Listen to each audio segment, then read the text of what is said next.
Hello, everyone. Today will be an open panel. Today, the woman herself who video record the incident with Miss Carlisha Hood, she speaks out, right? So, for all the people who don't know the story but have something to say and blame that mother in any type of way, you should be ashamed of yourself.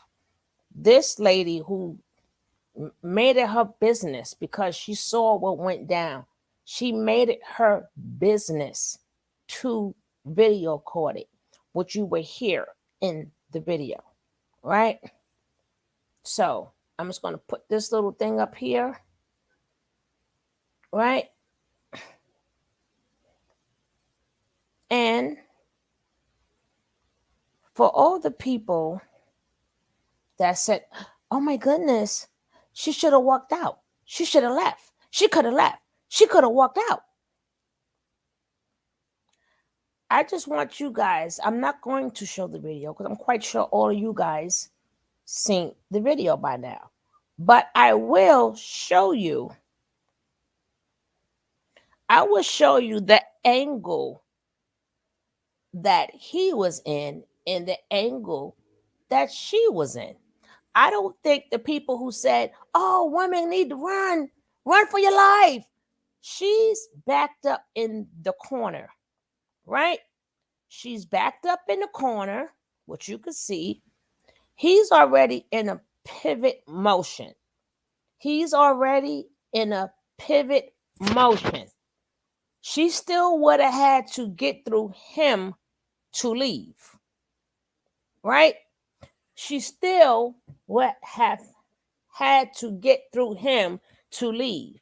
And he already had on his mind, because people was there, that he was going to assault this lady. Sometimes you cannot run. Sometimes you can't run. Hey, Nick, what's up, baby? Hope everything is well with you, Nick. I missed all of you guys. Yes, I did. I missed you. But I know I'm a little busy. So if you look, I just want you guys to see the angle that she's in. So he already had it on his mind. I'm going to punch her in the face. Then you got to remember, she's on the phone with, oh, that's good to hear, Nick. She's on the phone and she's telling her son to leave.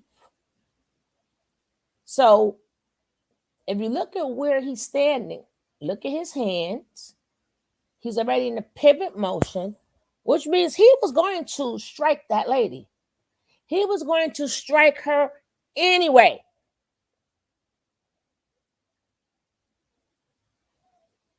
And then for the people who also said, you know what? She needed to run because they trying to take us Black women out, which we know already. We know these things already, but sometimes you cannot run.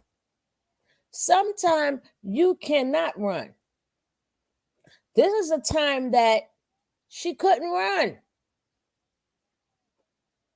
And then I don't wish death on anybody, but he was down to his demise.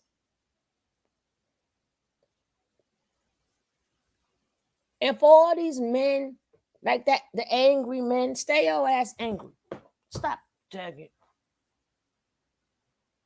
For all our young angry men, stay your ass angry. Stay angry.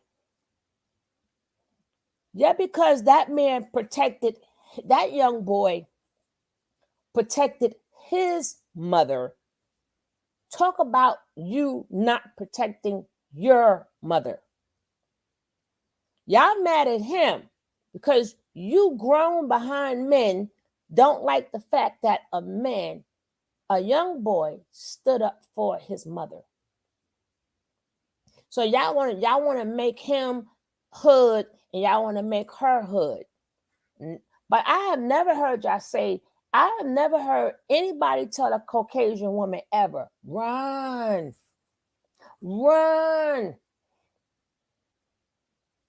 They out to get you. They out to unalive you, Caucasian women, or any other race. No, it's only the Black women. Run for your lives. They out to get you. We can't say protect the Black woman. It's the Black man. It's the Black man.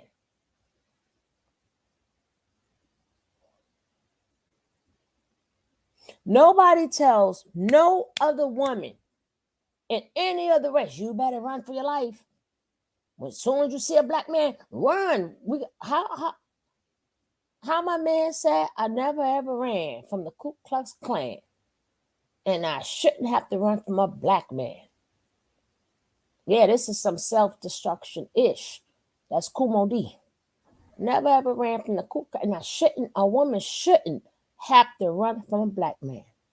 A woman should not have to see a black man, and then for everybody, just because you're a man, make it right. That's like me saying everything a woman do is right.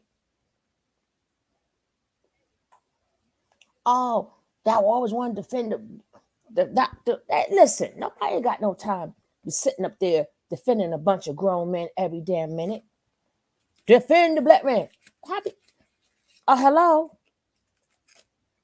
Like I said, just because you angry men and all you other men, just because you let somebody punch your mother all up in the face and you're gonna just do nothing, that's on you. That is on you.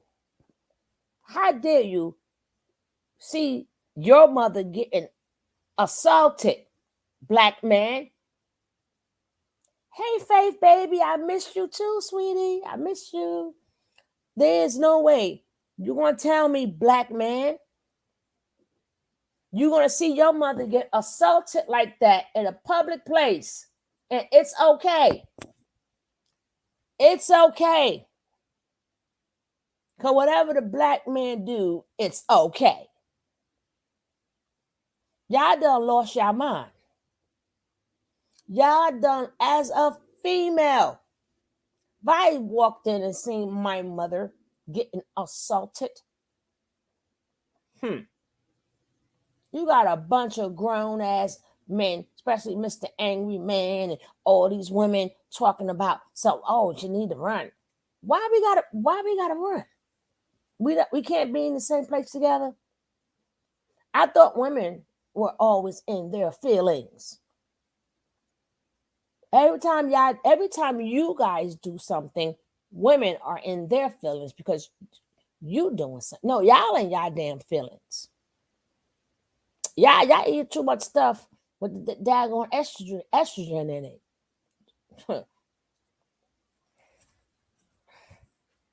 Like I said, I don't wish death on anybody. But this video, now we're going to hear from the lady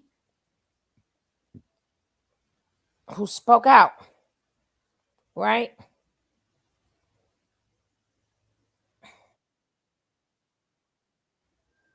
We're going to hear from her. This video, I got to put her in the title, Miss Paris Milan. Miss Paris Milan. Please check her out. Check her out.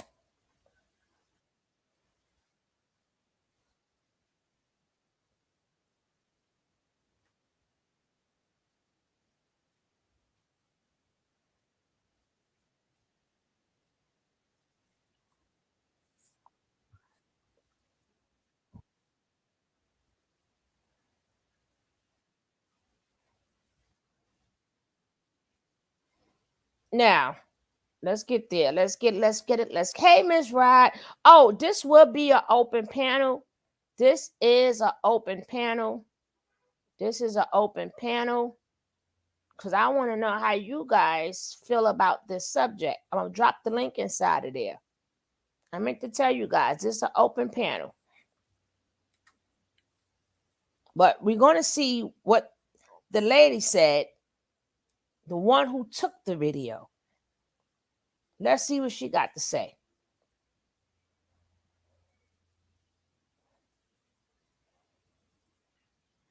Again, this source is from Paris Milan. That's the source. Go check her out. Her channel is really good, though. I love her channel. Let's go. Carlisha, the woman on the left actually was present there, and she pulled out her yo, it just glitches sometimes. She pulled out her phone and she recorded the I ain't got time for y'all ass. Y'all gonna stop playing it. That's a play though. Dang it. Then they show her at the counter. No, I don't want to. But he was moving and it was hard to hear, so he was just intent on raging, and Carlisha did not do anything to provoke him. Other words, get your food. I don't give a fuck if it's wrong. You get out the line. Greetings, everybody. How you doing? This is your boy Jedediah, aka Black. Tonight we're gonna be honored to actually hear from firsthand witness who was actually in the facility of the Hey, restaurant when Coffee. this now viral moment has happened. Her name is Rahima Lewis. She is nothing short of a hero, and it is because of her selfless bravery that we. Remember, guys, this is an open panel. This is, I know, right? This is an open panel. This is an open panel. I'm going to drop the link again. I really want to know y'all opinion. And like I said before, nobody can speak. Nobody has the right. You can say what you want about the situation because it's a topic, but you can't have a topic on somebody protecting their mother. Yeah, because you would sit there and let somebody hey, Martin, punch your mother all up in the face, and you're going to sit there and say, okay, because it's about the black man. If you could sit there and watch your mother get punched all in her face like that, I don't know what to say. And like I said in the beginning, she's backed in the corner. For all the people who said she need to run. No, Coffee. I'm going to check it. I'm going to check it. Maybe it's probably maybe it's one of the ones that I'm going to show. If I don't show it, then I'm going to go check. I've been busy from there. Had to recoup my body. Had to recoup my body and take a long nap. Been busy. And then in summertime, my hours are shorter because I'm busy. But I had to work, baby. Oh, Lord. Everything hurted. But there's no way you're going to tell me as a man, these men are disgusting. And these mammies are even worse. These mammies are even worse. Oh, I know, right? I'm glad we was busy at the same time. So now we free at the same time, Coffee. I'm happy for that. But I'm definitely going to check that email because I've been wanting to talk about this. But I'm glad I waited. So now I catch it while the witness is there. Y'all men are terrible. Terrible. We'll talk about the mother and father dimensions and the boy. And then to make it so bad, where is his father? Your son is going through something right now. Where is his dad? Where's his father? The damn men ain't never around. The men ain't never around. And like I said earlier, how my man Kubo D said, I never ever ran from the Ku Klux Klan, and I shouldn't have to run from a black man. Understand? A black woman should not have to see a black man and got to cross the street. We can't go into the store. Shit, how we supposed to do this? Because we don't even want to get on. We can't go to a public store. we can't get no public transportation. Like, so we're just not safe anywhere. Right? Black women just ain't safe nowhere. No other race. There is no other race where you're going to tell they women to run for their lives because their own men is out to get them. Their own men is out to get them. Run for your life. Run for your life. That is terrible. That's terrible.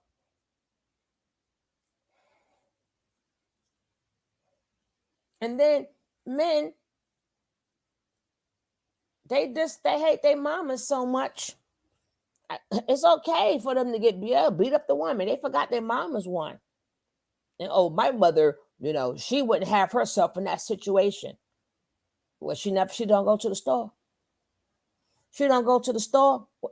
You're trying to say just be thankful there'll be no crazy man up in there to have your mother in a corner. That has your mother in a corner and all she doing is buying food.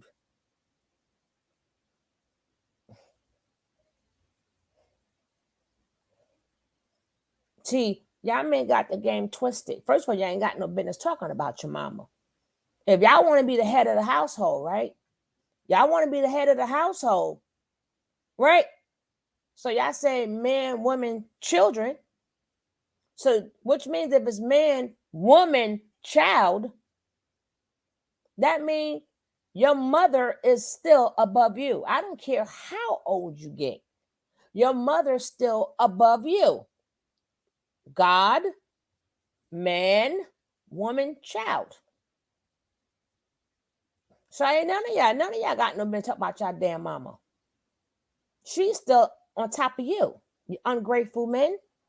These men are ungrateful. I'm telling you, they're ungrateful. Mm-hmm.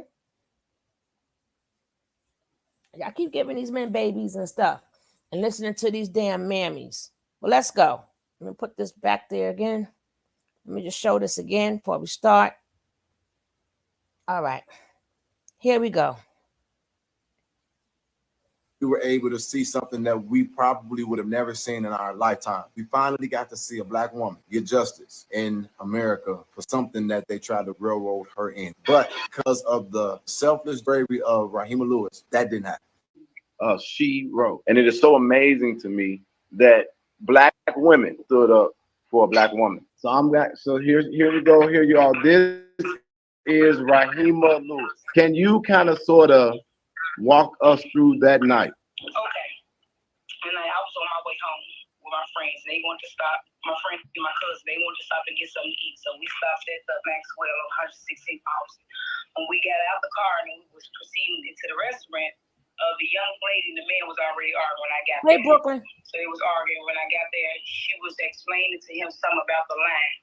He kept on trying to get her to shut up. Like, if you don't shut up, I'm hit you on my grandma. Kept on being, aggressive with her. She was never aggressive.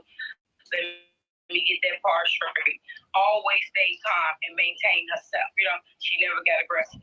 So he kept on being, telling her to be quiet, shut up. So she was, I guess her son had walked in at that point. And that's when you guys can hear the video, her telling her son to go to the car. And once she said, go to the car, y'all hear him say, go to the car, say one more thing, I'll hit you on my grandma.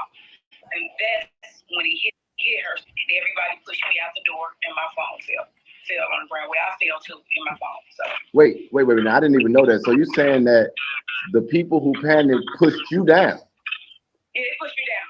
So I broke my phone, so I can't use my phone unless I got my stylus.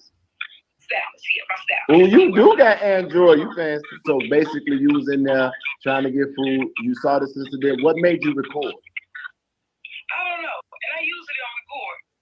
He was so aggressive. He was like, I don't think he was himself that night. I really don't. I wanted to pause that part because that part triggered me. Mm-hmm. When I heard, Rahima, I'm so appreciative, and I'm not trying to be a pessimist and just, overly critical, but you don't know him. And see, this is why some of y'all, if you're not media prepared or trained or, had somebody that can kind of instruct you on things to not say or things to say, you don't need to speak out and just say things like that, because that could hurt her in the long run if she's trying to pursue civil action against or whatever. You don't know him to say that. He wasn't himself that night. Well, how do you know what to compare what quote unquote his self is if you don't know? And it is so amazing to me that black women stood up for a black woman. So here we go. Here you all. This is Rahima Lewis. Can you kind of sort of walk us through that night? Okay. Right. Don't forget, guys, when I showed you, if you was here and I showed you that video, they taking the black women out, right? And it also is on social media. They got a social media trend now where the black men is saying, "Yeah, I beat that woman up," and they're sitting up there glorifying beating up on women. Yeah, that's why I be trying to put y'all on the game. I be trying to put y'all on the game so y'all can know what's going on. I never ever ran from the Ku Klux Klan. And I shouldn't have to run from a black man. But it's to the point now, we got to, as some of the other content creators, I ain't saying no name because I like them. Well, she should have ran. Did you or did you not see her in the corner? Did you or did you not see her in the corner? She was backed up in the corner. Did you not see his body in a pivot stance already? Did you not see that? Her mind was on getting her son out there. She wanted her son gone because she knew that man was going to hit her.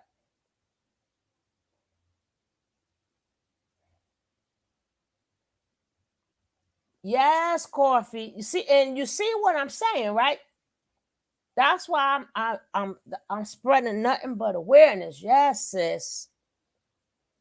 And then y'all gonna sit up there and talk about somebody saving their mama. What man does that? What man does that?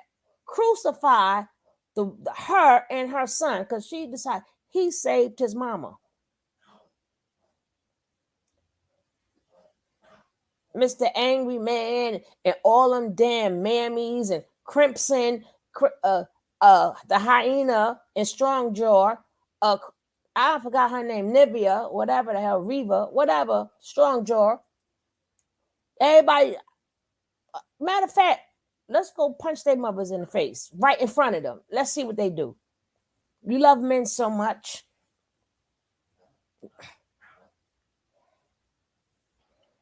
And I was on my way home with my friends. They wanted to stop. My friend and my cousin, they wanted to stop and get something to eat. So we stopped at the Maxwell on 116th House. When we got out the car and we was proceeding into the restaurant, the young lady and the man was already arguing when I got there. So they was arguing when I got there. She was explaining to him something about the line.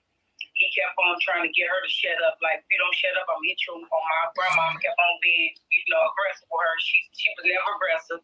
Let me get that part straight. Always stay calm and maintain herself.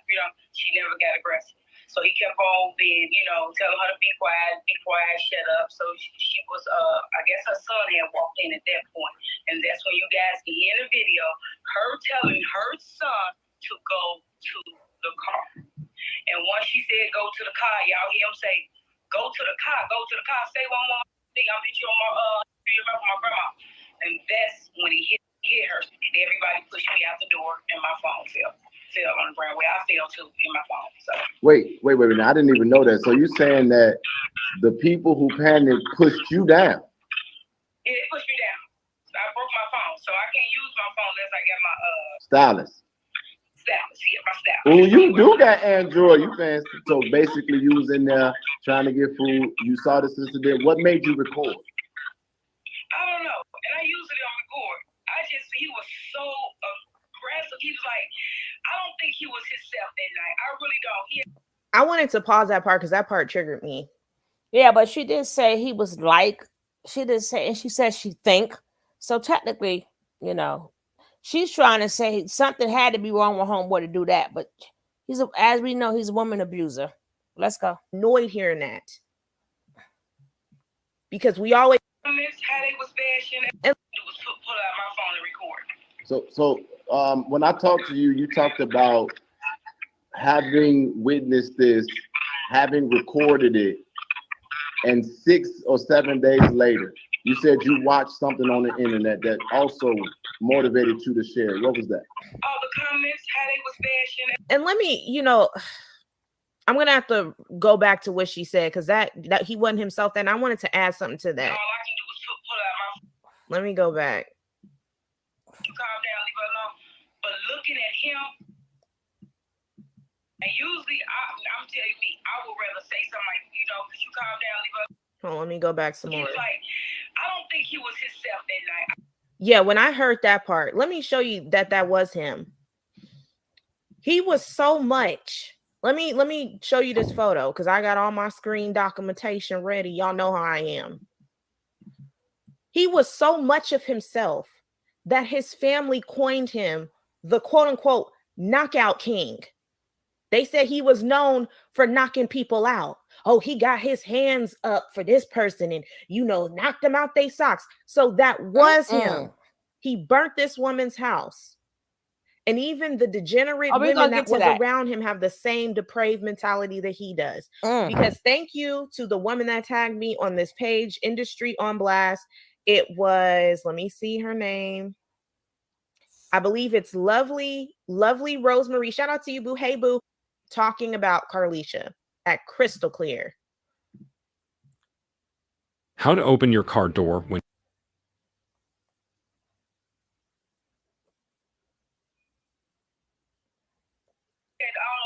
drinking at night. I don't know what was going on, but I can tell you he wasn't himself. Now, usually, I'm telling you, I would rather say something like, could you calm down, leave her alone? But looking at him, it was nothing I can do with that mix. He was so angry. I believe if I would have said something, he probably would have attacked me too. So at that point, all I can do was pull out my phone and record. So when I talked to you, you talked about having witnessed this, having recorded it, and 6 or 7 days later, you said you watched something on the internet that also motivated you to share. What was that? All the comments, how they was bashing that black woman, my son, like they was just this, like she just sent her son in the restaurant and said, just shoot a random person. Just like she was this bad mother. And we as black people, we get painted in that light all the time. And as a black woman with black boys, I would not. And so you said, I gotta share it. I would do it again because they always tell us to be quiet. Everybody, they got us in so much fear. I don't fear nothing. I love that. Nothing. I love that. Nothing. Because I would want anybody to do the same act for me if me and my son was in that situation. Everything you saw as it relates to people saying she told her son to come in there, she was trying to be a man and be combative with him. These are things, no, you didn't see none of this. No. All the lies where they said told him to keep on. No, I never heard that. See, I'm about to tell y'all better stop believing everything this internet tell y'all. Because, baby, I keep telling y'all, fake news. And if you don't believe, you hear it from the horse's mouth. Fake news. Is there anything else that you would say or would want to say? No, as black people, we need to stick more together. Yep. Yes. Because Cal is not going to get us nowhere. There's too many of our black kids out here getting killed. It's too many. It's like we're at war with ourselves. We're at war for what? We all out here trying to survive. But we hate each other so much. And I don't understand that. And I'm a ride for man all the time. That's amazing. When you shared the video, what did you think it was going to do? What I didn't think what it was. I just wanted justice for that young lady and her son. That's all I was thinking about. And I'm gonna be honest, the person that was on my heart the most was that child. Yes. I have sons. I have a son that's locked up right now that I'm trying to get out. Right now, that's going through the same thing in jail. Right now. And I would want somebody to do it for me. I want to touch and hug my son right now. Wow. You understand? I'm a mother. About her son, he was portrayed like this kid that just did this. He was like a thug. What did you see with the son? Talk about the son. What you saw. Oh, when I did my background check and everybody telling me all the things he have accomplished, how he was just graduated from grammar school on his way to high school. No, I couldn't allow that. That boy ain't even finished living. No, he deserved a chance. Because he a hero, because he helped save his mother's life. Yes. Because honestly, looking back on that situation at night, I don't think that young man would have got down and would have stopped. Because he kept on. It's just like a one hit and leave it alone. It was multiple. It shouldn't have been none. And I know she's not saying it should have been more, but he shouldn't have done that. All that multiple. Keep your hands to yourself. How hard is it to keep? Let me calm down. I have some reservations. Could have possibly intervened? No, it was the young lady that was arguing. The guy that she was arguing with, it was an older man and back to her. Then it was another older man and back to her. Then it was the young lady I was with. Then it was me. And then it was the girl on the side that I think the young man was with. The one that y'all heard in the video saying he told you to shut up. I think he was with him. Okay. So that's a total of 2 men, me, 6 people. No, it wasn't crowded. No, not at all. Not nobody there that could have got that man off of her. No, because the 2 men that was in back of her, they was like one had looked like he was about in his 80s, and the man that was behind him wasn't that much younger either. Then you got 3 girls in there. The one thing that I love about you is that you never was looking for credit. Even when I called you, you was not looking for credit. But I wanted to tell you on this live, and I'm pretty sure everybody in this live feels the same way. What I told you on the phone, you were a hero, a shero. I got rewarded when God allowed me to help him. That was the biggest award he could have gave me, to allow that mother and that child to walk away. But do you understand that there's so many people who, even myself. Hey, baby. Oh my God, it's so good to see you. Thank you for popping in. Oh my God, you done made my night, girl. You done made my night. Peace and blessings, peace and blessings, peace and blessings, peace and blessings, baby. I am so disgusted. I'm gonna go after we finish. I'm gonna show y'all all the angry men and all the, we ain't gonna go through the video. We're just gonna just go through all the dummies that will allow their mother to be assaulted in front of them. All of them. Them. You know, we might have done our little parts, but do you understand that because you did that brave thing, that this family was released? You know, you know God really did use you for that, right? I know, because I was trying to get home all that night. I even called my son to try to pick me up when he won't come. I knew I felt something on me. Nobody would come get me. So that's how I ended up there. Because I would have went home. I wouldn't have been in that situation if my son would have picked me up. I look at it that God wanted me to be there because he knew I was going to do the job that he needed me to do. This is a question that someone asked me to ask you. What do you think that we as a community can do to heal? How we handle each other, how we view each other, heal our situation. What do you think? I think we need to learn how to deal with our emotions. People don't know how to deal with their emotions. And I can be honest, it's something that I'm working on. I used to be that girl, somebody say something to me, yeah, no. But, you know, people that don't know how to deal with their emotions. And start being a little more kind to us, to our neighbors and stuff. I've been living on this, where I live for years. And this world became to make us so distant. I mean, we grew up, we all helped each other on the block. We cleaned up together, we cooked together. Like, this generation is just, I don't know. It's so much hate. So that's a really good point that she made there, how people used to be in the past and how connected the Black community was, and or seemingly connected, because I don't really think we were as much as people romanticize. But it's always very interesting to me when I hear people say that, you know, our generation pretty much is like the Pits, we're hateful. And I always ask this question every time I hear it: who raised our generation? Just food for thought. Rahima, I wish that I could have had you come to my house, but I couldn't get you come to my house. That's okay, but I know that you all were able to talk on the phone, but I want to show you somebody really quickly. Is that okay? Yeah. Hey, don't make me cry. Don't make me cry. Because I've been looking for you. Don't make me cry. What up, I see y'all. Oh my God. She gonna make me cry on here, and I've already been looking crazy, balling my face up in tears. Rahima, you can't even imagine how thankful I am for you. You hear me? Me and my son. I really appreciate you. Okay? We could have still been in there fighting this. Coming out of 70, 80,000 for attorneys, trying to figure it out. I thank God he used you. She's gone. I know you still hear me. The video gone. And she on there doing the ugly cry. I'm not gonna put her back on there because Rahima doing the ugly cry. I'm sorry, y'all. I'm an emotional person. No, it's okay, girl. It's okay to cry.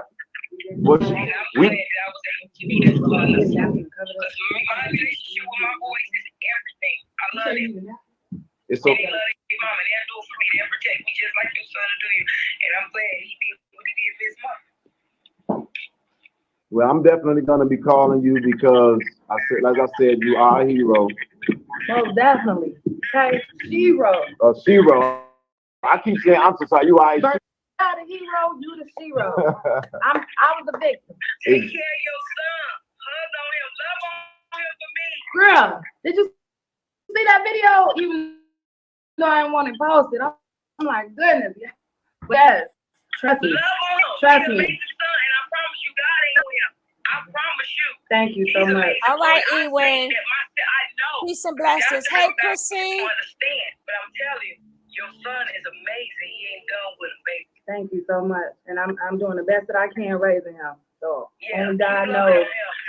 And that's why I'm here too. To thank you, of course, for what you did for us, and also to just talk a little bit to the people, because I was bashed and everything. So I thank you for having that heart. Like, this ain't her. Yes. You know, you can probably looked at the page a little bit and was like, nah, this is not the type of mother that she is, that they creating her to be. And I thank you for that. I was in jail crying my eyes out when I heard it's another video released, going viral. You getting chills again. Oh, girl. Right. I stay down the jury that they painted this black woman this son. Oh no. And I think that's Rahima, that's the one part that I really appreciate you for acknowledging. She was never aggressive. Thank you. Never aggressive. So, Rahima, I'm gonna. People that was out there and want to say what they want to. You had to be there. Just like I told my coach, you had to be there to understand she was never aggressive. You can see it in my video. Well, I'm gonna. Rahima, because they can't see you, and I really, really want you to know I appreciate it. I'm gonna be contacting you again. Please message me back on Facebook. I got all my people tagging your name, so I got something for you as well. We got a mother that I just absolutely love, Mama Hood. We got a family here, and I just thank them for coming and visiting me and trusting me with this moment. But here it is, right here on our screen, Carlisha Hood. I will not ask her tell the stuff again because she's still traumatized. There's still a lot that it's really hard to, and I don't want to try to keep making her relive the moment. But what I do want her to do, and I asked her to do this, is I just want to know what you went through as it relates to when you were in jail, how that affected you. Oh, man. Oh, Lord. So, I mean, from the beginning, I didn't think that I was even going to be arrested. Of course, I felt that they were going to hold me, at least for a few. But for the most part, just the whole experience, I've never been in jail. I've never been, locked up or anything. So just the whole experience, just to have to soak that in and at the same time be away from my child, knowing that my child was also going through the same thing with me was a very terrible feeling for me. So in that moment, the whole time I was just like in like shutdown stress mode. I had a face mask on because I really didn't want to be visible at that time, and you all can't imagine. But this was traumatizing. Very traumatizing. And you were toiling, and I'm only reason why I'm saying this is because one thing I do understand that there are things that are going on in court. We're not going into no details. This is why I asked her to come on this live, because number one, I wanted her to hear Rahima. But number two, I wanted y'all to see a little bit of what we've been watching in the background. Y'all allowed the media to give you a narrative, and everybody was tossed with their opinion.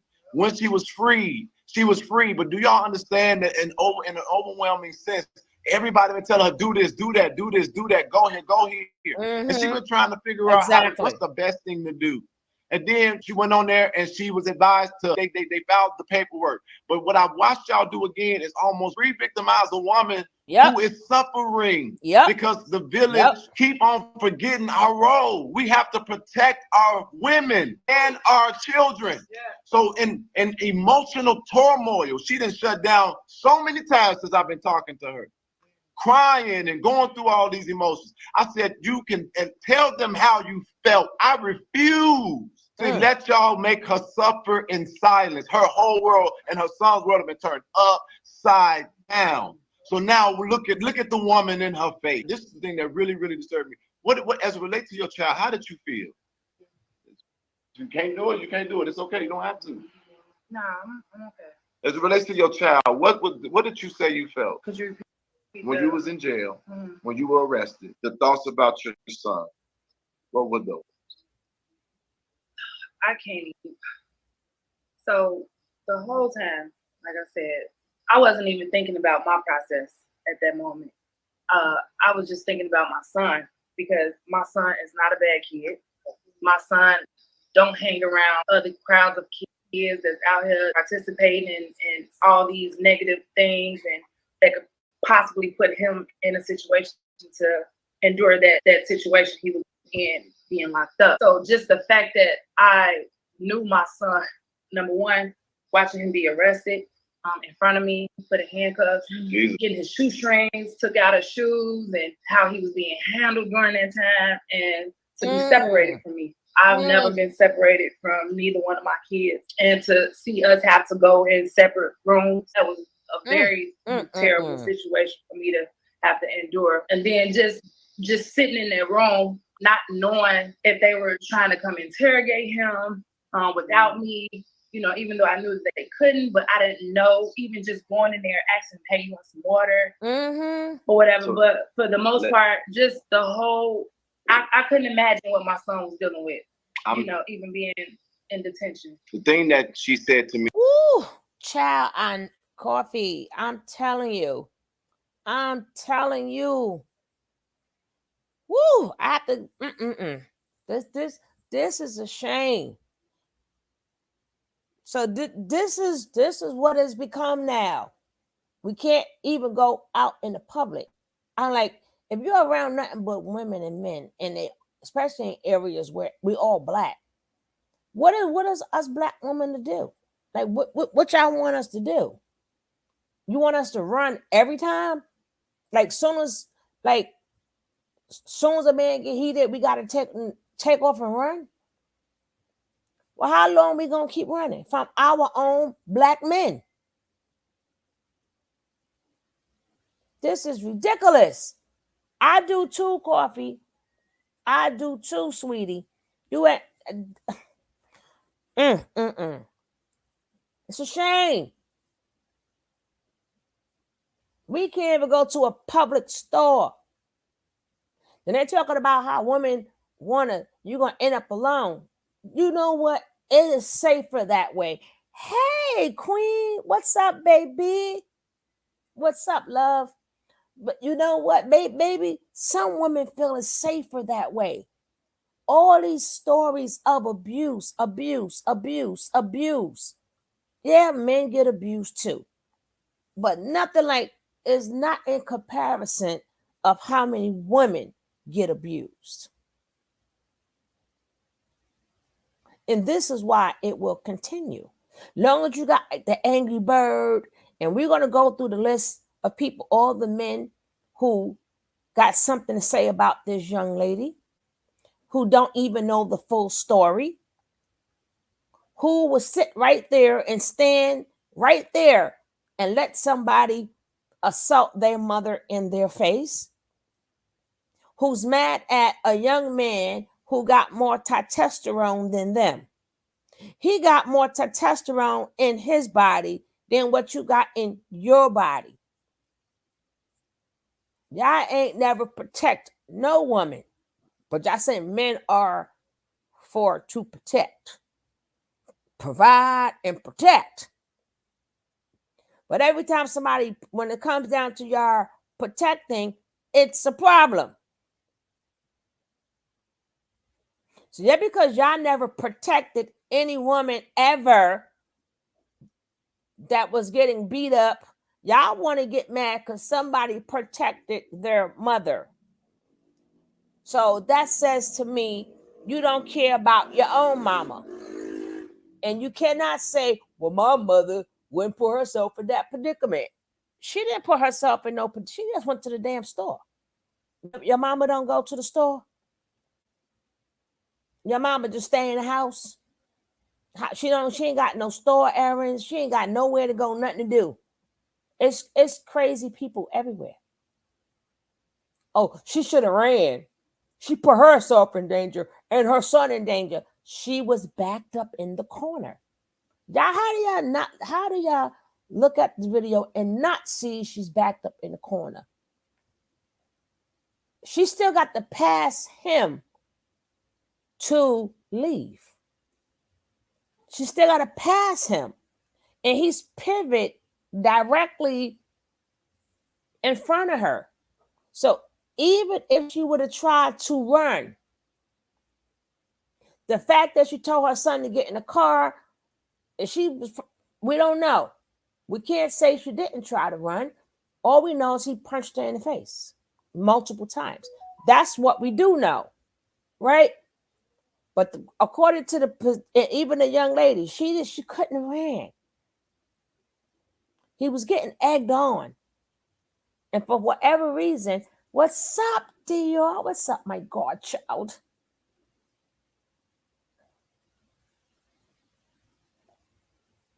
Yeah, I personally experienced this type of energy. This happens almost daily in Chicago and everywhere. Yet specifically, I know this is the energy on that side. Baby, that's everywhere. Yes, he cornered her. He cornered her.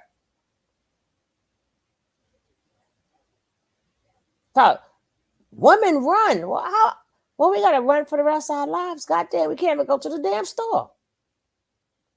Baby, that they don't put out the Batmobile sign. That's everywhere now. That is everywhere. You man, this ain't a open carry state I'm in. But baby, the same way people said that he could have he could have ran. Woman, protect yourself and run, baby. It also shows you that you might not make it out neither. How about that? You might not make it out there neither. That's a shame. Like I told you guys, this is an open panel because I really want to know how y'all feel about this. And then we're going to get into, after we hear this, because it was the witness, one of the witnesses that was in the store. She said the comments were so bad, she had to speak out for all the hate the mother was getting from these bands, these itch ass ninjas. They're bands from these bands.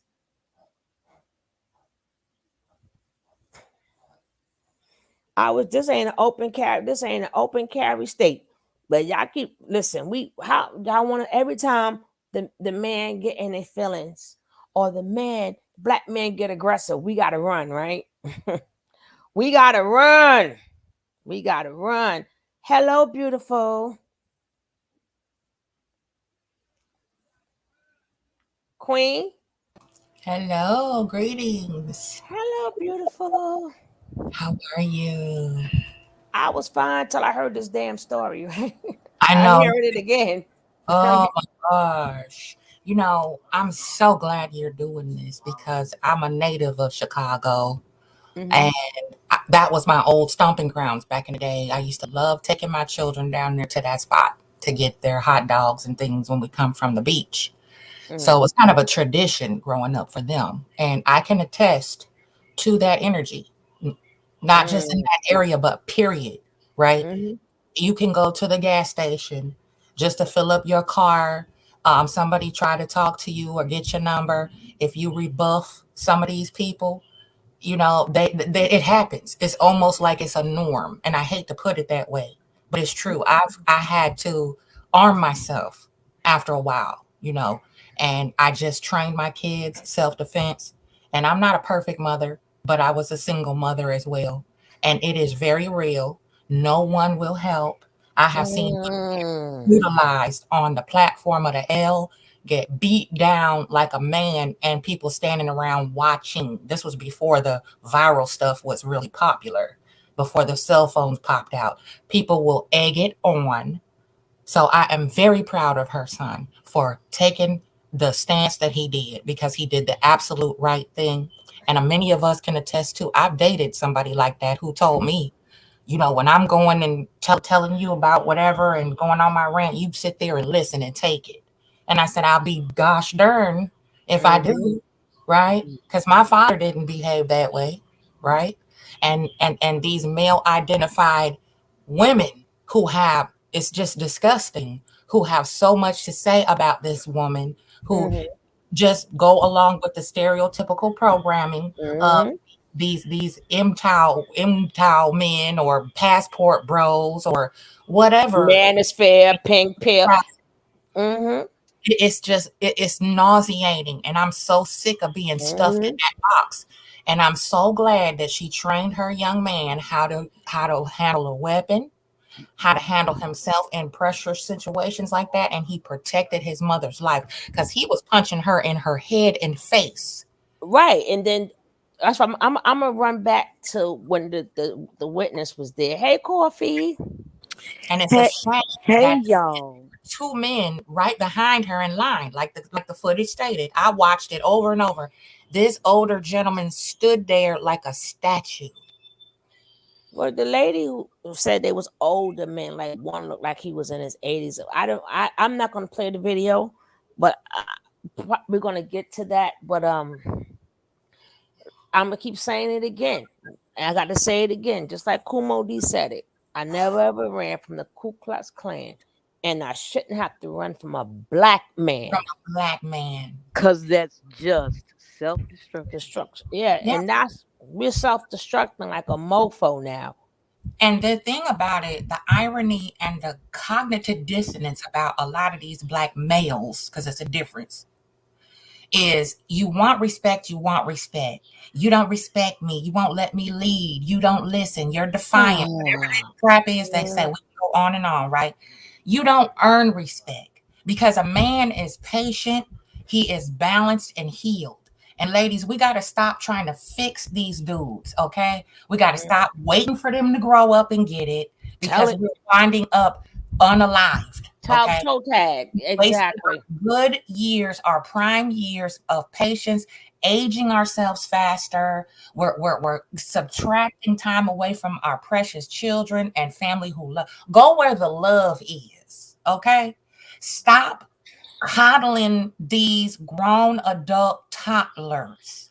All right. Stop trying to force them to marry you and all that stuff because they're not going to respect you. If they don't respect their mama, they're not going to respect you. And if you want respect, you have to earn it. Just because you got black skin and something between your legs dangling, don't mean that you a man. Okay. Doesn't mean that you're a provider and a protector. It's show and prove, ladies. They can talk your draws right off. That don't mean a thing. Anybody can do that. Will he be there for the long haul? How does he treat you when you're sick, when you don't feel good, when you don't have a lot of money in your pocket to coddle him and give him his pacifier? Okay. Stop enabling these men to be abusive. I just got rid of one not long ago where my youngest son had to literally stomp his head in for putting his hands on his mama. You see that? Okay. And You it's see that? mortifying. It's mortifying to have your own son correct a man that's older than him because he doesn't know how to conduct himself because his mammy didn't balance him out and raise him with the proper male energy. Okay. Because the person that I'm speaking of in my personal experience, his father was a tyrant and abused his own son's corporal punishment as a form of discipline. So that tells you something. Okay. This person was a drug addict and a drunk since 15. And it was all uncovered in me just watching the behavior. Listen and watch the red signs. These men will corner you if you don't give them your number, if you don't let them The catcall link you. is dropped, Cass. I'll drop it again. I've seen it Sorry, y'all. myself. So I'm so glad that they exonerated this family. I'm glad that she can try to heal now and move on because from what I learned, this woman has her own businesses. She's very successful in life as a single mother. And this should shatter any stereotypical things that are said about us as single mothers, single black women, whatever, because it is not true. Okay, there's more of us who are getting it in and getting it how we live than trying to live off the system or be a child support career person. Okay, Mm-hmm. don't want to marry celebrities because they abusive too. They'll beat you up too. Okay, And the man in the suits. okay, they'll beat your butt They- too. a man is a man. Don't the clothes don't make you not beat somebody. If they're gonna Thank, beat you up, they're gonna beat you up with baggy pants or a suit on. They're gonna tear thank you you, up. thank you. So stop overlooking this mess because Once they get you where they think they want you, then you're pretty much stuck. And it's harder to get out of it than it is to just walk away and ignore it and overlook these type of scrubs. Queen Common Sense, you better shut up and keep talking. Okay, maybe, Let me maybe tell y'all something. Listen, this I've been like super busy. I live La Vida Me Loca, right? too. Girl, I I ain't been live. here. I ain't been on this net for 2 weeks now. Yeah, I live La Vida Loca for real. So, what, Lord, Queen just said everything that was in my brain. I kept overlooking the story because, like, that's not my life, right? But it kept coming back to me. To make a very long story short, y'all, a young lady called me on my phone and told me what a family member of mine did to her. mm, I didn't believe it because who in the hell would allow that, right? And so she sent me pictures. I still couldn't believe it. shocking you. And yes, but what I did was, I'm Gemini, right? And so I sat down for a minute, right? And I just thought about this person, my family member, and thought about his childhood and thought about him. And I said to myself, you have literally had blinders on Mm, because you knew that he was capable of that the whole time. mm. If Man, yeah, yeah. If I'm gonna be honest, I knew I never thought about it really. You know what I mean?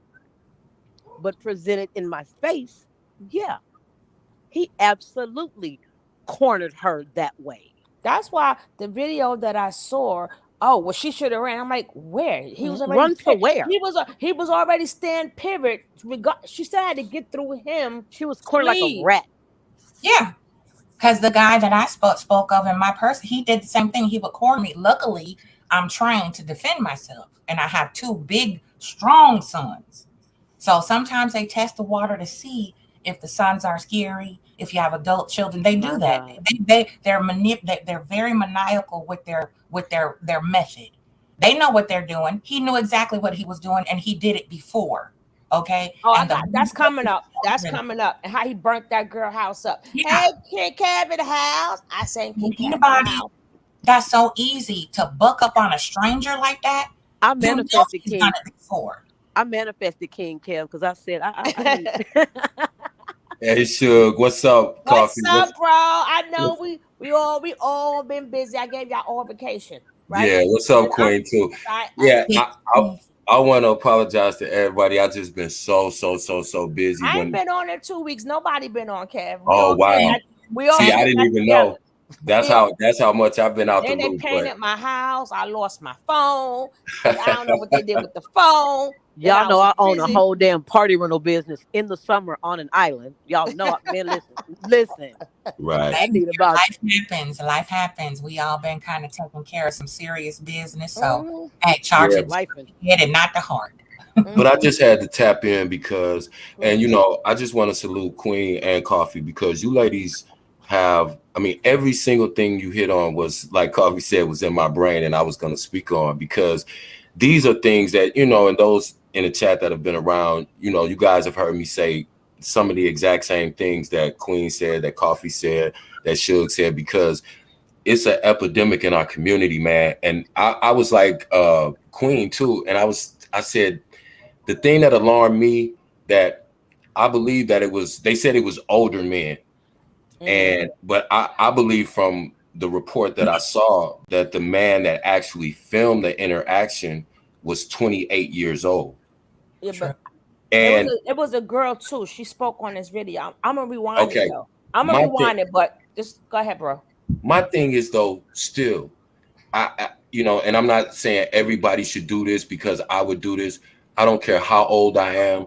If it is a group of black people standing somewhere and there is a black woman being assaulted, everybody needed to walk between them and said, no, you're not going to do that. One person should have been on the phone with the police, and the other people should have, at least in some form or fashion, when you saw this man ball up his fist, he told them what he was going to do, and then he actually did it. Do you know he could have actually unalive that woman? Because that's what I was thinking, the way that he was swinging. You know how many times a man has hit another grown man like that and knocked him out, and he He fell was back known and hit as him? the One good knockout headshot. king. Yep, He one was headshot. headshot. Okay.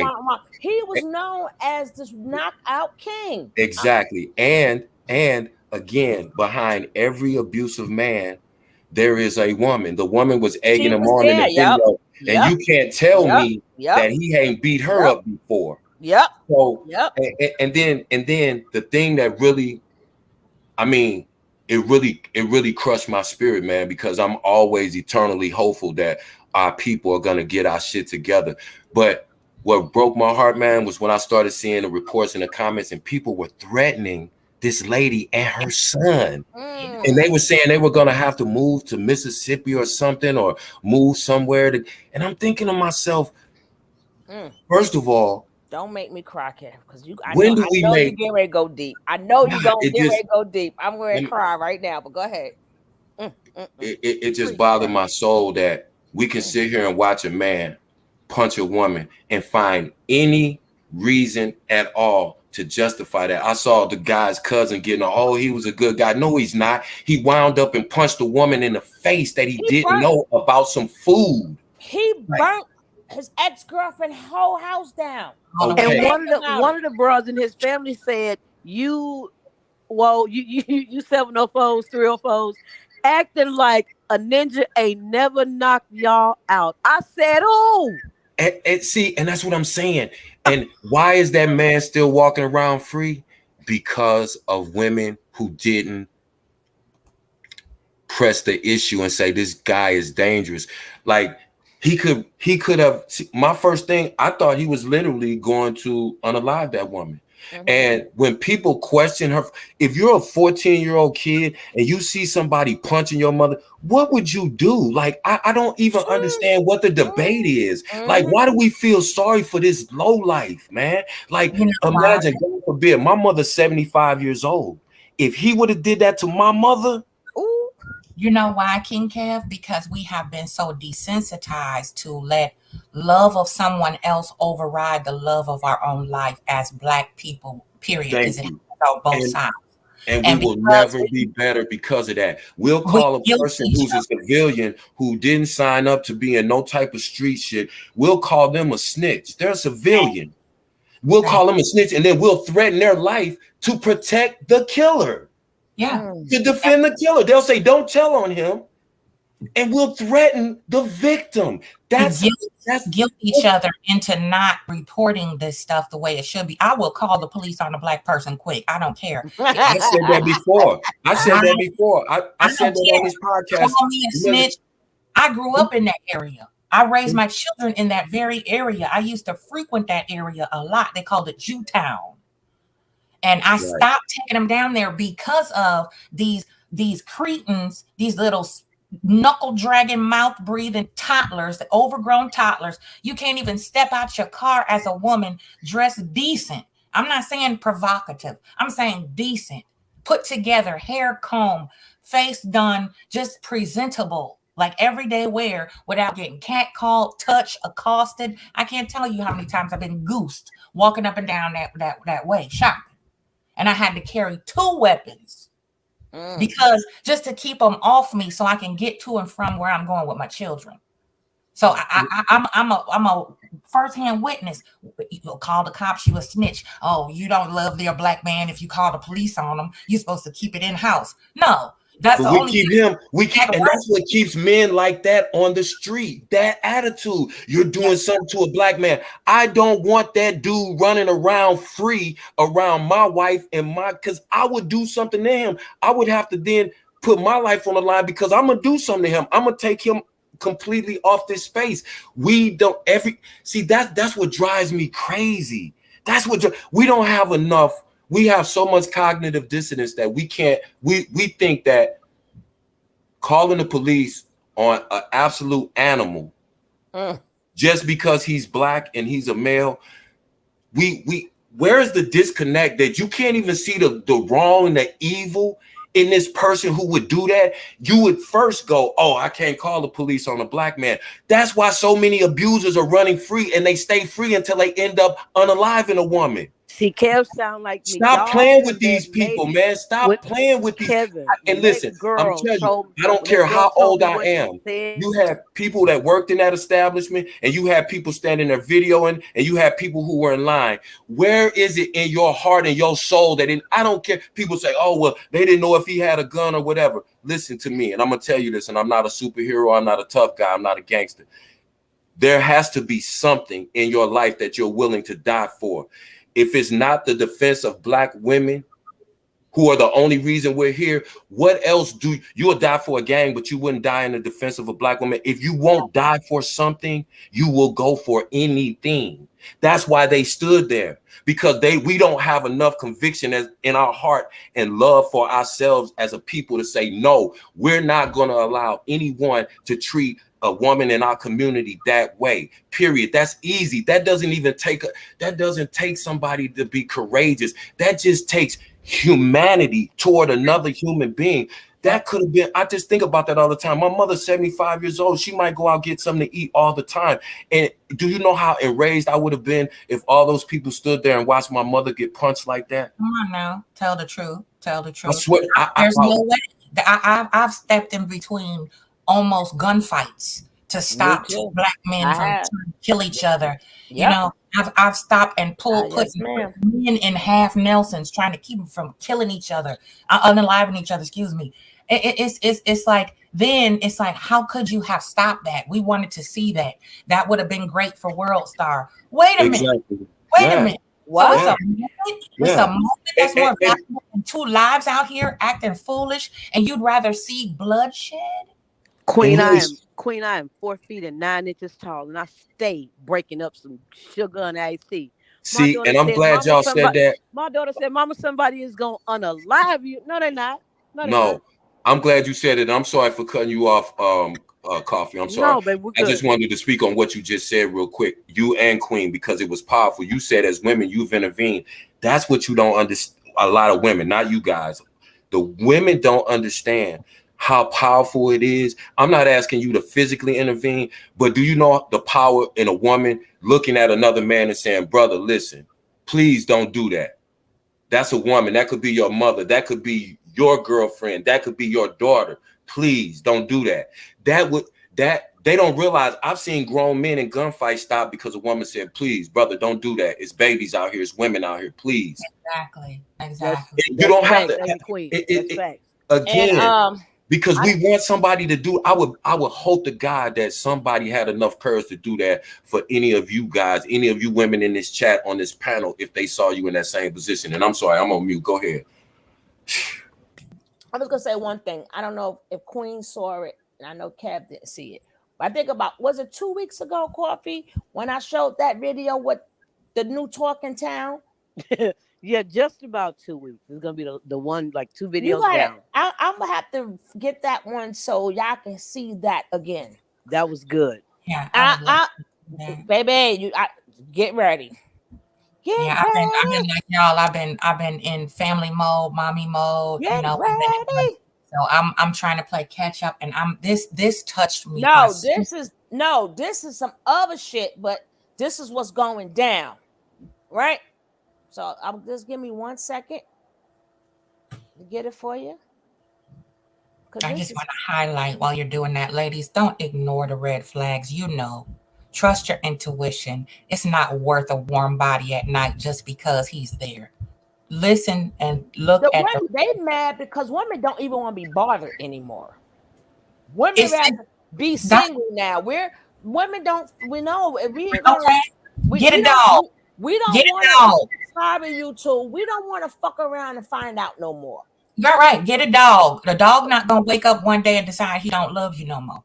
We ain't gonna. We don't want to fuck around and find out. That's okay. A lot of women. Oh, you gonna end up. Oh, that's because we want to be lonely. Yeah, we like every bit of what we are. Please. I'd rather be old and alive than somewhere under 6 feet under, or so mangled and damaged that I can't think straight and Say be that, there Queen. for my grandchildren and leave a legacy behind for them to be able to make the changes and break these generational curses. Because Say that. abuse We is perpetuate that shit. you learn abuse. You don't just wake up and come out the womb abusive. Okay, that's taught. And you don't learn to accept abuse unless you see it and witness it, and it's acceptable when you're a young girl. That's why it's acceptable. And just to touch on what you said again real quick, because y'all make it so many. This touched my. I was just skimming, but when I saw this, because this hit me different, and it's like women, instead of I hit you different. Listen to this. If that hits you different, listen to this.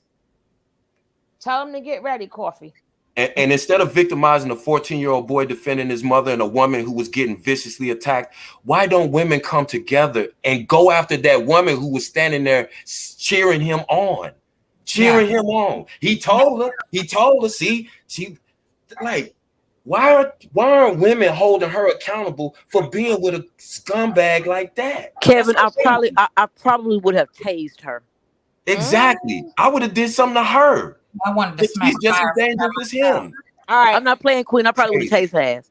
Hold on, okay. Listen, guys. Listen, Kevin and not Coffee heard already. And Queen, listen to this. Okay. He said, I looked with men that don't like your dog. Pulled up the fucking research paper. But what side of history do you want to be on? Do you want to be on the side of history that empowered these hateful, evil Black American women to do even more evil? Or do you want to be on the side of history? Hold on. Demoralization. Pulled up the fucking research paper. Here. Hold up. And then y'all wonder why. Oh, it's that other races of women are. Here we go. Listen to this shit. Off us. Listen to this.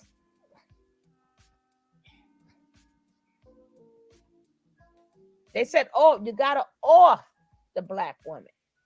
That's what this whole page is about. Offing us. And there's a lot of men who watch this and they all agree. I want to know. That's why I said Black. We got to get something. I'm gonna say who it is. Straight. Us Black who women. hurt you, bro? Who hurt you? That's what I want to ask him. Who hurt you? Who broke your heart? Who crushed your soul? I'm sorry. It's more. And this is recent. I tried to find this on my own to break it down. I couldn't find it.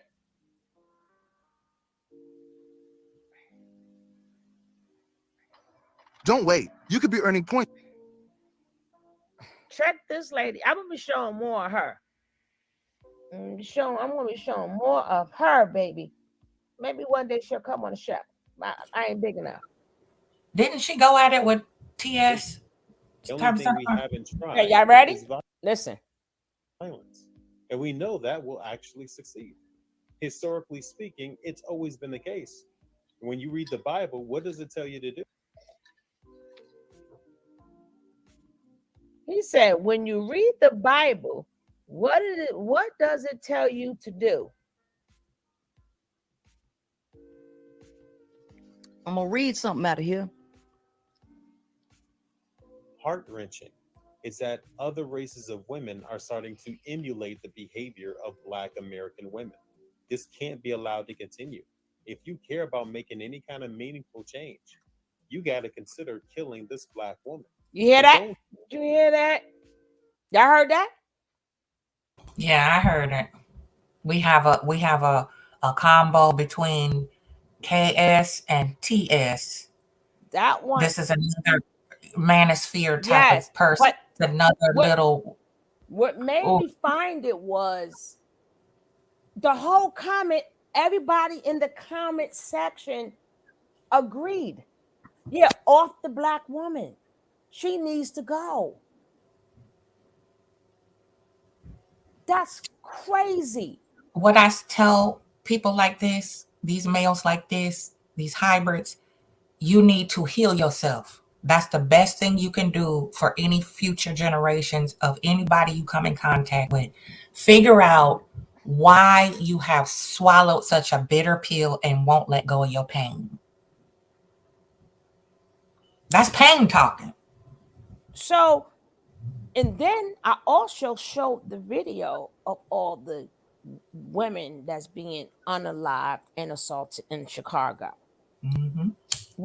And then I come across this telling us men agreeing that so, and then there are also sites bragging about how they isn't that a shame? The page been reported, but being that talking about black women bring a lot of money to YouTube. Everybody gets paid off us, you know. So now when you see that, you sort of kind of get where a lot of this disrespect is coming from. But I just wanted y'all to hear that part, Mm-hmm. right? Yeah, because this so-called traditional title they put on things, traditional marriage, traditional women, black women have been minimized ever since we were dragged into colonization. We have been minimized. We have been watered down. We have been dismissed. Feel 360 degrees to, oh well, you know what, she'll always be there, you know, that's mama, that's sister, that's wifey, that's whatever. And we continue to allow people to stifle us with guilt trips, with gaslighting. We're gaslit to believe that our struggle with our children, whatever, medically, you can go under any category, our plight is minimized in comparison to other cultures of women. Yeah, Because no other. That's a We don't fact, tell Queen. no we're just other expected culture.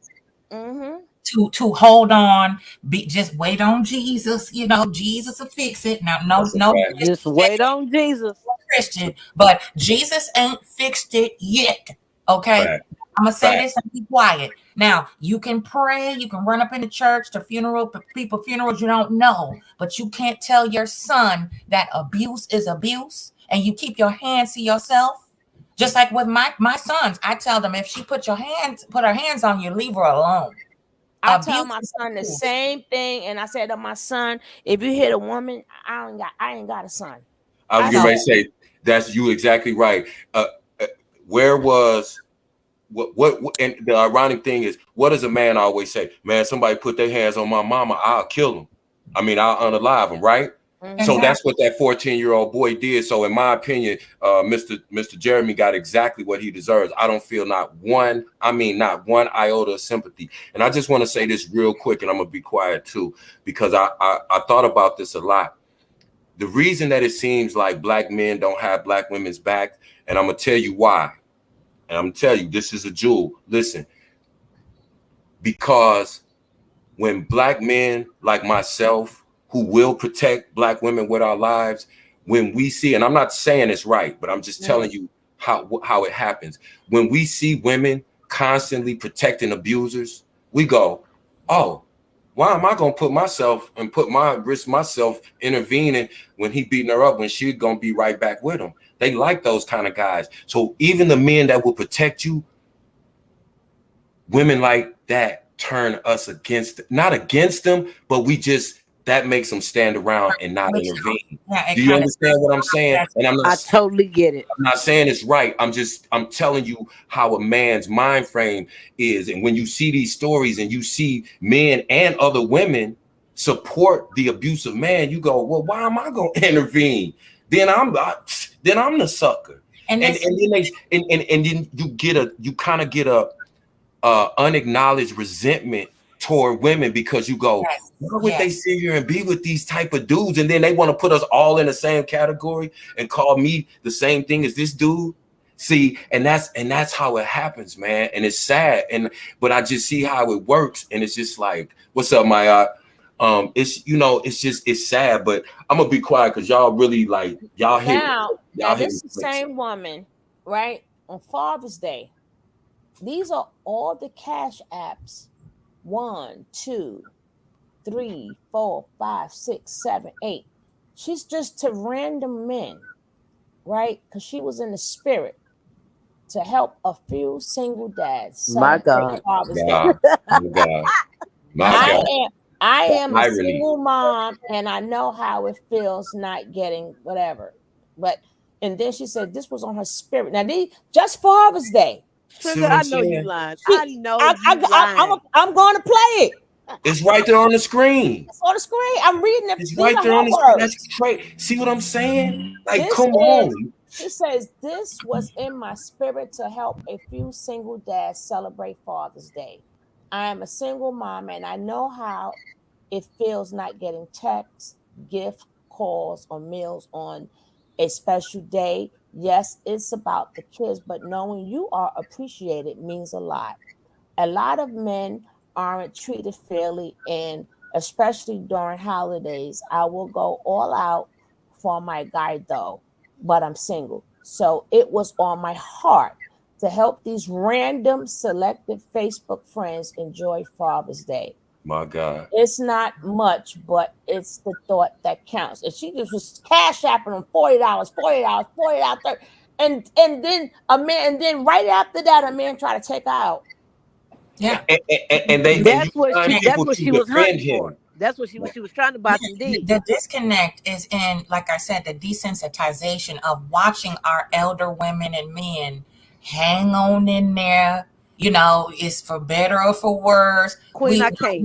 Queen, I dribble can't. with I'm not nobody's ride or die, but my damn child and my grandchildren. Thank you. Thank you. Those that I gave birth to are the ones that I will lay down and wear that orange jumpsuit for. Okay. That's it. And then the witness said she never got aggressive. She wasn't, she said they were not arguing. She was just saying, she only thing she said to him was something about the line. That was it. And the next thing you know, he started saying, on my mama, I'm gonna do this. Yeah, I'm gonna on do my grandma, on On my my grandma. grandma. So she proceeded to tell her son to leave because she's in the corner. So she didn't realize when that son left where he was coming back with, and that man didn't realize that neither. And Yeah, you see, know what? Even in the face of people are danger, misconstruing that story. Yeah, yep.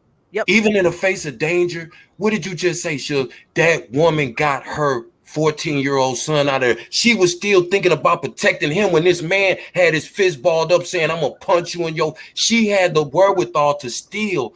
And this is a woman that we won't protect with our life, that feel like that'll send random men a cash app because just because she carries on her spirit, it's on her heart, we won't protect her. And Kev, What they're the going to fuck show is you wrong how with us? crazy. But they goes to show you how crazy people are and how they misconstrue stories. And I feel like they misconstrue stuff on purpose because But nobody is that damn dumb. no, but look at Exactly. this. No, but hold up, guys. Look. 1, 2, 3, 4, 5, 6, 7. Now 7 and 5 is what? Because if you look at it, it says plus 5 more. You see the plus sign where the 5 is at? Yes. So she didn't send 12 people $40. And it That's could damn have near been more than $500. That's $480. She does damn near $500. She done sent random Out of men. her pocket, out of her Men. own pocket. She's had, from what I learned, Every man that's on her friends list should send her some money and say, we support you and we love you, sister. What can we do to help? yes, sir. And we love your son. And he's a man and he stood for something and he did what he had to do. Why don't we support that young man talking about this low life? And see, this is where it gets misconstrued because the agape love that women like Sister Carlisha, myself, and many other sisters on this panel in the chat, we have the agape love and it gets misconstrued as tolerance. We're just going to take whatever you give us and we're still don't reward bad behavior. And that's why people call me mean. And that's how I got my little quote unquote street name Queen, because of things like this that we would do in the community to boost up the esteem of the Black family and say, you remember how it was? We could stay outside till the street lights come on and nobody would bother us because community was watching. Okay. The uncles stepped out when they heard the wrong thing. They stepped up. The men got geared up and they came and ran down on you if you misbehaved. Me. So this is what I'm saying. You get it misconstrued. She's showing love because she wants to build up the Black father who might not have the support necessarily that they should have. Okay, it's not to be translated into, well, I could do whatever I want to a Black woman and she'll just send me a couple of dollars because it's Father's Day and I'm a father. And if you look at all the miserable ass freaking men, the angry man, and all the rest of them, which I'm gonna show, I'm gonna blow their page up. I'm just gonna run down the line and hear how they dogging this woman out. They ain't even hear the story. Didn't pay attention And at you know all. what's crazy? I bet you And the mammies. Because it's not just men, it's one, like I've always exactly. said, it's women too that's making And videos. I'm this, like, you can't be serious. this is the main reason why so many other cultural diaspora automatically categorize us as aggressive, unapproachable, and so forth.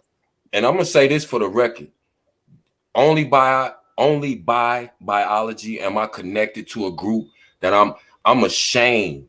I'm absolutely ashamed and disgusted with black men in my community. I'm ashamed of them. They gutless, they cowards, they violent, they abusive, they don't give a damn about nothing. I'm ashamed that I have to be associated by skin color and biology with them, because if it wasn't for that, I wouldn't have nothing to do with these niggas. And I'm Kev, you know totally what? disgusted. I don't mean to cut you off, but I gotta say this. I've been wanting to say this for days. The YouTube is stronger than people think it is, right? Mm-hmm. I'm gonna tell you something. A whole bunch of these young men that are doing all this crazy stuff. I come from a huge family, right? And I'm the chick in the family, right? I have noticed these young men are watching. I don't want to call any names, but I have to, y'all. They're watching Nature Boy's foolishness. Yeah, tell it. They were watching. Y'all know I'm in Houston and Galveston. Mm-hmm. They were watching that other little fool's foolishness, and they watched Sinetta. They watch, and like I said, now good or bad or indifferent, whatever. But I the never, red pills, I the never manosphere, thought that these young men were watching that kind of stuff. And they started with Tommy, because I remember when I had to check 2 kids. They was talking to the women like crap. Yeah. And then they started up like, no, we don't do that. And that's what made me check out Tommy Sotomayor. Takes back a little further, because Tommy is just a minion of Sergeant Willie Pete. That's right. Queen, listen. I live in a beach town. Well, I live between Houston and Galveston. But when I'm in Galveston, the whole family is always here like the whole summer, right? So after the beach and everybody's eating, doing whatever, everybody got their phones, right? Everybody has their phones. I'm looking at what these young folks are looking at. My cousins and you know what? These young men are watching these clowns and mimicking the sugar honey iced tea that I couldn't believe it, y'all.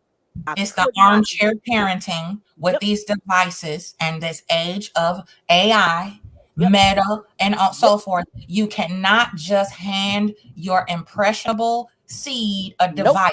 You have got to edit and understand and comprehend and break it down what they're taking in. Energy is real, y'all. You always want to come down and say, we like Miss Cleo, us energy benders, us empaths. You want to talk about us and call us scammers. But energy is real. What you put in, your spirit, it will translate through behavior. That's just period. Period. You do that with a dog, a cat, a snake. It's not complicated.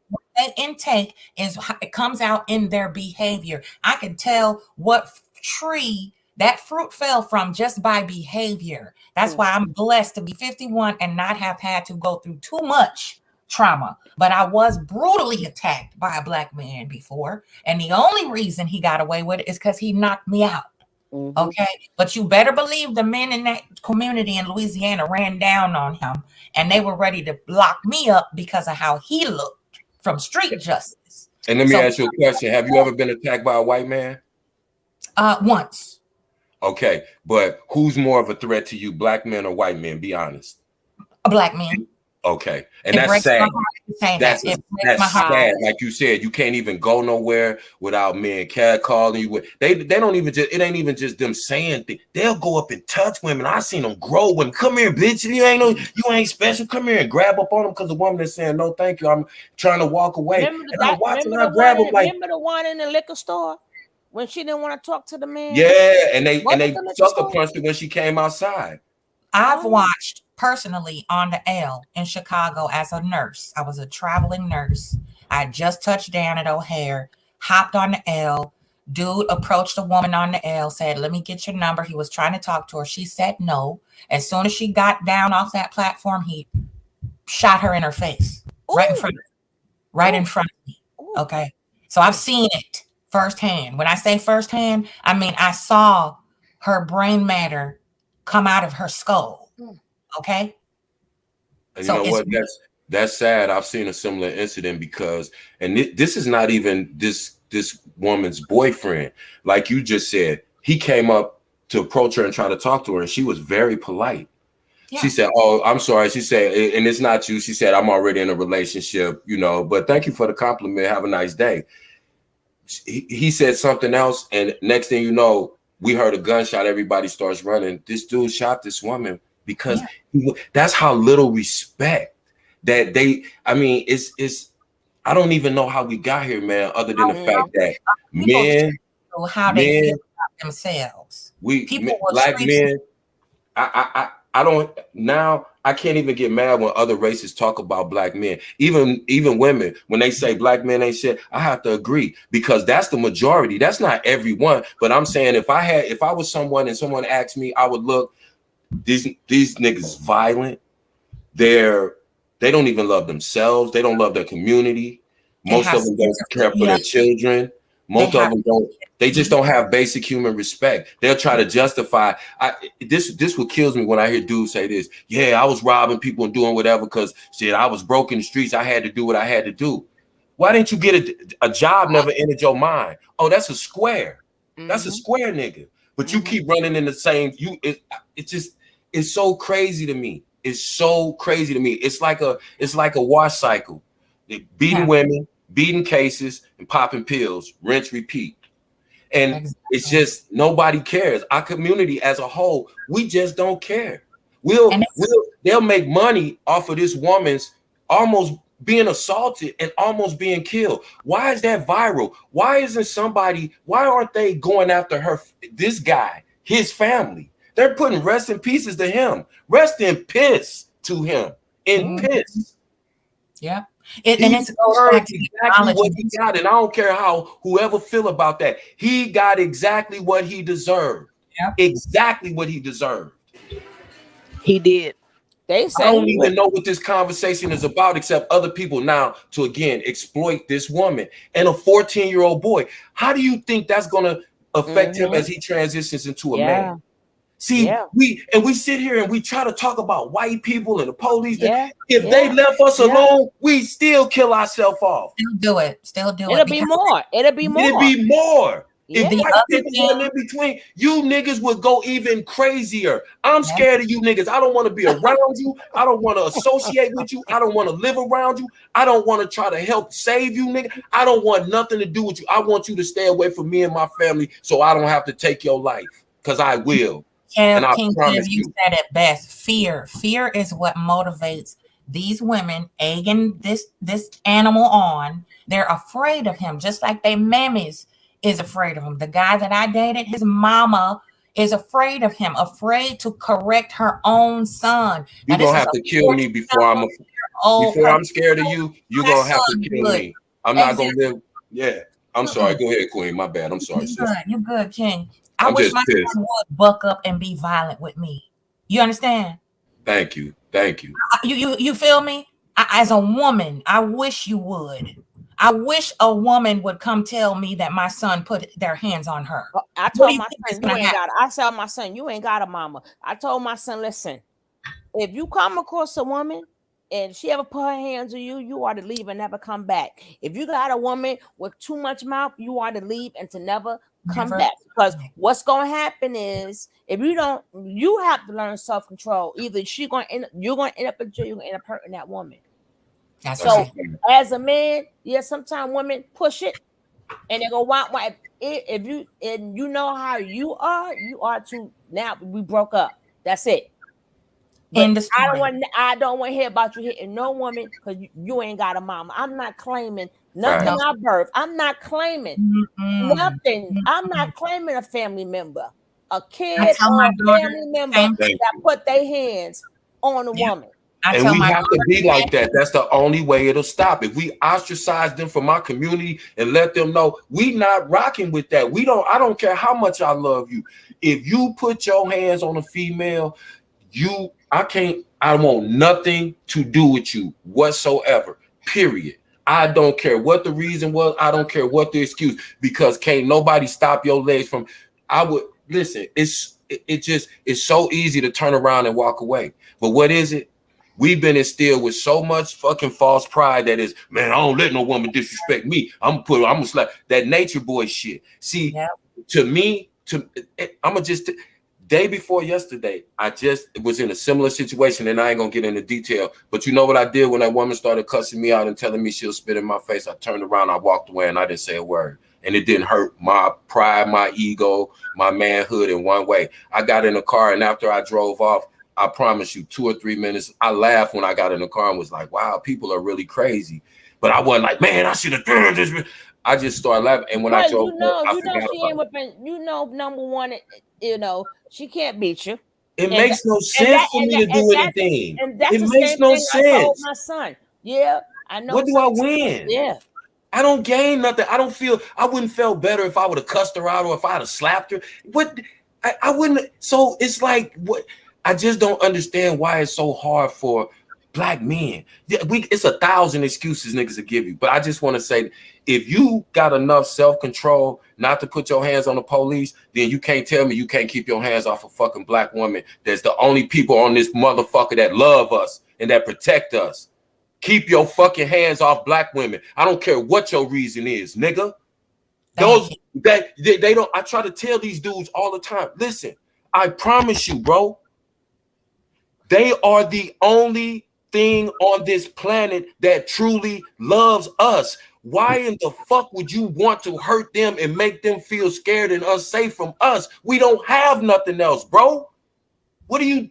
Nobody ever told you that in your life? And then it just don't make you feel a way when you put your hands on somebody. Once you grab them and you feel their weakness in your hand, it don't make you stop. That Kev got my chest hurt. That's crazy. But Kev, and now it's the videos. It don't make you feel funny that to the point that we don't be scared to go into the store with y'all unless we got somebody. Right. That bothered me that black women are scared of me, and I see it when they pass me. Yeah, we got to cross the street. That breaks my fucking heart when I see a black woman. I try to smile, and she'll still try not to like look uncomfortable, but I could tell, and I'm just like, damn, and I'll pass, and I'm telling about that shit hurt me every fucking time, y'all.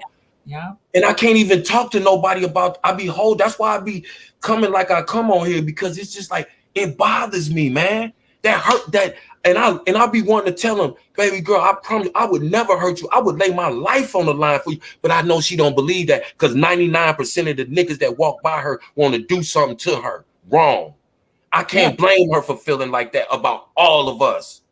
And that goes both ways too, King, because I get a lot of brothers who think I'm a unicorn because I don't have a stank attitude and I'm not cussing and acting crazy, looking like a dot, I'm 51, trying to look 21, and I'm actually have a lexicon of words outside of swear words, and I'm willing to step in and do the right thing and be the voice of reason. They're like, no, something wrong with you.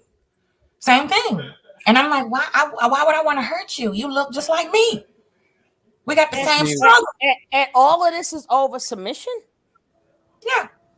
Wouldn't you rather be respected, which means that's a hell of a lot more than submission, because you could go to work, you submit to work, that means you love it or respect it. And wouldn't you rather genuine when we see a black man, we should feel safe. It's sad that now you got the videos, oh my God, run. Why? Well, how long are we gonna keep on running? How long you want the black women to run? I'm saying, goddamn. And they're not running from no white men. They're running from black men. And then you got videos saying black men. You heard it. That come from God. I forgot his name, but it's on the video. Check out the video. But the guy saying, you heard him out his own mouth. Yeah, you want to do what's right. And then ill the black woman. Mm-hmm. How did that even come out your mouth? And then and then them videos get like 40,000, 45,000 people, almost 50,000 people is watching this. because you could look at the thing. So you got 50,000 men and more, a little less, all hear the same thing. And that video was still up and still talked about, and all the comments lead right to it. And then they want to brag about well, I'm gonna show y'all in the and I go through somebody else, I'm gonna show y'all the comments where, you know, oh, that's why the black woman is. I'm like, first of all, I don't remember us not having the same struggle. You do know we got the same struggle, right? You do know we was in it together, right? I don't know. It's ridiculous, but it's a shame that a lot of, and then what's going to start looking bad is more black women. It's going to be us against us. That's what's going to be. You're going to have your piece, like Kim said, you grab your 9 as I clock on mine. That's how it's going to be. We're going to be taking each other out. Word. And sure, you know what's crazy that's too? Sad. What's crazy is like, and but before you start, you ain't never heard nobody tell the Caucasian woman to run, because they know that Caucasian woman is strapped, baby. In a lot of them countries, they're strapped. They're taught from a young kid how to shoot and everything else. But you tell the black woman to run.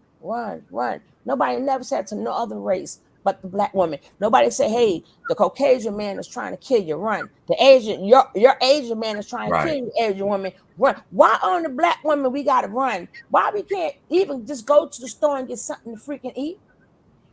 And we need to stop romanticizing the angry black person, the angry black man. Oh, he's just being a man. He's angry. They go through it. Like, yeah, we do. True. That's true. However, we take it out of context, right? Why are we angry, right? Why are these people like this?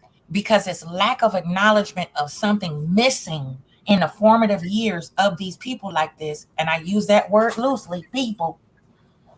Of the behaviors that are budding as young children, young men growing up, being enabled and coddled through their emotions instead of checking it at the door.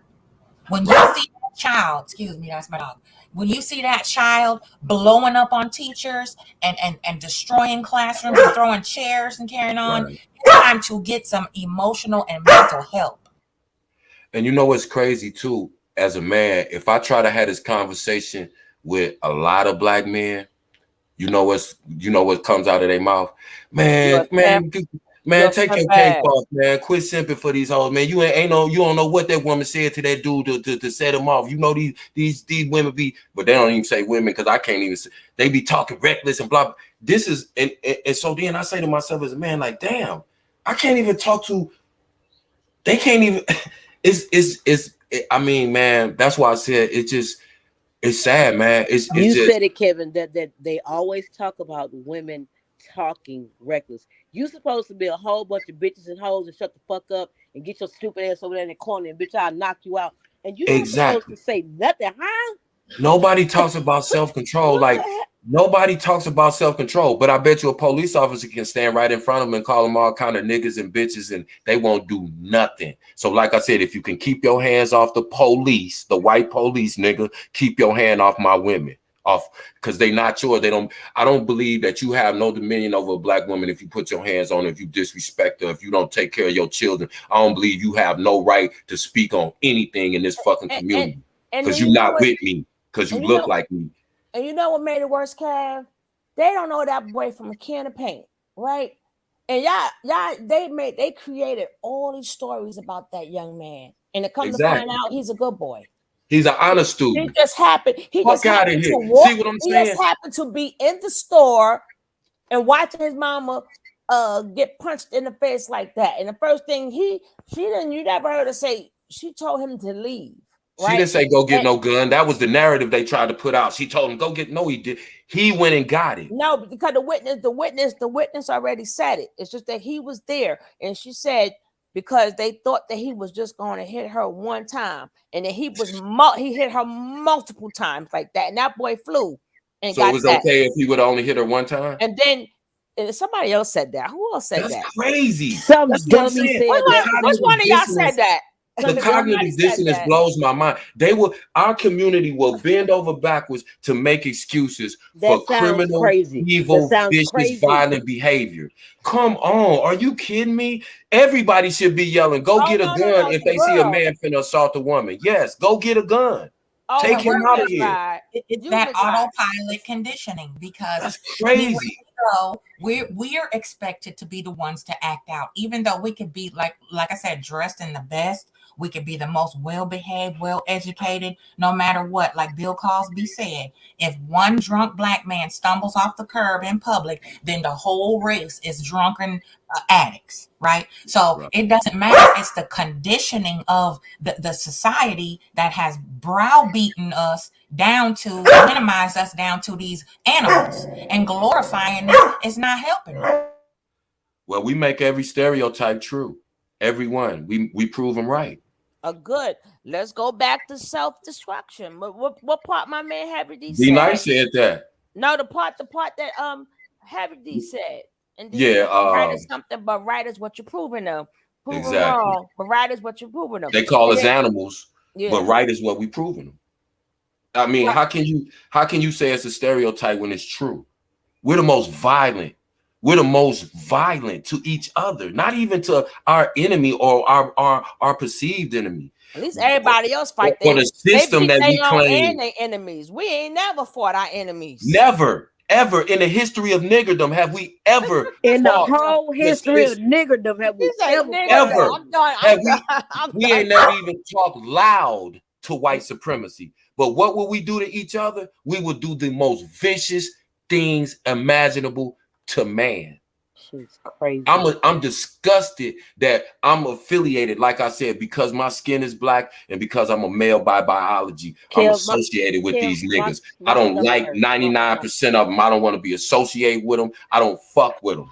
And I make that clear. Unless you real right, I don't care if you black. I don't. That's why I don't. Oh, I'm a black man. No.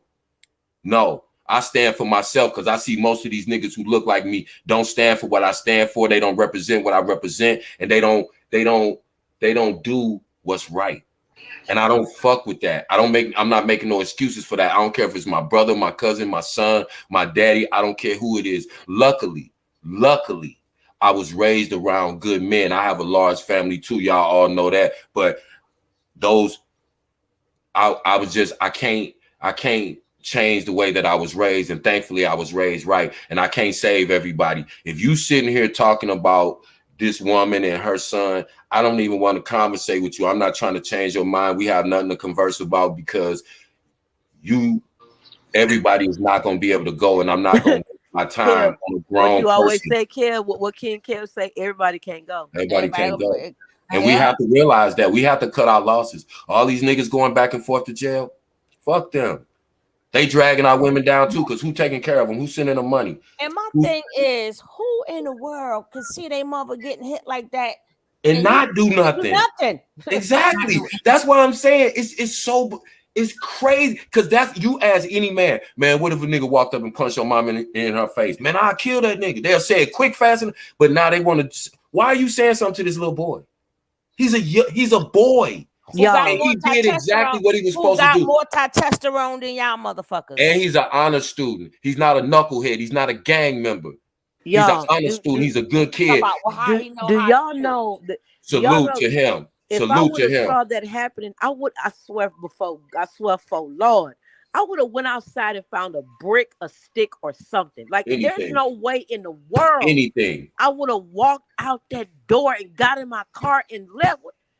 Even if that dude had to beat me up, he would have beat me up, and that would have gave that woman time enough to leave. I'm a man. I could take a few hits. They was like, oh, they don't know. And then me as a woman, and I don't even care if the man beat me up before, but I know that even if he didn't get unalive, you're going to jail. As you as his woman couldn't say, baby, come on, baby, come on now. She was saying, like, he told you that exactly. He told you to shut up. Yeah. I was like, what? She was proud. Baby. She was proud. He already in and out of jail. CPS are you? I guarantee she got children. CPS ought to take her children and investigate why she had that man around her children. That's a whole fact. And that's what I mean by the conditioning. That woman backing him up was conditioned to abuse. Okay, like I said earlier, and I'm gonna keep saying it until I go underground. Stop ignoring red flags. She knew he was abusive before she even gave birth to his children.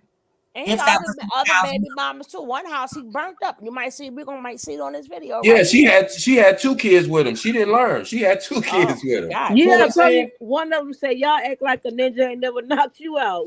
And it's what kind of life you living? And it's other videos. It's a lot of videos of him being violent. Hopefully, she got them all on here. Like you said, he was proud of being known as the knockout king. He was proud of that. As a grown adult man, he was proud of that. Listen, I wish that young man could hear my message. I salute you, young brother. I love you. You more man than 99% of these grown niggas out here today. You did exactly what you were supposed to do. And if I was there, I would have beat you to it, because he would be gone, and I would stand on that, and I'd have waited for the police, and I'd have said, show him the video. Yeah, I'm the one that smoked him. I put all 19 in him. And me as a woman, and that if I would have had that walking there and see somebody doing that to me, I'm gonna bust you too. I'd have put all 16. And I would have went outside and found a big ass rock. Listen, if I knew I had a piece on me, and I see somebody punching my mama like that, and then you're gonna turn this into a manosphere red pill thing, and then y'all, because y'all motherfuckers pardon me of you too. Y'all motherfuckers ain't got a heart. But yeah, because y'all ain't got a heart for your own. We are the worst. We are the worst, most disgusting race on this planet. Somebody do that to your mom and it's okay. And you can't say, well, my mother put herself in that predicament. All she did was go to the store. Your mama don't go to the store. We the worst. Y'all, I think it's bothering us in this age group, Sugar, me, you, Queen, Kim, folks in the chat, because we saw him tipping up on her like a damn panther. You know what I mean? Yeah. Yep. I kept going. I kept scrolling by the video until I couldn't. And then they about run. How could she run? He got her in the goddamn corner. She couldn't go. Why should she have to fucking run? Yep. That's I just it drives me mad. I'm so like and I thought I would never ever say that, yo.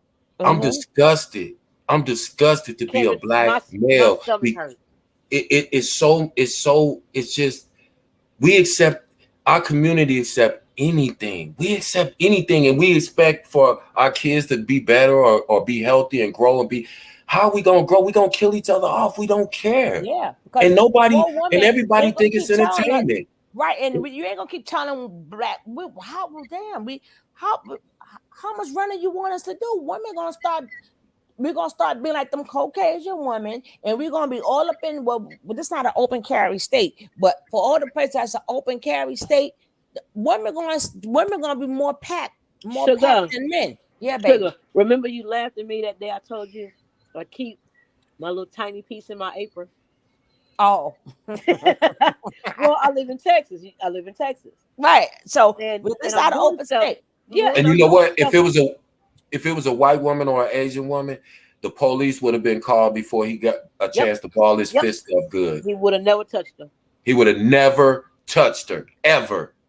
He would have never, ever talked to or touched a white woman like that. That says everything to you. As black women, that's how these niggas Folks feel. Would have been coming from all around that county.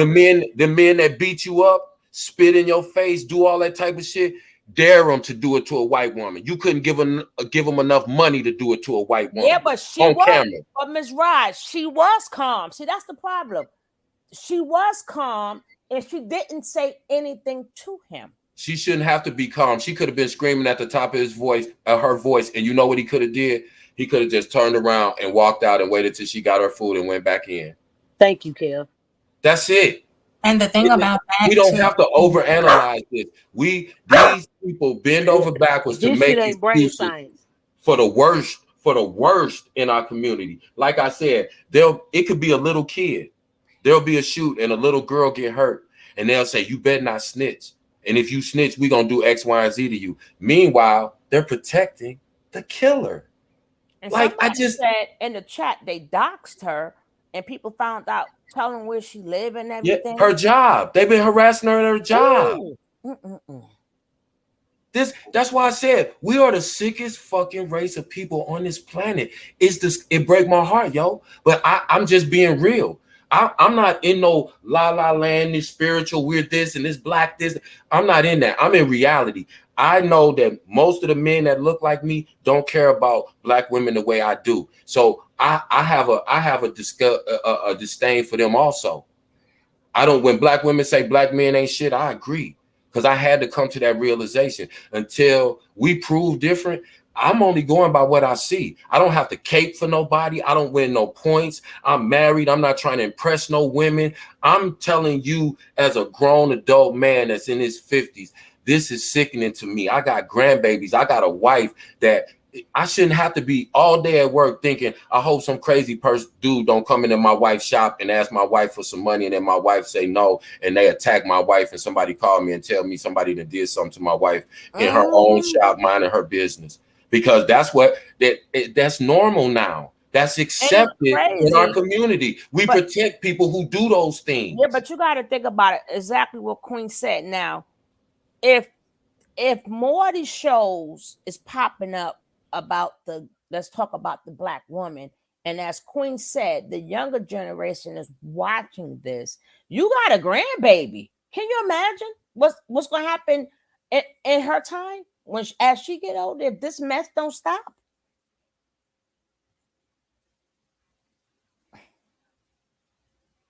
Y'all listen, my daughter knows this girl that's about 28, 29, and she's always been into nature and this and that, and she was curious about polygamy, and she's real CN-ish, right?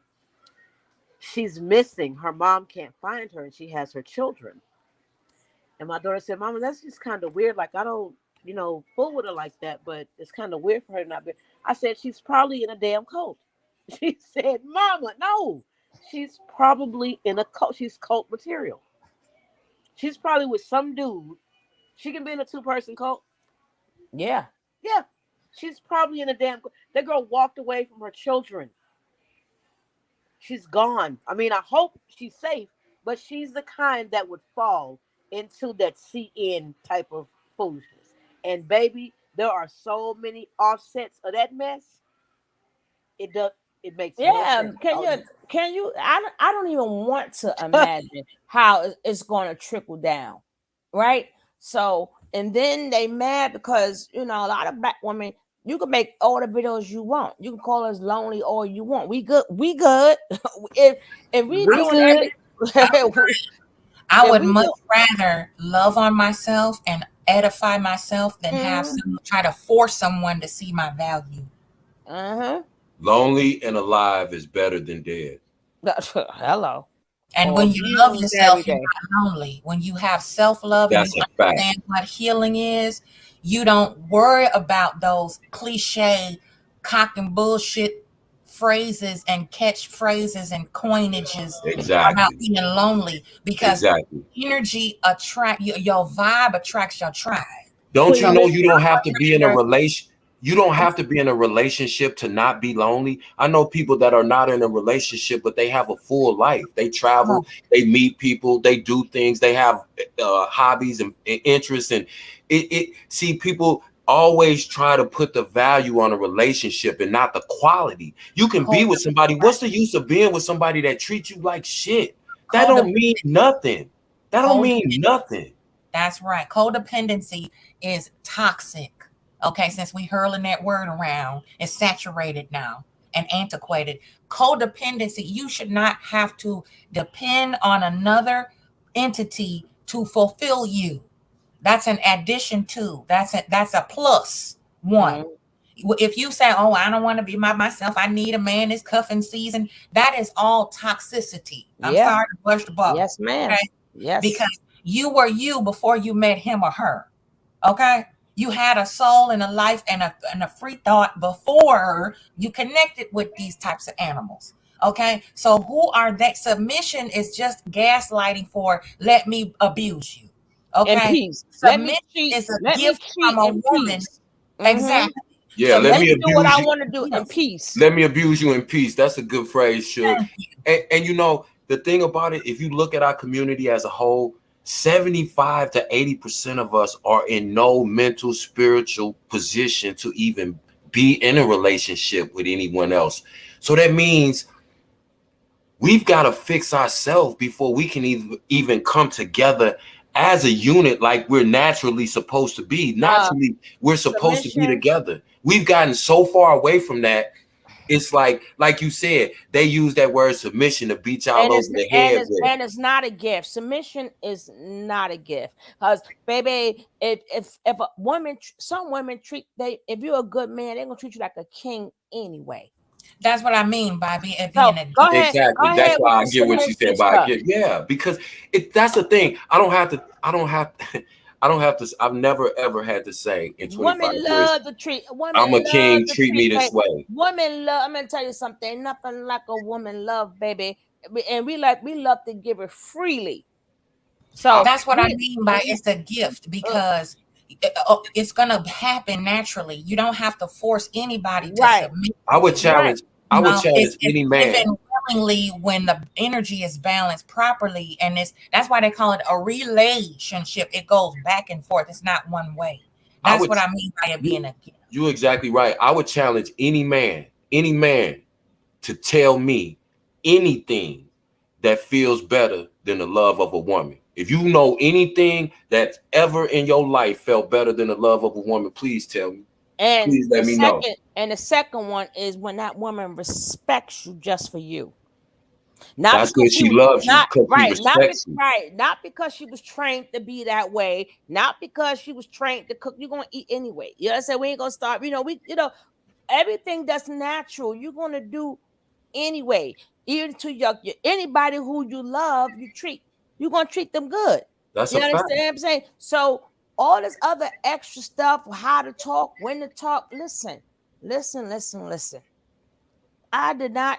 I couldn't wait till I turned 18 because I have to take no more orders. Like now, I'm not gonna go back into that. We are two grown adults here. We two grown adults. Why we can't? Um, that's not even the topic right now. But I'm gonna play a little bit more of this video so we can get a little more look. But I wanted you guys to see before she was harassed by a man, she loved on the black man. She just sent random cash apps out there. That's fucked up. I mean, sorry, YouTube, but let's go.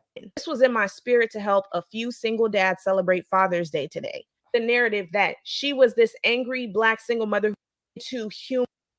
Get to Kohl's now for our epic deals you won't.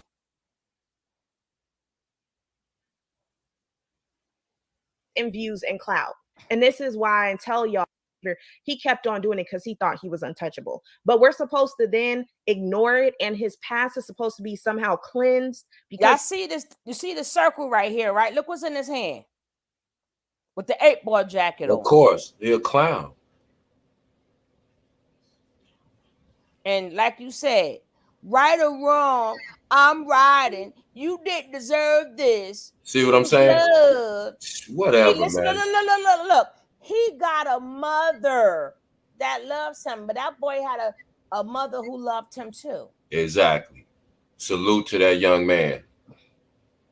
he I has wish I daughters. was there out of Stop health. using black girls for your own personal agendas from being degenerates. Right. Then they But gonna this post is this picture why with a these lot two of little these girls. black See, they trying males to don't elicit fear their sympathy for an behavior animal. because look at who condones it. All of this defending. Thank you. You can't judge nobody. He's an I animal. love you, brother. Please give another chance. Oh, He's an animal. did I mention he was a down low brother? Oh, He's did I an say that animal. part? Did I say that part? Even though it don't mean nothing, but he's down low too. Of course, that's why he can ball up his fist and punch a woman repeatedly, because he hate women and he hate what he is, and he can't be who he is because that's one of the other taboos in our community. So he want to take it out on a woman, just like Nature Boy. Nature Boy gay, and he can't be gay and still be the messiah of the black man. So what does he do? He beat on women. It's rinse, repeat. That's all it is. And And look at brown skin. I love you, brother. please give another chance. I'm a you something. I'm a you twin. I'm gonna be the best for you. I thought I write back. God damn. I'ma make you proud. I was your favorite. Why you had to leave me so soon? I love you, Jeremy. I'm like, shit, girl, stop it. Is it surprising though? Be honest. Is it surprising? No, I'm just agreeing with what y'all was saying. What That's y'all how sick it 100% is. true. Uh-huh. It's so typical. It's Mhm. so typical that it's sickening, man. It's crazy. And a It's lot of us crazy. see this in our own families growing up. I know I did. I have 2 older brothers who married white women. And that says a lot. That's why I'm the black sheep, because I'm the one who pulls the rug back with all that dust swept under it. I'm the one that's ready to clean the rug and what's under it too. So Right. I call it out when I see it, because dysfunction is dysfunction. You know, I have had fist fights with my older brothers and my mother turned her head to it. Okay. So it starts at home. Like I said, this is abuse, and confusion and confliction is taught. It's learned behavior. This isn't something that just is a chemical imbalance. It's a mixture of emotions not being addressed properly and a host of other things. And a lot of times, because in the black community, we mock mental health, going to see a shrink, that denotes you're crazy. No, it doesn't. Bottling things up is a defense trauma response. Not talking about it is a way to cover up and gaslight. And there's a lot of things clearly that's been going on with this down low, zing-a-ling, crazy. He's confused and angry and frustrated, and he's taking it out on black women. What does that tell you? What type of mama he got? Well, that's jail. Don't forget he's back in jail too, so you know. Yeah. Yeah, that's that jail behavior too. Exactly. So it's very common, especially in this part of town in Chicago. You know, especially they overlook it. They just blame it on Jesus, but nobody consulted Jesus when he brought his fist up on this woman. Was Jesus in the mix then? But now it's forgive. Oh, please, this shouldn't happen. Yeah, you should have taught him how to stay out of jail and out of the penal system, and raised him and poured into him something good with the principles like King Kev has, and many good black men out there. Principles. You can't just free Willy with a boy. You have to And keep everybody yeah. busy. And I wanna ask these people, what was your purpose of posting a picture with him and his 2 little daughters? He didn't give a fuck about his daughters when he was punching somebody else's daughter in their face. So why are you posting pictures of him and his little? We don't care. If he cared about him, he wouldn't be unalive. But he didn't care, so I don't have no sympathy for him. It ain't about his kids. He's the one that's supposed to care about his kids. He put himself in a position where now he can't raise his kids. So hopefully some other black man who ain't dysfunctional and violent don't take over the care and custody of those 2 little girls, because it's going to be the same cycle. That's what people don't want to talk about. If he left his daughters, that's on him. Stop posting pictures of him and his daughter. That's not going to make me have sympathy for him. Because if he was thinking about them, he wouldn't have been punching somebody else's daughter. That woman is somebody else's daughter. He didn't think about them when he was punching her in her face. Then you know what make it even worse? With these dumb dusties they forget to tell you. You can say what you want about that boy, but as we see, his father is not in the picture neither. So if you got a good mom, that's all he got.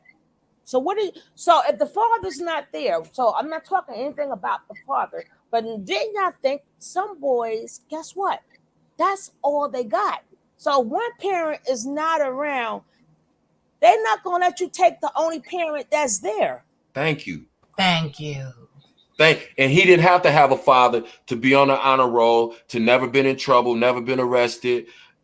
He didn't have a father around. So obviously his mother is a decent enough woman that she taught him something. And he had the instinct that most of these cowards don't have. They'll get in an argument or somebody will step on their shoe and they'll run and get a gun and take that other black person's life over something silly. And then they want to criticize this young man for doing exactly what he was supposed to do. If that man would have hurt his mama, she could have got brain damage. Now he doesn't have no parent. I'm not saying his father's not in the picture, but as of That's right why. now, That's why I said, "Hey, sissy." That's that's why I crazy. said I'm not going to say anything about the father. Right, because we We don't know. don't But I'm know, just saying, right? what if he's not in the picture? Right, but the Because it's thing so is, typical. right, but all this, only reason why I'm assuming that is because I don't see him nowhere. Like your son needs you now. I Because don't that's see what him. niggas do. Because that's what niggas do. Don't take care of their kids. And like you said, all this stuff popped up. I'm not criticizing him because I don't know the situation or why not. Me personally, I would have. I don't do social media like that. But when I saw them coming for my son, I'd have been the first one to speak up. I'd have been the first one to speak up to defend my son and the mother of my son. Exactly. Period. And say any of you cowards who feel differently, that's on you and whatever you believe in. But you're not gonna come after and threaten my son for protecting his mother. What type of weird, sadistic, demonic bullshit is that? You criticizing a 14-year-old boy for defending his mother. And then you wonder why we fucked up. You wonder why the kid. Y'all I ain't seen nobody, and I ain't seen nobody in his family like step up. I seen her family step up. These niggas crazy. But I'm like, so like I said, we don't know because what if he could be unalive? We don't know. But what we do know is that as a young kid, I'm not gonna let you take the only person who loves me, who's there for me, who feeds me, who clothes me, who gives me hugs and kisses. You ain't taking the only one I got, the only person that does that for me away from me. That's exactly. And why it don't even have to be his family members. Say his father's not around or he's not involved, so he doesn't have that side of family. Where are the men that know him in his community, his teachers? If he's in sports program, his coaches. That's what I did. I kept around myself who I trusted to mentor them properly with the principles of just the black men that live in his neighborhood should come on together and say, we are going to protect this young man. So if anybody gonna try to do something to him, y'all gonna have to come through us first. Exactly. I wouldn't have to know him. If I lived in his city, I would reach out to him personally and let him know I will volunteer to come and sit at your house and make sure y'all safe until whatever happens. Until y'all figure something, but y'all not gonna be scared away from y'all home, especially by nobody black. Y'all didn't do nothing wrong. This young man protected his mother. What are we even talking about? Now, what are gang members? Where the gang members? What are gangs coming together saying, yeah, he stood on his? Y'all listen, this is how sick we are. If you kill somebody for the neighborhood, you get status. You a G. Yep. They love you. Then they'll kill for it. But if you got a young man that will kill for his mother, y'all will attack him because he didn't kill one of y'all homies or some dude y'all thought was cool on social media. That's crazy. This is a 14-year-old boy that we're scarring for the rest of his life, yo. Because when he did instinctually what was right, he's being criticized by his own community, by grown men and women. They're harassing his mother, threatening his mother. What do you think you're doing to his mental? That's all he got. That's all he got in this world. What do you think y'all doing to his mentals? Y'all motherfuckers is sick. Any of y'all, all of y'all, I don't care who you are. Any of y'all saying anything negative about this woman or her son in any way, fuck y'all. Y'all not part of us. We don't need you. We don't want you. And I hope it happens to your mama. And then we'll talk. Tell me how it feels. I hope it happened to your mama. And I stand on what I said. Any of y'all that's criticizing her or that young man, I hope it happens to your mama or your grandmama. And then we'll have a conversation. But right now, I don't want to hear what you got to say if you defending this fucking coward. And those ones that are defending this crap are the ones who wouldn't know what to do, who would stand around and allow someone to disrespect. Can't nobody walk up in my front door with my two sons here and disrespect me. Okay, they'll roll them out on a gurney. They will just stand around and let it happen, just like the other people that watch Carlisha get brutally attacked by this animal. They were the same exact ones who will be like, I don't know what to do. I just don't. I don't know, man. That ain't none of my business. That ain't none of my business. My mama, I ain't know what to do. That'd be the first one. Niggas got an excuse all the time, like they going to, like these niggas is cowards, man. You niggas are cowards, and I'm talking to all you supposed to be black men, all you so-called kings. If y'all ain't rallying around this young man and starting cash out for him and his mother, if y'all not sending out defending him against this coward, you motherfuckers are the problem too. Just like Jeremy Brown, y'all are the problem too. Just like that fucking coward. And y'all deserve to be, and your mother deserves to get done like that if y'all defending him. That's how I feel. Say, where's the men who she cashed that? Well, I don't know, because her page, she had to take down her social media. Right, because they harassed her so much. Where all the men she cashed out, and I bet you that's the only fucking thing and acknowledgement they got for Father's Day. Where they at? Where you niggas at? Fucking cow. I hate being. I'm ashamed of my fucking community, yo. That's crazy. This is, and then we supposed to think it's gonna get better. How? Nobody's standing up for what's right. How, Sway? How, Sway? Like this though, because King Kev, you're doing what we need. It has to be discussed. It's that elephant in the room that nobody wants to talk about. But it ain't enough of us. It ain't enough of us to stand up. I've been a man for 50 some odd years, and it ain't enough of us that'll stand up for what's right. And I done learned that from experience. I feel you, bro. However, whenever it's something important, I've been working in my community actively out in the streets with gang members and kids for 27 years. We never have enough black men that will volunteer to mentor. We never have enough men to come together when something happens in the community and we're trying to be a presence in the community politically or socially, just out in the community. It's never enough of us. Over my whole life, I didn't gave up on these kids, and I begged the men. I have pleaded, and I'm like, yo, can you just play a basketball game with them? Meet them where they at.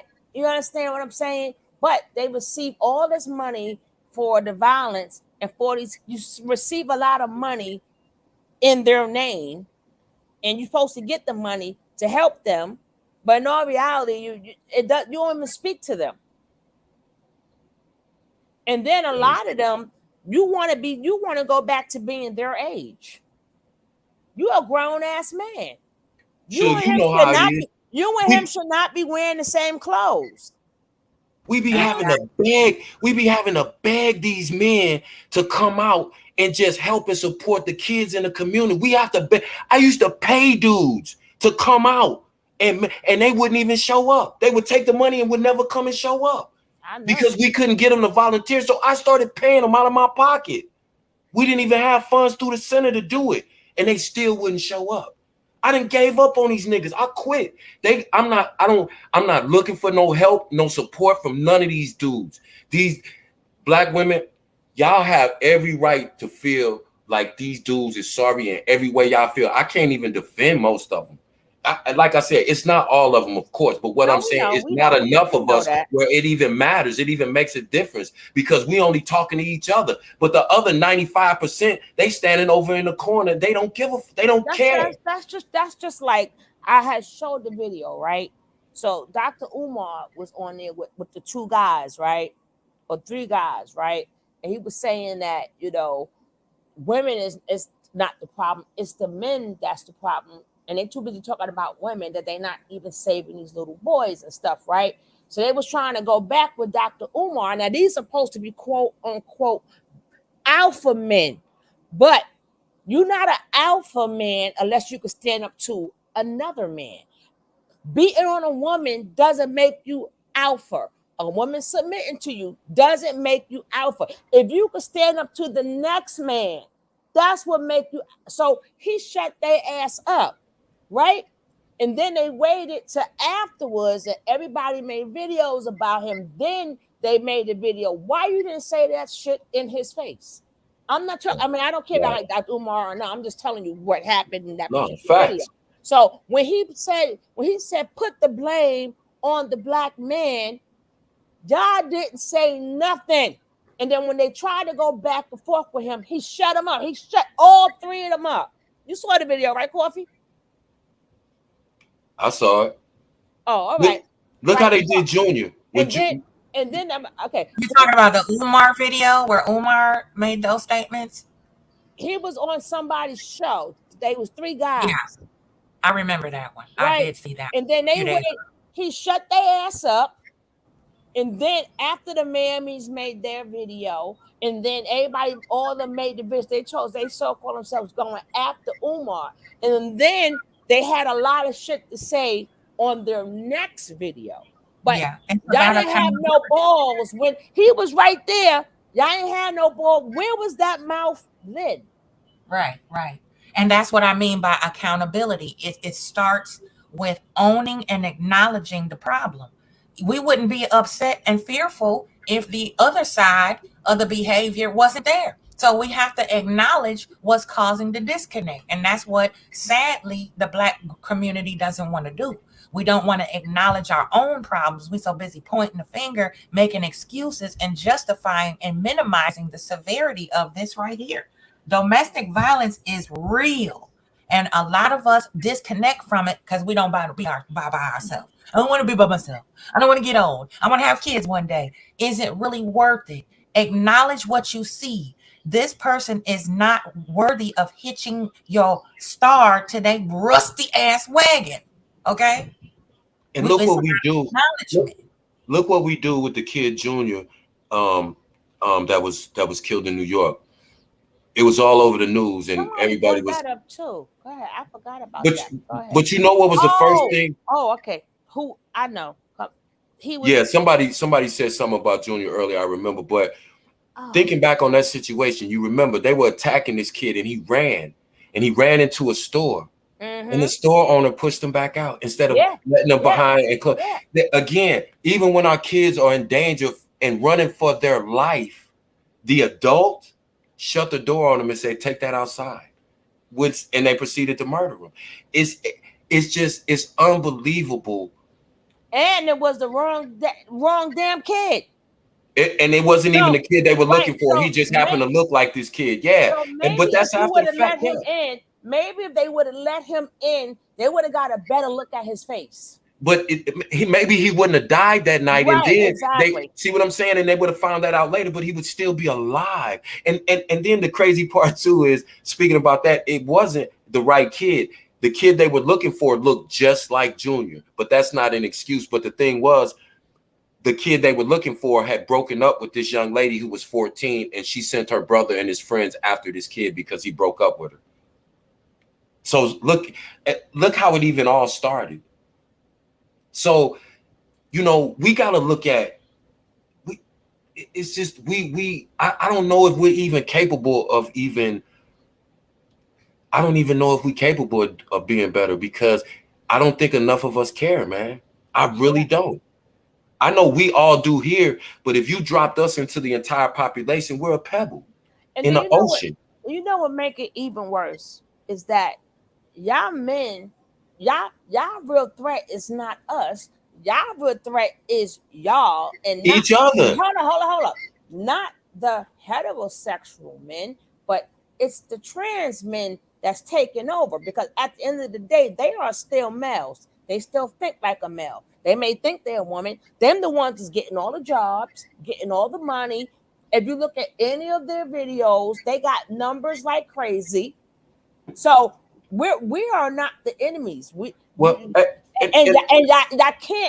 can't approach them because they are protected. With the LGBT, their community protect them. So you want to lash out at us. But majority of y'all are wearing dresses now. And take it one step deeper. Who lives the best in prison?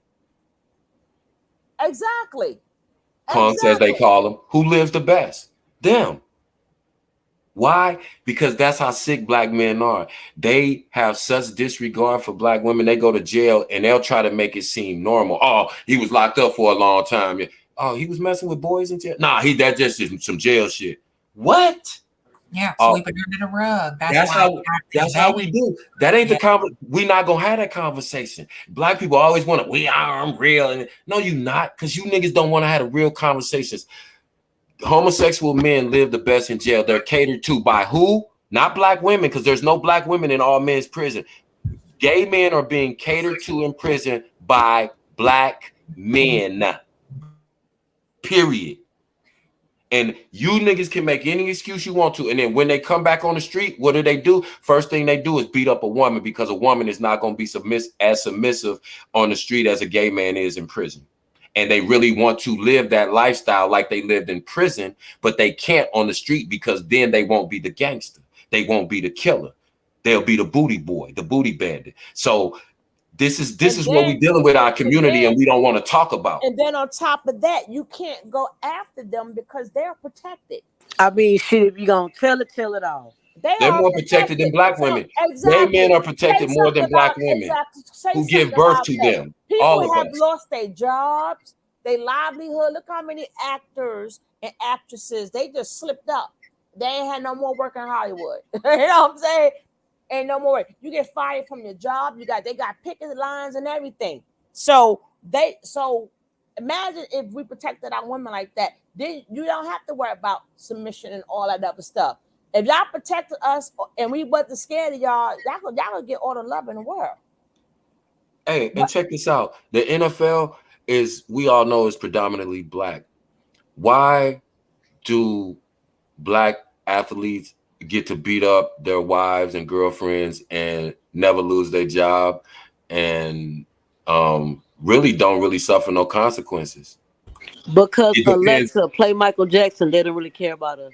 It depends on who you are.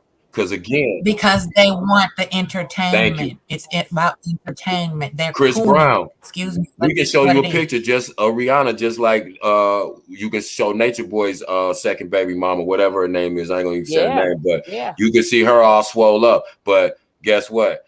Chris Brown go in concert. It's gonna be a stadium full of women screaming, grown women who saw pictures of Rihanna. Now the minute he say something about them alphabet people, his ass would be. That's a shame. You get canceled. Get canceled. That's with one of them. Right. You smart enough not to bother them. You smart enough to watch what you say, because you don't want your life messed up. So let me talk about the woman. Yep. An NFL player can beat his wife. Yep. All he has to do is have a press conference and have the black woman sitting up there holding his hand and act like he's getting choked up and apologize for embarrassing the organization, not his wife, for embarrassing the organization for which he plays, and everything is forgiven. But then again, we wonder why so many things are acceptable. You got kids now, like I said, I got kids in my program that I mentored that are 13 and 14 and 15 years old, some of them that are in middle school that are beating up on their girlfriends in middle school. Yeah, they're encouraged to do it now. I've seen older men, black men, encouraging each other to beat up their women, wives, and girlfriends. Older 30-somethings like this dusty cretin. You got to get them in line, bro. You got to get that mouth in order. And I remember my grandfather saying, a woman is going to be a woman. She's going to say whatever she want to say. It's not what she say, it's what you answer to. That's what my mama your bills are paid and your children are fed and clothed and being educated and substance put in them, then the man is going to be a man and do what he's supposed to do. It's not about controlling your woman. It's about taking care of her, protecting her, and providing to make sure you elevate her, because she's carrying your children behind her. Period. Yeah, you're supposed to protect and provide. We can cuss all day long a black man out. Are the bills paid? Are you comfortable? Are you being loved and attended to and respected? We're gonna have our moods and emotions. Both of us should. The thing is, we stifle those feelings and emotions in black men to manifest into what we see here. Over and over again. Men are supposed to cry. You're not supposed to ask for help. You're not supposed to be overwhelmed. You're not supposed to show if you don't, never let them see you sweat. That is also dysfunctional, because you're supposed to have emotions. You're supposed to be upset when you're upset. from birth, we're bred into dysfunction. Just like everything Queen just said. You can't cry, you can't show no emotion, you can't be weak, you got to be this, you can't. And then by the time you try to deal with another human being, you still don't have a grasp of who you're supposed to be or how you're supposed to be that way. Thank God I didn't have to process all that. I never heard or seen my father yell at my mother or be aggressive. I've never seen my grandfather yell or be aggressive toward my grandmother. I have 10 uncles and 8 aunts. I've never seen any of my uncles raise their voice or be violent or physical toward any of their sisters ever, my whole entire life growing up. So it's not what you learn or what you know or don't know, is what you're subjected to. So if these kids are subjected to violence on a daily basis, it becomes, like you said, you become desensitized. It's normal. And that's what is wrong with our community. Everything that's wrong is normalized in our community. So therefore, nothing's wrong. Because if the wrong is normalized, then what's wrong? Exactly. And that addressing it is also the big problem. The big speed bump is addressing it. You notice how you see this adverse reaction, like an allergic reaction, when you correct a younger person. They have all the smoke. But then when somebody really step in that firmness of a real man, you say they bow down and they stop, they back up. They move around in. And see, that's how it is whenever I step into stuff. I'm like, wait a minute, wait, we're not gonna be speaking like this in front of our elders. And everybody, it's fear. These kids want the correction. These people want the correction. They just don't know how to process it properly. It's that mechanism that's missing of being corrected and understanding that it's a lifestyle to be righteous. It's not just a fad or a phase or a trend. You gotta live it. Exactly right. Because it's one particular young man that I mentor. He's 15. He's about to turn 16. And his mother came and asked me because one of the situations he got into was he jumped on his mother's husband and beat him up, pretty bad. So he went to juvenile for a while. So anyway, they said, Kev, see if you can, work with him. So fast forward 6 months or so, his mother came to me and she said, Kev, what did you say to, well, I ain't gonna say his name. What did you say to my son? And I said, what do you mean? She says, that boy has the fear of God in him when it comes to you, but not in a sense where like he's scared of you, like you gonna do something to him, but he's so scared to do something wrong and you find out or you disappoint him. I said, that's what it is. It's not a physical, I don't have to raise my voice to him. I talk to him like this, but it's what I say to him. You understand? I don't say, man, nigga, you better stop doing this. I don't this and I don't, because that's the environment he comes from. So when I say the consequences to right, because I simply say to him, we have a zero violence tolerance policy at this center. That's why we got the boxing ring. We just got a boxing ring when the chat donated money to me for my birthday. I donated that to the center and we bought a boxing ring. So we have Friday night boxing every night. I keep saying I'm gonna get the video to Silk so she could put it up so y'all can see. But anyway, I said that's the only way that you can take out any type of aggression. And then they always have to shake hands and agree that whatever situation they had is over after the Friday night boxing. But I told him, I said, listen, not only are you going to not have access to the center, you're not going to have access to me. I can't associate myself with people who are violent and who are going to jail. I just can't, because I got a lot to lose. I have a family. I got things to lose. That's simply what I said to him. And just by saying that to him, that corrected his behavior in school, his discipline. Now, I'm not saying that to pat myself on the back and say, oh, I can just snap my fingers and change a kid. But I understand what his problem was because I was willing to talk about it for real with him at first, about him and his father's relationship and about him and his mother's relationship, right? Because both of those relationships affected the way in which he acted and why he was the way he was. All I had to do was show him that, one, I'm going to be consistent. I'm going to instill some discipline and order in the way that we deal with each other so that I'm showing you how to deal with life, and either you can go along with the program or you don't have to. But I said, I have too many kids that need my help for you to take away from the other 13 kids that need my attention. I'd rather it be all 14 of y'all, but that's up to you. That's all I had to say to that kid.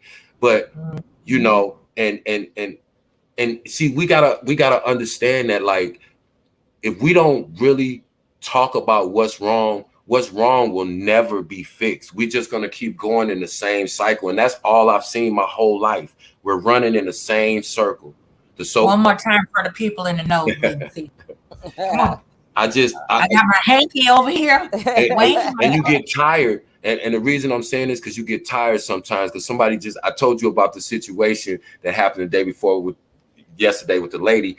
The person who was with me, they was like, Kev, like, I just, like, after that situation happened, what they said to me was, don't let that change you, because I know you'll probably never protect another Black woman in your life after that Black woman did that to you. But don't let that change you. And I said, I can't change who I am. I said, it just breaks my heart that somebody that I would literally put my life on the line for would spit on me and disrespect me and call me every name in the book. And I didn't do anything or even respond. But you get tired. Like I said, I'm in my 50s, yo. I'm proud of that. But like, I've been doing this for half my life, for most of my adult life. I started doing this when I was 24 years old. You get what I'm saying? And I've been doing this 28 years. And you see, as much as you put your heart into people and trying to help your community, you see that it has absolutely no effect. It breaks your spirit in that sense. Like, you like, yo, fuck it, I give up, man. These motherfuckers don't care. And the ones that do, it's not enough of us. It's only a handful of us. And we're stretched thin. We can't be the only ones that's trying. Like, that's what it feels like. And we can't even talk to other Black men. And I don't want to hear that shit, man. I'm trying. What's up? You got some bud? Oh, and then go on with that bullshit, man. It's crazy. And it's just like, it's sad, man, but I'm tired. Somebody else got to take over, because I give up, man. I don't have no faith. I don't have no more faith in these people. I just don't. What make it even worse is that it's to the point that, like, I don't know if she's scared of Black men or whatever, but like I said, more women is going to become strapped, right? So we're going to be taking out each other left and right. It's going to be really who gets to the strap first. You understand? And that's what's sick. Yeah. You know, because soon it's going to be to the point, as soon as we feel a man is getting aggressive, we're going to automatically, because we done been bait. We done been I'm already there. Think about how that woman's think about how that woman's gonna react when another strange man, in any type of way, even if he's not talking to her, even if he's in her vicinity and she hear a Black man getting loud and she's in that vicinity. Don't you think that's gonna trigger her? For the rest of her life, Black men are going to trigger her. That's sad, man. That's fucking sad. She loves Black men. Obviously, she sends strangers cash apps for Father's Day. But she can't even probably deal with a man in a relationship now, because even if he's just playing and flinch real quick, that might trigger her. She's gonna forever be traumatized by a Black man. And then God damn. With the son, you don't know which way he gonna go, because thank you. Because remember they said after that's what they say in the street. I don't know if it's true, but they say after your first one, the first one is always the hardest one. So if he get past this, he may really think he's a hero. He may constantly walk strapped, because y'all threaten his life too. Or what if he's he's so afraid of Black people that he starts saying, "Fuck it, I'm on demon time now." Exactly. I got one already. That's what I'm saying. So why y'all threatening him? Did y'all forget this boy will protect himself? He will protect his life and his mother. And as you see, he is not scared to shoot. And that's crazy. And I want to do this. I want to speak over his life, that he has such a powerful mother, that she will get him and herself the help and healing that is so much needed. Let's speak that over their life Well, and that family, let's speak that that she will take people the leave steps him alone and necessary stop to threatening get him. them healed. I Yeah. Yeah, and co-sign to that. get back up off this family. And they need to go fund me for the counseling and Thank therapy you. Thank you. that for her family and Right. her children, Or especially if her. they have to relocate because of these. Exactly. To find a place of healing and peace where they can decompress and process everything they've been through so they can move forward with their lives and continue to be successful, because she has businesses and things like that she owns. Right. And she Business has to says be able with to an help S. give And, back to and, her community. and don't forget, that young man is not sitting over there thinking, yeah, he messed with my mama, I smoked this dude. That is probably traumatizing to him that he had to take a life. I've been in the Right. military, Right. and I tell people all the time, I don't talk about war stories, because every time, if you've had to take a life out of defense of your own life, it still haunts you. And I can tell you that from personal experience. So when I speak about a lot of these things, they're multi-layered for me. Because no, you don't ever want to take somebody's, I don't know, I've never been angry enough to really want to take someone's life. But when you're in a situation, and for me, it was war. It was literal wartime, being in the military. And when you have to do certain things and you decompress and you still think to yourself, because you're a human being, damn, somebody is not alive because of me, regardless of the reason. It still haunts you. You still have nightmares. You can still see the freckles on that person's face because you had to walk up to their body and take things out of their pocket to make sure that they wouldn't harm anybody else in your unit. And you can never erase that from your mind. No. And these dudes run around out here and kill each other so blasé. And I think to myself, man, they don't know how tortured their soul is going to be once they come down off the adrenaline rush of the gang shit and they realize that they've done the most evil thing that you can do in the world for absolutely no reason. It's sick, man. We're in a bad place, and I don't know. Like I said, I don't have a lot of hope for us, man. It's crazy. It's crazy. It's you never want to take. And I wish these dudes could also see the after effects, because, when you shoot somebody, the devastation that you do to the human body, I wish they would be forced to see that image every single day when they do that. Just really see the physical manifestation of that, because when you realize not just that person's not alive and they're just laying there and you see a little blood. No, when you see the physical damage, when young men can't have open casket funerals because so much damage has been done to their bodies by the firepower and the amount of ammunition that these young dudes is out here playing around with. And just to add to that, as a former medical first responder, it does something to you. That's why I got out of the medical field, because I was patching up and plucking bullets out of little MFers like this. Girl, me too. Okay. And I'm just thankful that out of all the years I was doing EMS, I am so glad nobody I'd have held heads together. I never, thank God. Okay, riding on the gurney full of blood, trying to keep this I had that alive. But I would have been devastated. I'm like, I don't know what's gonna happen once you get off the stretcher, but you're gonna live while you're in this damn ride. This ride there, you will be alive, okay? But yeah. But I want to get a little bit more into Homeboy, so I'm gonna be skipping through it. So I want y'all to hear about him. I'll be the best for you. I'm cooking, so I'm here, but I'm I was gonna your favorite. Why you had to leave me so sensitive? Apparently, for everybody, love Tunkie. And then she said this, and another thing. Stop acting like that jigger y'all be sleeping with never knocked y'all out. She also went on to say another thing. 95. Let me rewind it. Apparently for everybody. That's love it. Tunkie. And then she said this.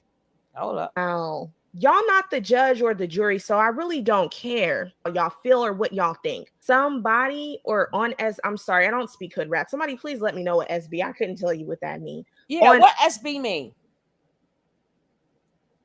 Straight bullshit. Oh, thank you. SB, I'm willing to get up with anybody about my brother, aka the Knockout King. Child. You hear his name? The Knockout King. Uh-huh. And I ain't about to troll, keep commenting, or none of that. Rather, it's jail or heck.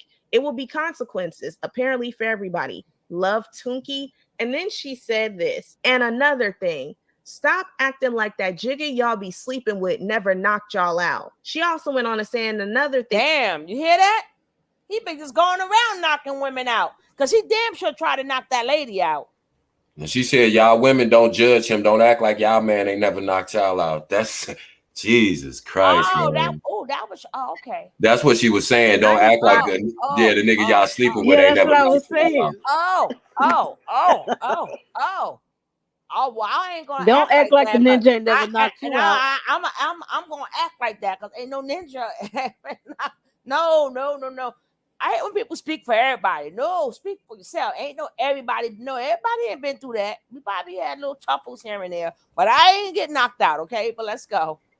5% of these jiggers that's posting jokes about JB, he done KO'd y'all out and y'all socks before with literally one punch. Y'all couldn't get up with him with no hands. So she's telling you basically, who cares about what he did to you?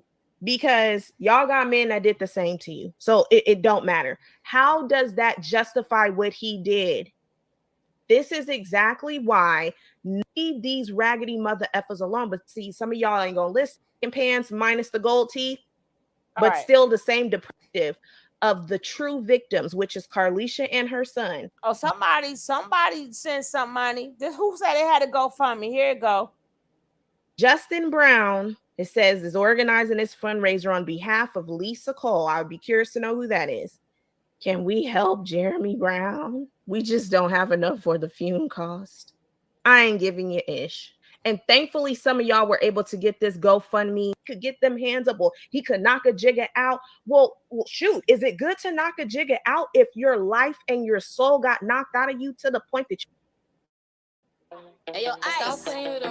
I want to see the one that when he burnt the damn house up and then took a picture. Look at this. He was arrested. There go the scumbag. He wasn't doing nothing but going around committing crimes and living his life filled with nothing but jail. It'd be remiss of us to assume that he has also put hands on women prior to Carlisha. No, it's not. That's exactly what he's done. Look at that. Look at the house. Now, the woman, Takia Carter, she goes by Magic Carter, Takia Carter on Facebook, whatever. Okay. She was going up for him, going hard in the paint for him. So her cousin, now this is allegedly her cousin. I don't know if they're actually cousins. You know how Black people, we always call somebody our cousin, but maybe they could be actual cousins, I'm not sure. Yasmin clapped back at Takia. She said, Takia Carter, don't come on my crap. Feel how you feel, and I'm going to feel how I feel. A million people talking about Jeremy Brown no longer being here, but not you going so hard over him, and he used to turn you every which way. Didn't he just set your ish on fire? If you can't handle national news, log, you of all people better not play with me. These are the text messages because Takia sent her some videos of him trying to burn her house down, child. The stairs was burnt up, all the crap was burnt up. So she said, dang, are you serious? What did you do? I'm at Red Cross now. And Takia said, girl, this week A jigga burnt it down. She said, B, what? Are you serious? So just you see the ninja burnt the girl. Don't have any volume. Down. Look at that shit. They made it mute, but how you burn the girl house down? He completely burnt up the house. You could see all the ashes and the soot in the house. Like, oh my goodness. What if they would have had children home or something and he just did that devoid of anything? This mofo crazy. Do you see that lady house? Yep. He's exactly where he deserves to be. Rest in peace. Rest in peace. Rest in peace. If anybody, I can't stay. If anybody is confused, look at this lady house. And she said, I'm at the girl caping for him. And then she said, I'm at the Red Cross. This nigga, rest in eternal piss. This weak ass ninja burnt the house. God damn. So she said, dang, are you serious? What did you do? I'm at Red Cross now. And Takia said, girl, this week A jigga burnt it down. She said, B, what? Are you serious? So it don't have any volume. They made it mute, but yeah, he completely burnt up the house. You could see all the ashes and the soot in the house. Like, oh my goodness. What if they would have had children home or something and he just did that devoid of anything? That is so scary. Damn. And you already know that a lot of them were not calling the police on him. So he was just going to keep on and keep on. But this the same person that y'all going to say, oh, well, he had daughters. Do you think he cared about them daughters when he was burning that house down? Look at the doll here. So that to me is indicative that children also live there. God damn. So this is supposed to be, you know, the quote unquote, the most involved fathers that y'all love to lie about and brag about. Takia's response under the post where she posted him burning up her house. So Takia told her that she can't troll her, and she said, how you bumming because I'm straight? And Yasmin said, you steal keys out of lock boxes, make fake leases, and stay until the court pay you to move, love. She said, it's a million jiggas trolling. Go on their page. This man is gone, and y'all find out he messing with dudes, and your chest hurt, don't it?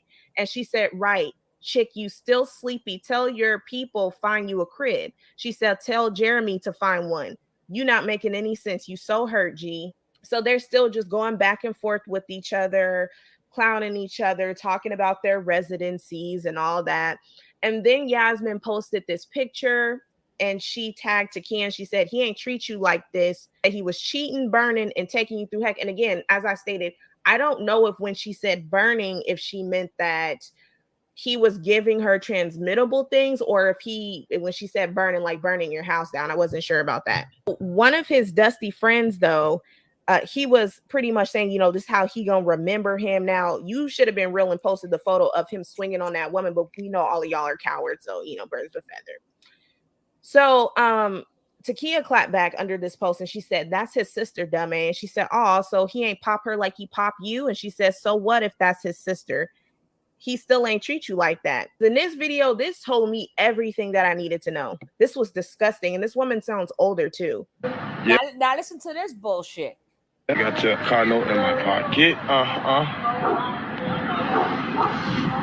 He got the damn lady car note in his pocket. But let's go. What's the word, though, man?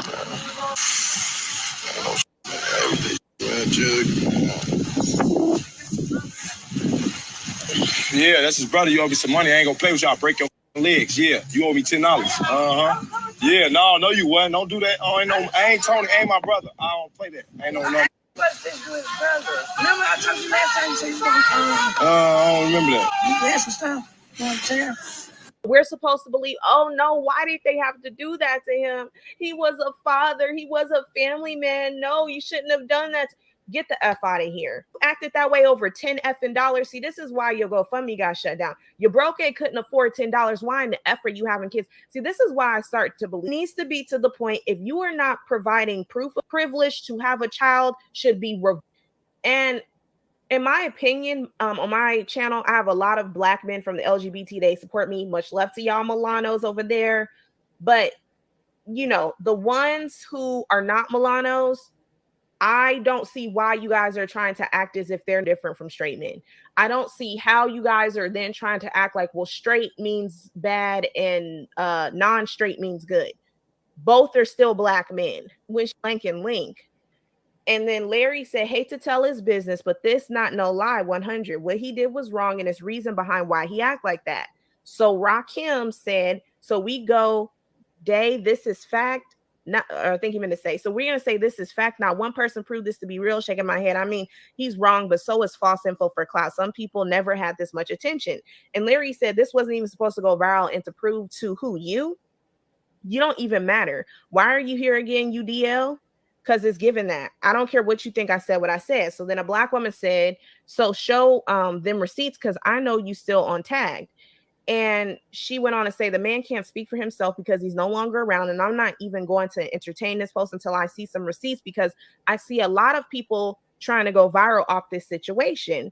And Larry said, no reason for me to lie on a gone man. I said what I said. That's how you chickens problem. Now, looking past crap, then cry later when y'all find out. Ask around, you'll find out. I ain't the only one. Know this. So that's what they're saying about him. And again, I don't know if this is true. This is what in which Black women in particular have been handling this case, murderizing him. Then he would have been. And I have a concealed carry, and they teach you that. All right. That was the main thing. I wanted y'all to see he done burnt the lady house up. And then he was ready to break the other lady legs for $10. I'll just reiterate what I said earlier. He's exactly where he deserves to be. Rest in piss, you coward ass motherfucking nigga. No good ass piece of shit. You said young Pharaoh wannabe. Hey, Nexie, welcome. This is, oh, Jesus. Fuck My, all, my, my. fuck him and all the rest of them gangsters and killers and all these so-called, all them, fuck all of them. They can all go. Oh So no, the Kev. normal civilized black folks can live without Oh being in danger. no, Kev. The phone calls get worse. It gets worse. Oh yeah, he a demon for sure. He in hell right where he belong. Like I said, salute again to that young man that sent his ass straight back where he belonged. Just send him home. Goodness Send him on gracious. home. They Yeah. said he went for a burger and left out with wings. I said, God damn. Uh-huh. Internet Yeah. undefeated. Internet Uh-huh. undefeated. The internet motherfucker. He left out on the first thing smoking, didn't he? Oh God. Internet undefeated. Undefeated. Oh man. Yep. That's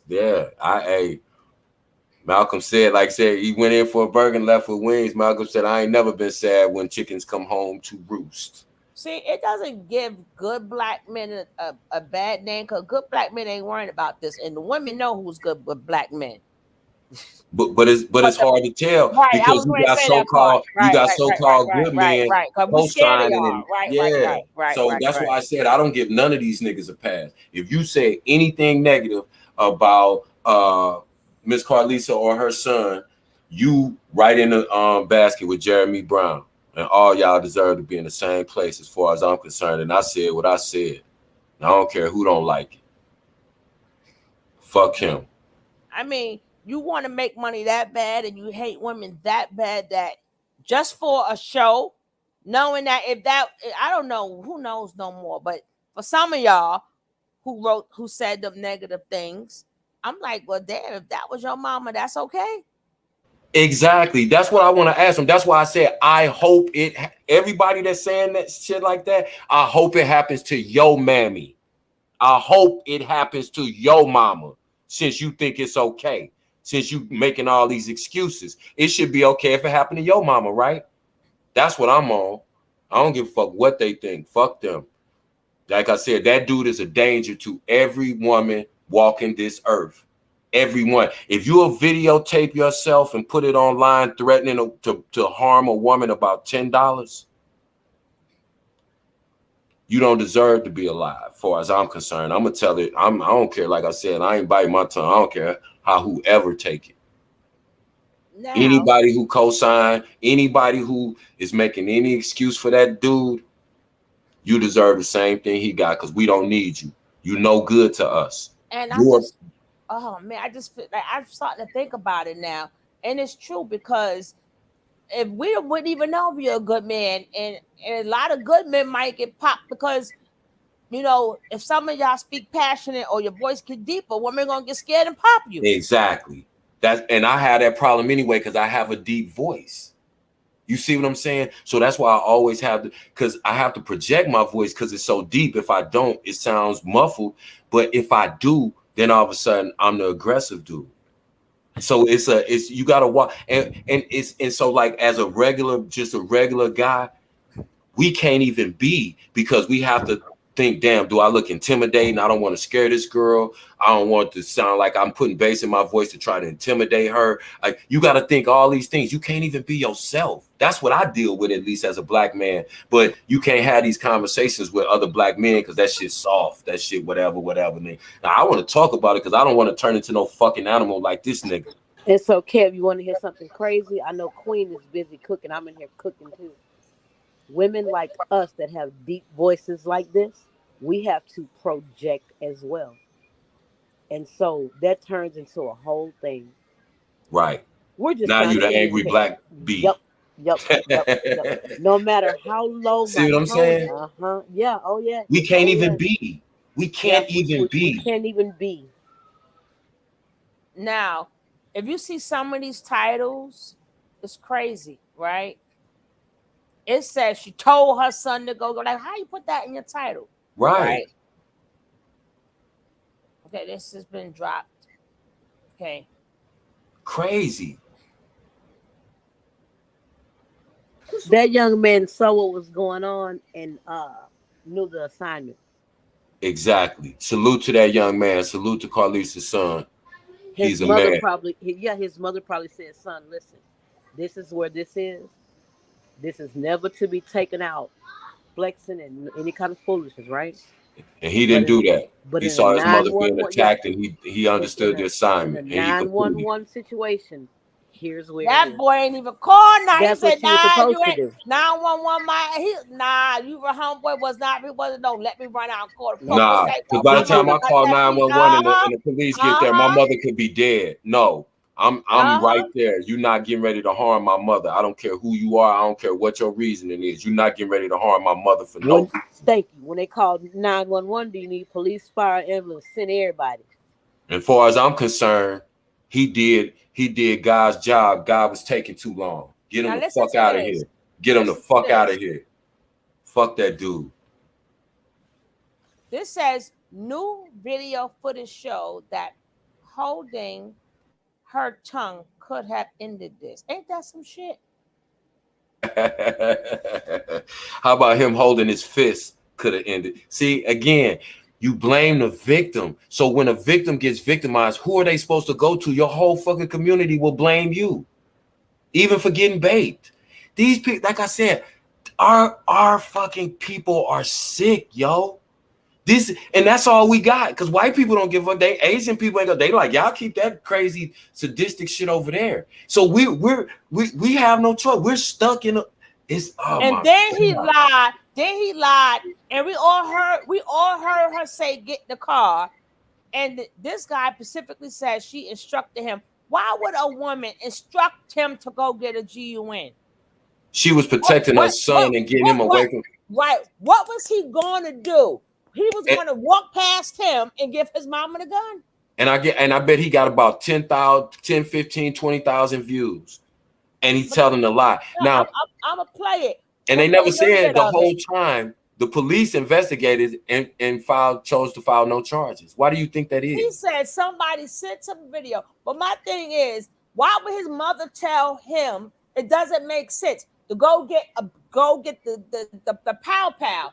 So what was he supposed to do? Remember, she's in the corner, he's in front of her. Was he supposed to go, excuse me, let me pass my mother this? You know what I'm saying? And They're I'm not quite sure talking about they're not talking about why a man punched this woman in her face about some food. See, she could have kept her tongue. She could. We explaining the obvious too much. That's how you know how sick we are. We can't even agree that something is obvious. That's obviously wrong. We can't even come to a consensus as a community. Like, yeah, that shit's wrong. I don't give a fuck what the reason. We don't even have a floor for what's right and what's wrong. Everything is acceptable. Everything is excused. The video footage.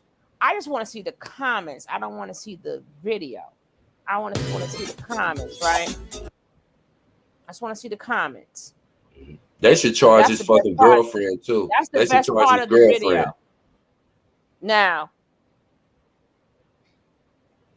somebody was nice enough to say, in the clip, she told the kid to get in the car, to which the dead man repeated her exact words after saying, who, which he did with his fist clip. Now, let's see what this dumb guy said. Right? And then he says, this guy knew what he was getting himself. Okay, we got women on here. Sugar, you gotta play the rest of that video where she takes a couple of phone calls. Oh, I didn't want to play the whole video. That's why. Oh, okay. Because maybe we can break it up and do that tomorrow. Because it's 2 phone calls that are gold. Wow. Yeah. The last lady was from New York. She reminded me a whole lot of you and what's our sister's name? I haven't seen in a while. She has a YouTube channel. She's dark skinned, really pretty. She's from New York. She comes to see you sometimes. Dots. Who? Daughter Dots. of the sea. Oh, Dots. Yeah. The lady Yeah. on the phone call reminded me of an older Dots and you combined. Yeah.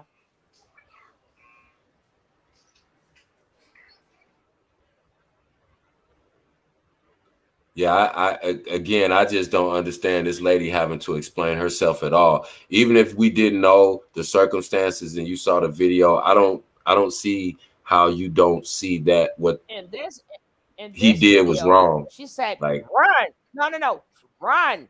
Girl, where's she gonna run to? She in the damn corner." I'm like, you can't be serious, right?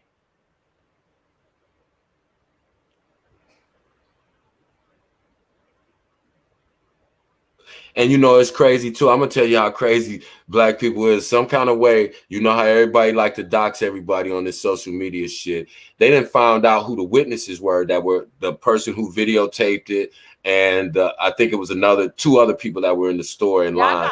I got one from the girl in the beginning of the video. They were sending them death threats because they told the truth. They was threatening the people who was just standing there.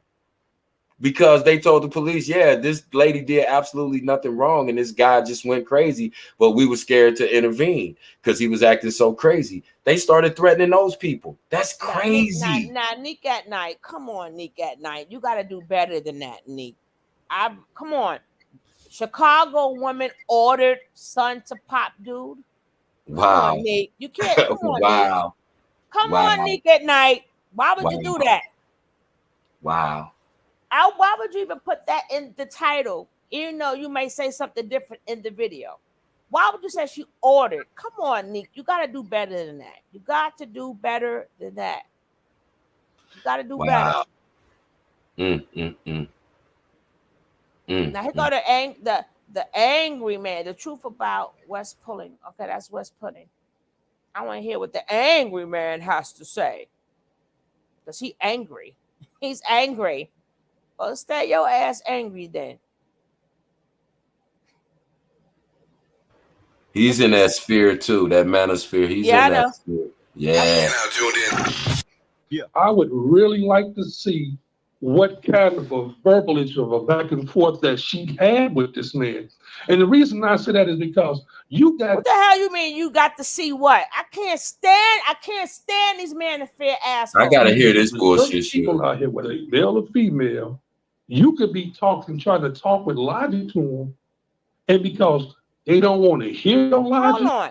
Did you see the comment this lady says? Hey, at the angry man, so far today, everybody's on their damn mama. And I'm just so confused. Girl, bye, Brittany. Girl, bye. They'll just go off on you. So, I mean, that's I think those are the most critical parts that we're missing. So we're missing those initial possibly 30 seconds before we actually see what the nation is now seeing. We're missing. We got to guess at how that argument started. Right. Now, if I had to guess, I think I know how it started. I ain't gonna speculate. Tell me. Because then niggas will say I'm trying to push a biased narrative. Because you know what? If I think you say your opinion, then you know, hey, we already in the clear. If any logical person hear you say your opinion, then that means this is what you're thinking. This is not the outcome. So I mean, you basically have majority of your audience are clear, level-headed thinking people. So they should get what you're saying. Well, and you know, in my opinion, I think that some kind of way they got into an argument probably about, because there's a spot here where it's always mad people going in. It's a fish spot, right? And it's real easy to get into an argument because people be waiting in line for their food. Yep. And they feel like if you skip in line or whatever, like I think what happened probably is she probably ordered the food or something, and he probably thought that she was skipping the line or something, and there was some words exchanged back and forth. What? And it kept going, and the dude, he was doing the, look, go ahead and get your food and leave. Go ahead and get your food. That ain't what he said. This man making up shit. Yeah, you hear this? Who See, sugar, he done that created stuff a whole new triggers me. story. Oh He my done God. started a whole. He done created a whole new show. I'm like, well, hold up now. That's not what happened. Well, she probably and then she ordered her food and yo, that's fucked up. When that's effed up. So I guess you deserve to lose your life if you don't order your food fast enough. Yo, I can't. Oh my God. He can't even get the words out right. That's how fucked up this is. Like he didn't want to hear the rest of that shit that she was saying. He didn't want to hear what? She ain't say nothing to him, homie. She kept going. You And feel she what I'm kept saying? going. Okay. She kept going, and then that's when the shit got ignited. You feel what I'm Oh. saying? And look, Right, yeah. Look, the whole situation all the way around is a fucked up ass situation. It's a goofy ass, ghetto ass, ignorant ass situation. But I look at it from this perspective. We already know, and everybody already agrees across the board. Everybody. That grown man shouldn't have whooped her ass like that. We all can agree to that. What's your But point? at what point are we going to start agreeing to the fact that grown women shouldn't be arguing with grown men like they're men? You see how they twist this shit? There you have it. There you have it. Shut the fuck up, bitch, and let me abuse you any way I see fit. There it is. You ain't got to listen to no more. There it is. Shut the fuck up, bitch, and don't bother me while I'm abusing you. That's it. That's how these niggas. That's why I said I can't blame women for lumping all of us together. It's hard to see us between a sea of fuck niggas like this dude. The whole manosphere. Most just regular dudes walking around on the street. They can't tell. It's just so few of us. That's why I said I just come to that realization. This nigga just said we can all agree that a grown man whooping a woman is wrong, then proceeds immediately to make a fucking excuse and speculate and make up some shit that even if that was true, that still doesn't give this grown motherfucking animal a reason to attack a woman because she wouldn't stop talking. Bitch, attack your mama when she won't stop talking to your motherfucking ass. Oh, she's scared. You bitch. They got the mama scared now. And y'all, Kev, them the same Negroes that can't even cut a pattern in a damn yard on a Saturday morning. You heard me? Motherfucker can't change a light bulb. Can't do shit.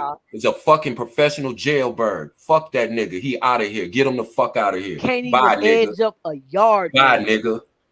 Fuck him. Where in the video at any point in time you seen them arguing? You heard his mouth. Well, what she probably see, we that first 30 seconds, ain't no telling what she said. And you know, when we gonna start telling these women stop arguing with grown men like they men? You gotta be or trying to act like a man in order to argue with a man. That's crazy. You see the fucked up logic? If you're arguing with a man, then you're trying to be a man because you're arguing. So that's saying a woman should never argue with a man. Niggas will tell you everything they're about in 15 seconds if y'all just listen and follow y'all. Who's married? Who is this nigga married to? He's married. He always wear a wedding ring. What crazy idiotic broad is married to this nigga? It's wild. It's wild, man. My. Hey, God can't even help this shit. So these are people. And let's just say if what he was saying was true, you just double back because you said exactly because you just finished saying well she ordered first. So if she did order first, then she had every right to say I ordered first. So let me get my stuff. He could have shut the fuck up if what he's saying is true. Where's the argument? Because you said she ordered first, right? Them are his words. She ordered first. He assumed. So you know how it would get when the line is there. It doesn't matter if a line is right. There. If she ordered her food, she ordered as what he said. Now I didn't say this, he said that. So what if you did order first? What if you did order first and you felt like she jumped you in line? No, he said the ladies. That's what I'm saying. Right. But what I'm saying is let's just say the lady had jumped him in line. Let's just say that for the sake of argument.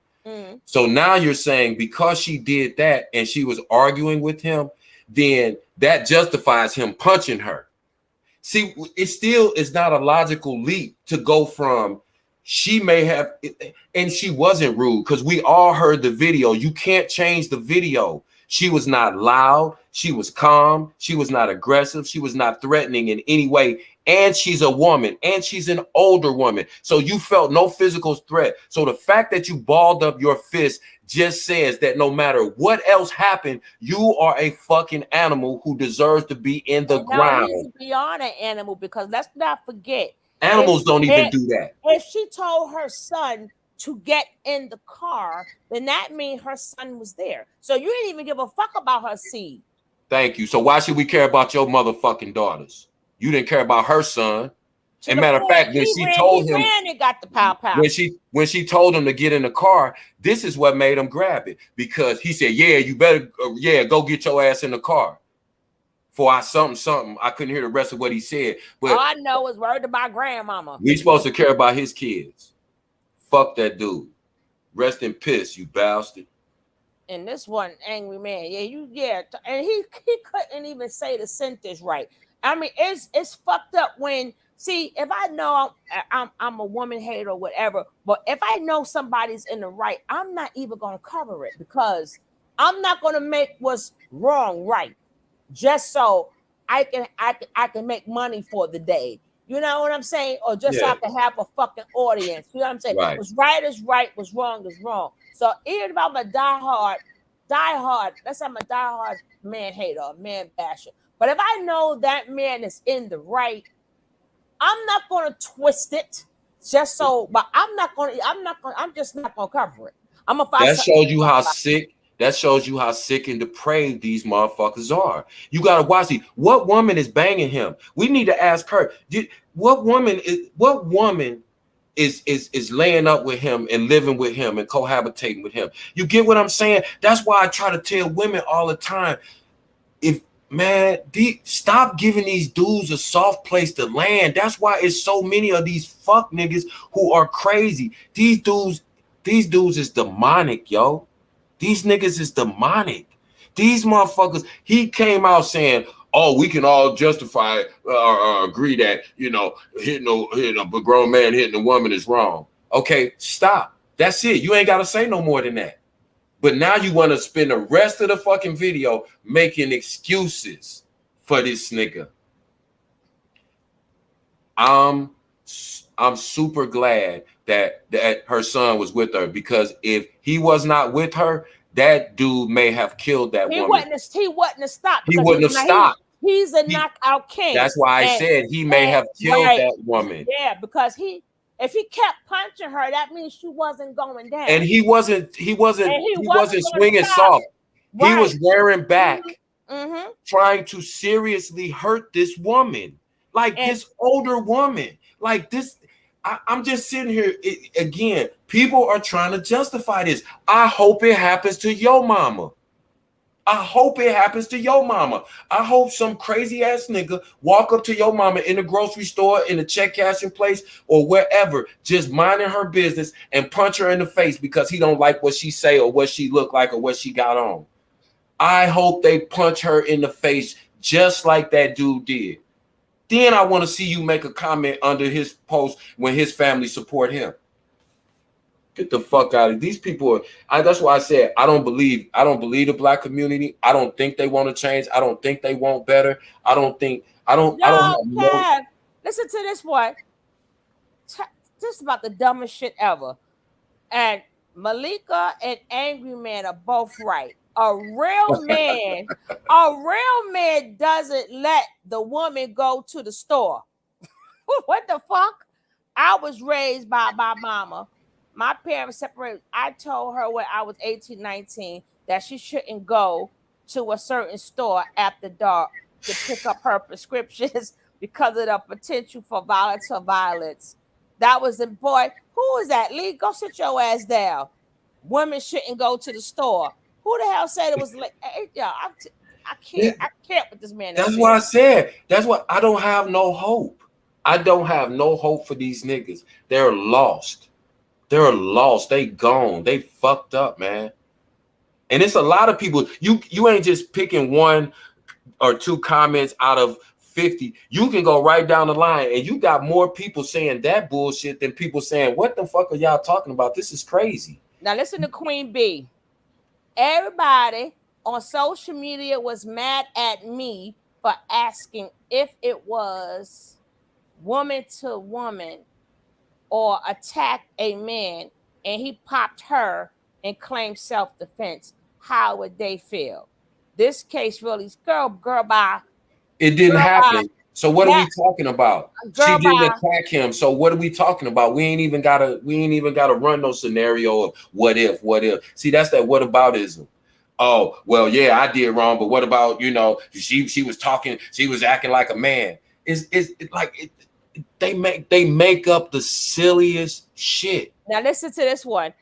Can someone confirm or deny? Now, why would you say that? That the mom also instructed the son to pop someone else that was there that witnessed the incident. These ninjas are retarded. That's what I'm saying. It's a lot of them. Look how many it is. It's more of them than it is of us. That's why I keep trying to tell y'all.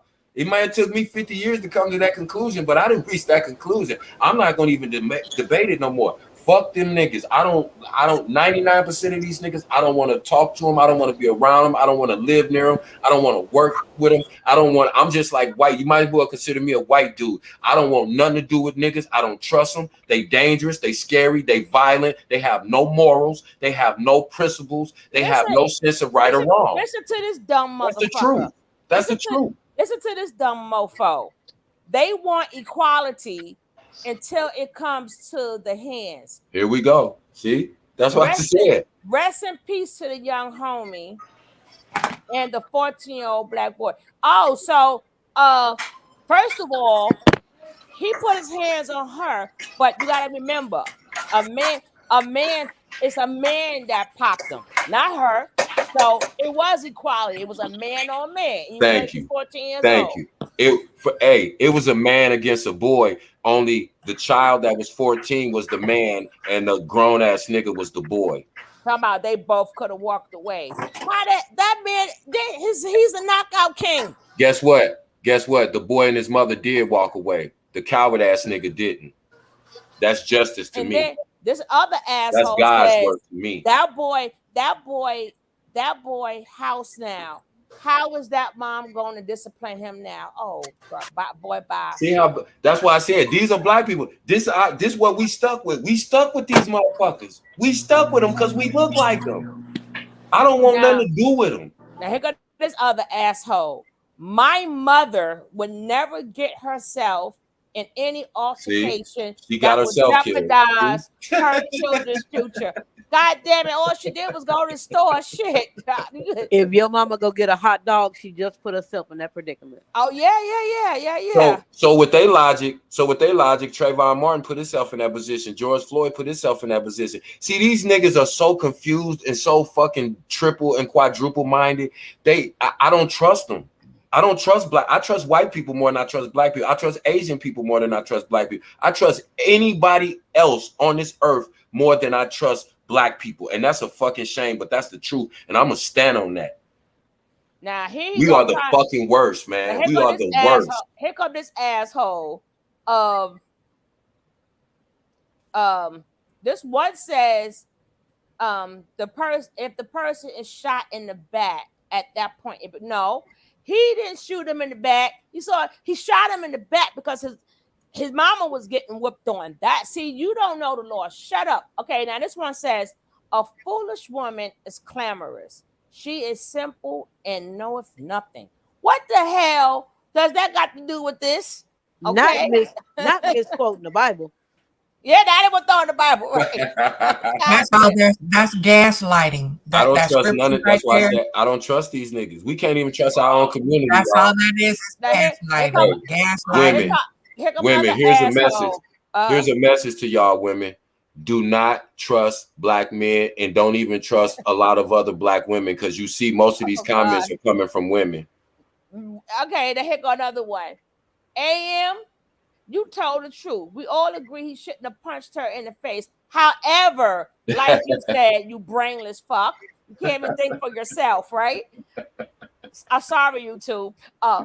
However, like you said, there's no way a woman should have been arguing with a man in a situation like this, regardless of who started it. Oh gosh, women have gotten way too comfortable being reckless and disrespectful in their conversations with men.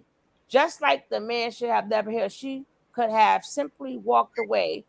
Just shut up. Hey, ladies, the manosphere is the one. I guarantee if she didn't have her son and wait with the gun, she does exactly that. It doesn't matter if her son was there or not because he didn't know that. She got attacked. What the fuck? The manosphere done tricked them, Suge. The manosphere God got them. damn. The manosphere done tricked them into believing that their abuse is their fault. That's cult behavior. That's crazy. That's crazy. That's why. But again, look, Suge ain't going through just picking out 1 out of 20 comment, out of 10 comment. Is she going right down in? Because that's how many people in our fucking community are fucked up and sick. Now here you go. This is another woman. I genuinely appreciate a black man telling the truth about us. You have to understand that, first of all, my mother wouldn't have been out in restaurants arguing with an ignorant person like that. Whatever happened to the respect for a woman? This was just so sad act of violence. Girl, what do you mean your she wasn't arguing with the man? Okay, y'all ninjas are retarded. Women stay in the house. Mm-hmm. Don't go out. Don't go out by yourself. What does that sound like? That sounds like the Arab culture that y'all criticize when they say they women don't get no freedom. Yeah, and it's enabling this savage culture.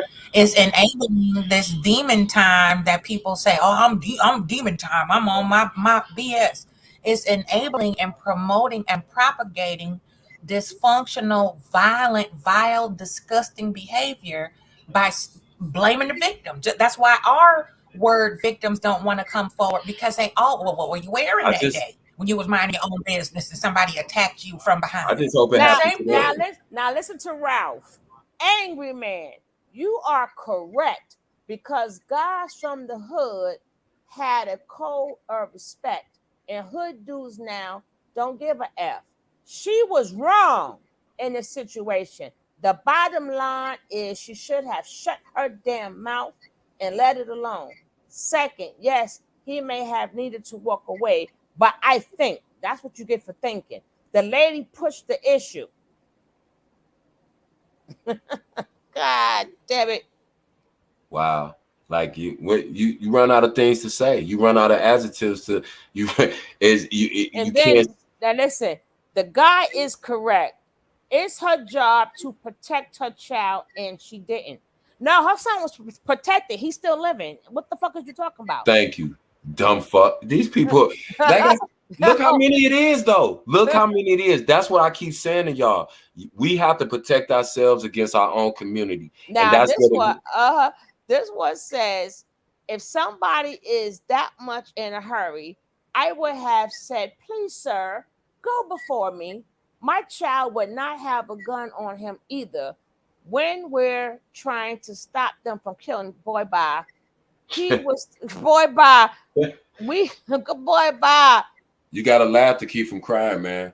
It's more. It gets sillier and sillier as they keep coming. And again, this is what we left with in our community. We got to raise our kids around these fucking idiots. We have to survive in society, just moving around with the majority of us who think like that. Now here we go. I agree with Angry Man saying some point women or race has to know not to argue with a man when he is very angry or trying to get him angry. It's y'all fault, ladies. That idiot was wrong. The son did the right thing. People love to talk about carry protection. What the fuck do you mean? I agree. Who is that BRK? I was gonna say if you're from Brooklyn, I'm gonna find you, but that's BRK. Woo. All right. I mean, no, she was never arguing with him. See, this is the F shit that men know they can do whatever they want to do, and they're gonna place the blame on the woman. But then again, you say you are the leader, you are the protectors. So who are you protecting? And you say women are emotional, and you guys are logical. So how are y'all emotionally fighting women all the time? How is that logical or emotion? So when y'all mad, y'all know how to control. So I understand. Who are they protecting? They beating up on women and they don't even have nothing to do with their kids. So who are black men protecting? I just want to know. Exactly. Because most of they're emotional bullies. most of these They're all niggas ain't emotional protecting nobody. Oh, now this one says, what kind of mother of a grown woman will put her son in that situation? That mother should be executed on the spot. Sometimes jail is not enough. Real criminals that do that should be deleted. Wow. See what I'm saying? I'm just telling you, it gets crazier and crazier. This shit is like, and this is normal, and no other community would be debating this. Not the white community, not the Asian community, not the Middle Eastern community. No other community of people other than black people would be debating this as or blaming the woman. There's no other community that would do this. That's why I said we gotta face facts. We gotta face facts. Now he says, I wonder what had happened if that man would have killed her son. No, because the boy shot first and asked no questions. And technically, that's how we were raised: shoot first and ask questions later. So if he would have killed that 14-year-old boy, he would have been charged with homicide. But they make this seem, you trying to twist everything from no. This is what it is. Why you think the police? Why you think the police are not charging her? Oh, see, that's what everybody failed to realize. Why you think they're not charging her? If they hate black people so much, they want to lock everybody black up. Why don't you think they're gonna charge her or her son? Now, because it's evidence to show that she was being violently assaulted and her son defended his mother's life. What is the argument, yo? What are we talking about? I'm with you, AM. People are missing the point. We sure are, Mr. Ford. It's not about the guy. It's about justice versus public opinion. Boy, bye. This was one for the angry church. Look at this, yo. What? And the rest of these are men. So in other words, they got cults. Okay, so in other words, you would be a male. Yeah, this is the only person that says something right. Exactly. You look how many you had to go through to find somebody that said something right. See what I'm saying? Well, hold on, let me read the whole thing first. So in other words, you would be a male bystander watching a woman get beat by a savage because she went and listened to the savage. That's the only person that says something right. Who is you, Clevender? I'm about finished. You're the only person. Thank you. Look, you done went through the whole thing. That's what I'm saying. Okay. Mother should be charged with child endangerment. Son probably should get manslaughter and probation processor or user or user of a firearm by a minor. They purposely filled the wrong charges knowing that wouldn't stick. Oh goodness. My thoughts, black on black crime. Why is the 14-year-old carrying a gun? See, obviously the gun had to be registered, right? It was a legally registered firearm. The police investigated. That's why they're not in jail, you dummies.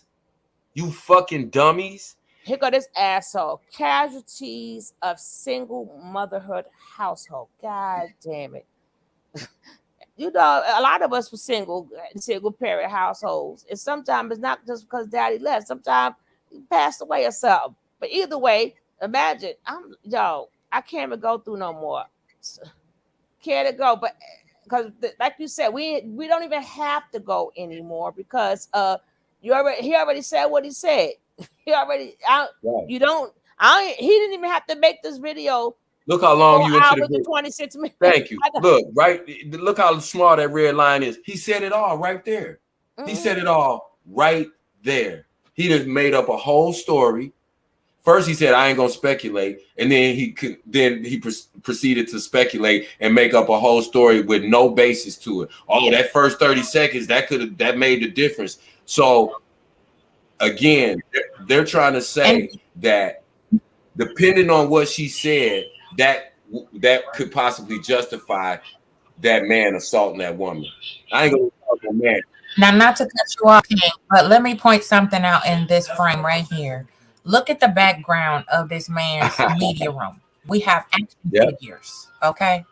And I guarantee you that that's the only place in the house that he's allowed to do that Exactly. is in that little media room right there. His wife is not putting up with his crap, okay? She probably coddles him and pacifies him with all his little toys in the back. Check it out. Yep. Check it out. Look at all this. We He got got little Dragon muscle man action figures and shit. dusty ass old bearded unkempt man sitting in the back of the house off of the back room done turned the guest room into a little media room so he can vent. You better Mad as believe hell at throughout black the rest women. of that house, that black, if she's married to a real black woman, he ain't talking like that. He the type of motherfucker though, if his wife get punched in the face, he the type of motherfucker to go, what you say to that man? Was you talking crazy to him? And 9 times out of 10, she probably is the breadwinner, and he probably is a dusty like Tommy Sotomayor who can't afford a copper pot to waste in or a window to throw it out of. He Airbnb in it. If he That's wasn't why they married spend so at much home. time on the fucking internet, because them niggas is not doing nothing in real life. And a lot of these men will go get a little Amazon little wedding band and put it on just to say for the front to make it seem like, yeah, I got this perfect life and a wife, and hey, I'm good. I'm in my lane, so I can pontificate. Yeah. You know, if you just look at him, you can tell. I mean, That nigga's a weirdo. Grown men don't display action figures like this. That's a They fact. working, they putting their kids to bed, they teaching their son how to work on a car, to patch a roof. They don't have time to collect Dragon Ball Z. That's why I love y'all always catch those little subtle details. Cause I was gonna say that, but I was like, maybe I'm too much in the weeds. This nigga got swords on the wall. This nigga's a kid in the mind, and this motherfucker's probably in his mid-40s. And it's sad, man. Like mid to late 40s, and this is what y'all got to deal with when y'all walk around out of society. I feel bad for black women because I know why y'all feel unsafe. That's why I don't even get offended when I see women like I told you, that woman I passed, and she wasn't even older. She was a younger female, and I could just tell she was trying not to look uncomfortable, but just naturally she was like, damn, it's just me and this man walking past each other and nobody else is out here. And she kind of was trying to be polite, but I was trying to be as, the expression on my face, I'm conscious of smiling, hey, how you doing? And, so that she didn't feel threatened. But even with that, it's so much trauma that's heaped on black women from these crazy ass dudes that I understand why y'all feel the way y'all feel. I can't even front. I ain't gonna hold you there no more. I'll never say nothing because these dudes are showing you. And I can't sit here and and try to say, oh, well, he grew up in the hood and he had a heart. Nah, it's a bunch of these dudes that grew up pampered in the suburbs that feel the same way. They just hate women. And this is that time and the opportunity they got to vent. And then they'll have a whole cheerleading section. That's why I said, even when we was talking about the whole Jaguar and Nature Boy situation, these channel holders, I had to leave that alone for a little. You know how I am. Only can stand. Yeah, their followers I are gotta take a break from that shit. I had to take a break. But aren't we witnessing another cult? You got a dude up here talking crazy, contradicting itself every other sentence, and he's got a whole bunch of people that are co-signing and validating the bullshit that he's saying. That's a cult. Because of the follow culture, because of that's the a cult. tag me or it, the social media culture, AI. It's about follow along, go along, get along. That's the way we've been ever since we was told we were free. That's why Harriet Tubman carried a double barrel pow because for the niggas that didn't know that they was free. Okay. Right. So Right. that is it's just recycling, just like bell bottoms. Recycle every 20 years. You're gonna see some bell bottoms. Okay. And I'm gonna tell this story one more time because it's relevant. Like you just spoke about Harriet Tubman. I remember the first time I read about Nat Turner. I used to hear his name. So, they don't teach that shit in school. So I had to go to the library and check out some books. And one thing that I never forget, and it confused me at first when I read it, but Nat Turner, once he finally got captured after he went on his spree, and just real quick for those who don't know, Nat Turner led the first slave revolt. Yeah. And so after they finally captured him, and he had managed to take out 27 plantation owners and their entire families with the slaves that escaped with him. So when they finally caught up to him and they went back to the plantation where they escaped from, there was 13. And that's where the number 13 comes from, being unlucky. From that, a lot of people don't know that, but there was 13 dead slaves. And they asked Nat Turner, did you kill these slaves as well as the master, or did they die trying to escape? He said, no, I killed them personally with my hands. And they asked him why. And he said, because they refused to escape with us, and they would have told master which way we went. Exactly. And that's Everybody the can't mentality go. that I have. Everybody can't go. That And was that's in what I six. wanted To try to pour tell into us your in spirit. 1600, in 1600, and here we are in 2023, 500 and some odd years later, and the same thing still applies. Some of them niggas we got to do away with because everybody can't go. Exactly. And that's what I wanted to edify with you, King Kev, is I understand the hope is dead because hope is a lie anyway. Is everybody can't go. So don't stop the fight, because if you build it, they will come. I was the same way with free tennis in the hood in Chicago with these little mouth breathers and they mammies. I was a preschool teacher, all of that, in public school systems, had a home daycare, and I went through the same thing. These mamas, you can't tell them nothing. If you say your child has a learning disability, they want to jump on the teacher instead of address the problem. And so them are the ones that didn't go. But when I built it, the ones that wanted it came, right? That's why I do have enough respect for Umar, because he knows his stuff. Now, there's a lot of things to be desired about him. Don't get me wrong. But when it comes down to knowing his stuff and putting information out there that is somewhat useful, we gotta give credit where credit is due. That's just an example. Now, I'm not edifying him. I don't promote him, don't support him, don't agree with how he's done it. However, the information is there. You got to take the meat and leave the bones. That go back to what Suge said a few minutes ago when she said, even if I was a man hater, but a man was right in a particular situation, I'm not going to try to twist that. It's the same way. Like you said, we're going to take whatever help we can get, but we understand that don't mean everybody is right. Everybody that got a fro ain't for the cause. And so that's why I still mentor. I still help run a nonprofit, because I'm going to pour everything, whatever I do have left, whatever ambitions or dreams or hopes that I might have, I'm gonna pour that into the kids that's useful. Like I said, I had to tell a young man, listen, I don't have time to waste on you. It's 14 of y'all. The other 13 are doing what they supposed to do. You're the only one that's going back and forth to jail, that I got to pick up from juvenile, that I got to come up to the school and talk. I'm constantly talking to you. I'm not going, you got to make a decision to do right, and you can come with us. If not, you got to be over there.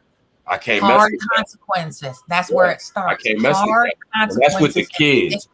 Yeah, that's what the kids. I done gave up on these adults. They're gonna have to figure it out on their own. I work with these kids and try to tell them it's up to y'all, because I'm old. I'm gonna be out of here in a minute. So whatever happens in the future, it's up to y'all. I'm just trying to give y'all whatever little bit I got to help you push forward, because y'all gonna catch a lot of opposition just trying to do right in your community. You're gonna be called a square, you're gonna be called a nerd, you're gonna be called a lame, just because you're not involved in criminal activity and in the streets. But I just try to equip them with information. Does that mean I'm perfect? No. Does that mean I'm right all the time? No. I just try to give the best of whatever is in me, because I really do care. But I didn't gave up on the ones that I know can't go. I don't have no hope for them. I'm not trying. Fuck them. You know, in the spirit of that training. And that is totally healthy way to approach it, because we will go back crazy trying to figure it out and wrap our head around this here angry man type of vibe. Trying to figure out why they're saying that. Why would they leave them where they are? Exactly. And move on to those that want the love and the correction, because there's many of them starving for it and are willing to follow the righteous path that we lay down, to groom them in the righteous way to pass the torch. See, everybody ain't meant to take that torch and carry it, as we see. Okay. So we have to eliminate those and block them out and start. What do? You starve a coal right? You starve it out. Right. You just got to flush it out, right?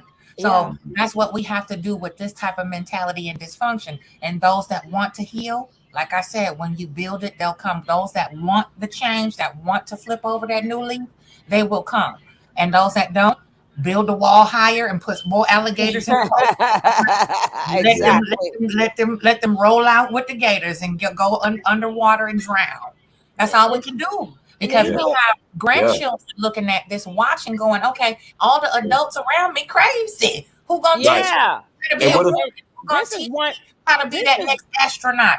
Who gonna teach me how to be that next surgeon? You know, everybody crazy. Nobody's disciplining me, so I just went right on in. And you know what's crazy? If they put this same energy into putting like business talk or whatever talk, so let them kids, you know, teach them how to save, whatever that's going on now in these days and time. They don't even they don't want these kids to know better. They are all ops. Now, the girl said something about everybody on their damn mama. Just a couple of days ago, these mammies sat up there and went after Tupac's mama, right? I think I did a video on that. Oh, well, Tupac was messed up because his mama lied to him and she told him that his mama's dead, right?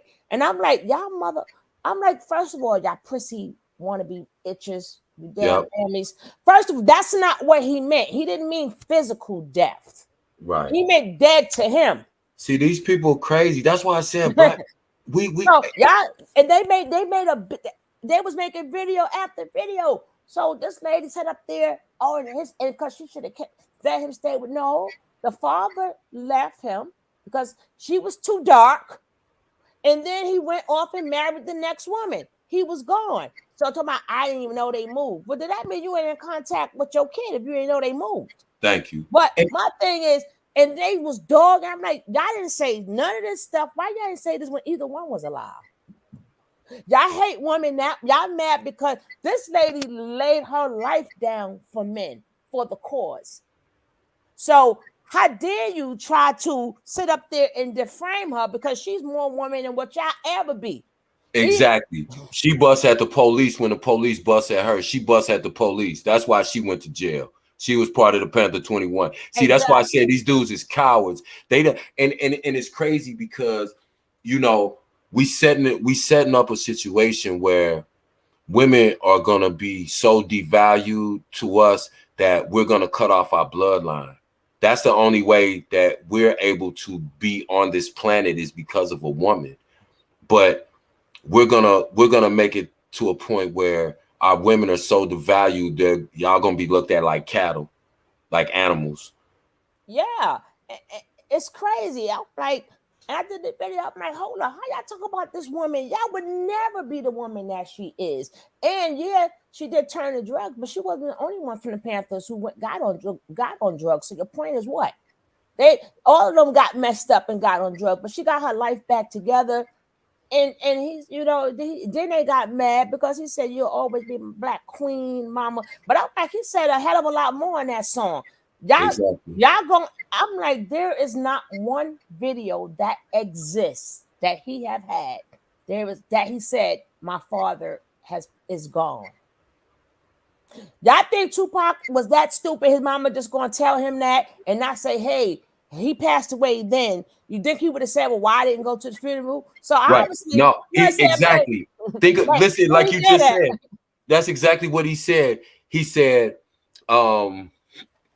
something about if his father passed away, he wouldn't cry because he's a stranger. So he knows he's alive. He's just not a part of his life. That's why he was mad. They don't listen. They claim, oh, I was a Tupac fan. So you would know right there that was bogus. Tupac fan because this song been out forever. So you now decide to listen to it. Tupac never said his father was dead or his mother told him his father was dead. He said his father wasn't in his life. So they don't even know, you know, the mix of the words. So why would you put out a whole fucking video and then you got to see the fucking views they got for that? And I'm like, oh, y'all retarded. He didn't say in the physical. That man said his anger couldn't let him feel for a stranger. What is a stranger? Not a dead man, a stranger, because his father wasn't. But again, if you get to the point where you have to explain this type of stuff, they some of the ones that can't go. They just we gotta weed them out. No, we gotta weed them out. A lot of people in our community, Black folks, they don't comprehend what they hear and read. They talk to have a response. They don't talk to learn and listen and have a conversation. That man did 50 million videos. You gotta show me in any video or any, and these are the same people, especially the one I call Hyena, and then what's that other one? Pink something. Yeah. Pink something, whatever. Out pink something. And I'm like, y'all bitches is now y'all got me calling y'all itches. Y'all can't be serious. Y'all can't touch his mama, because if y'all caping for Black men, she put her life on the line for Black men. You're not supposed to touch that at all to prove she a bad mama. I was just getting ready to say, when Afeni Shakur was busting at the police, who was she busting for? The Black Panthers men. She was one of only 3 women that were part of the Panthers at that time. That was active, high profile. She put her life on the line for Black men, not women. The Panther movement was men. See, that's why I said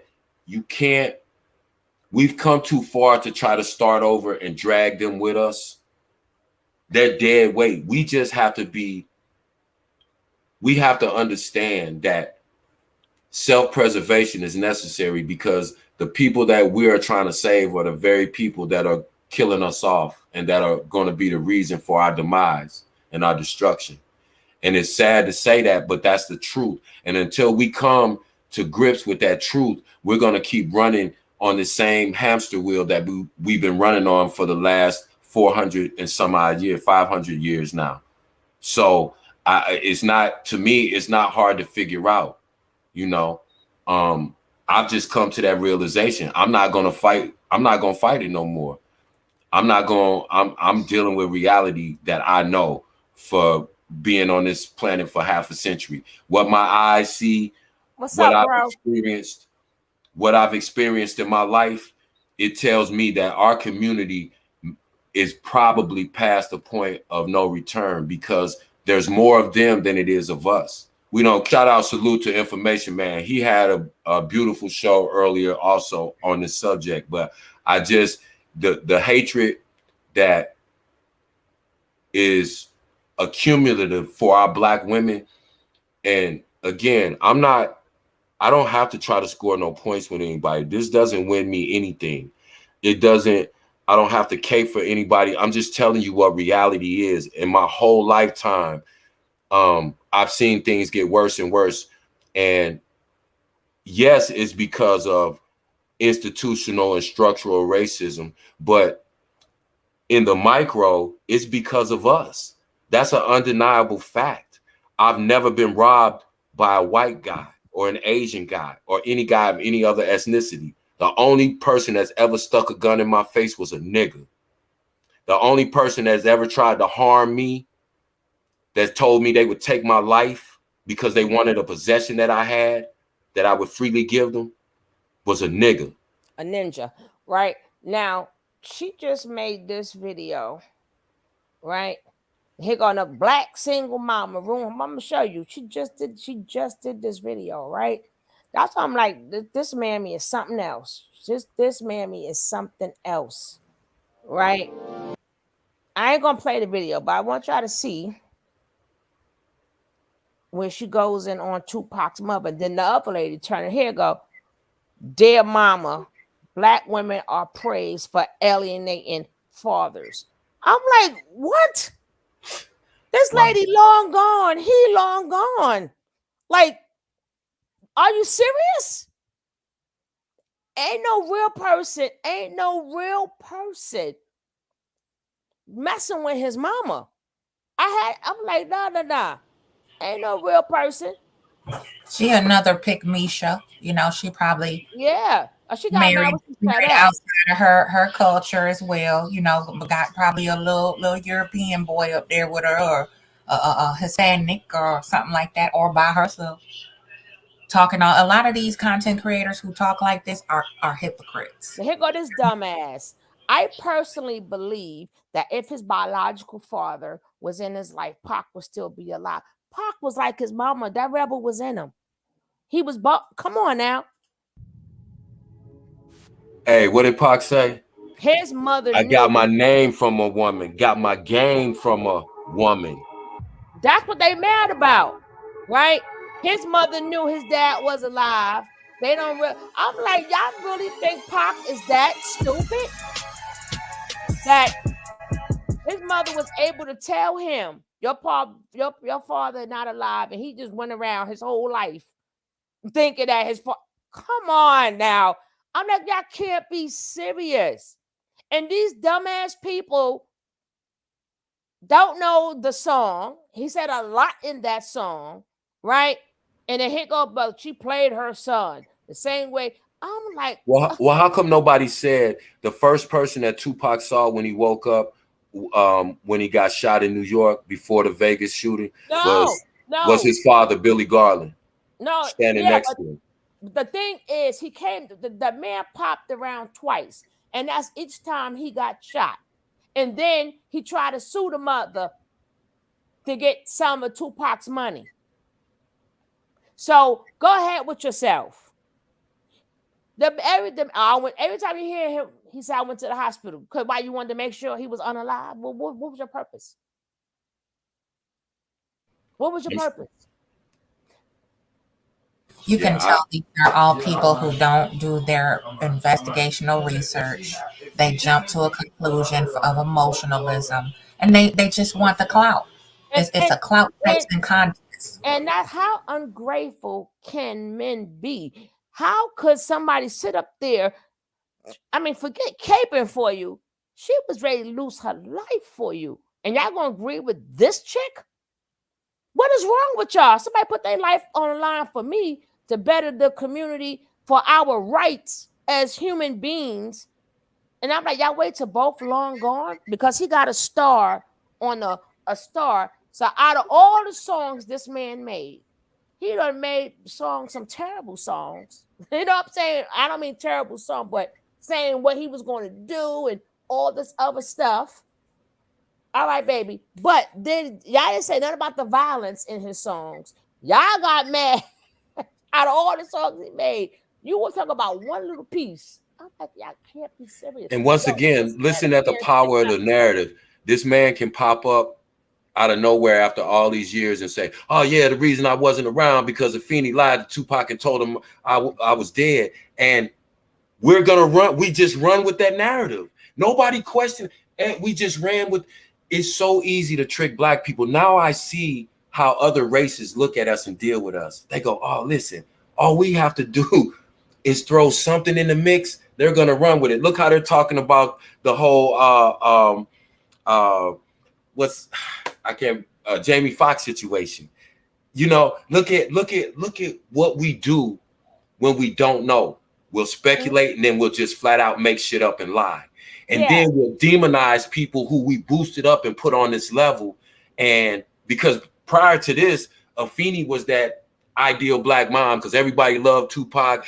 Afeni raised a rebel and blah, blah, blah. But now it just took one comment.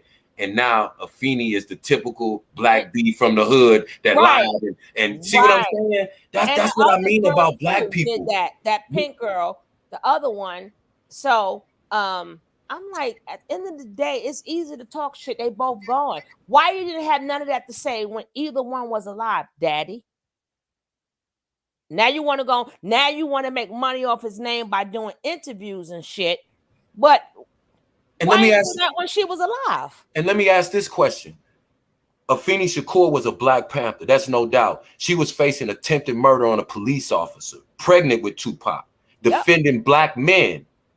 If Tupac's father wasn't around, whether, let's just for the sake of argument, whether she lied and told him he was deceased or he just wasn't around because he was an absentee father, where was the rest of the Black Panthers to father on that young man whose mother put her life on the line for them? Oh no, where was they at? Why didn't they raise Tupac? No, they was in Tupac life. And that's why Okay, so they then he didn't mad need a too. father then because he Exactly. had men that played that role. So how are you trying to Remember, criticize a fiend? the last name come from the stepfather. From But at the Matulu. end, right. So at the end, they mad because it got nothing to do with, it's just the fact that let's keep pouncing on the black woman. On the I'm black, like, let's find a reason. enough is enough already. Y'all pulling up shit from the dead people. That's what we do. We wait till somebody die. What do black people do? Always fighting at the funeral. Because they want the Cadillac, or they want the house, or they want, you know, mama's jewelry. This when I like I said, it took me 50-some years to come to this conclusion, but I've come to the conclusion that Nat Turner was right 500 years ago. All these niggas can't go. We gonna have to kill the slaves that won't run with us. Because they're gonna be one tell master which way we ran. That's I'm like, yo, I could never hate the black man. Ever. My father black, my son is black, my nephews is black. I could never hate the black man. So how do you have the same thing but in a female form and you hate us?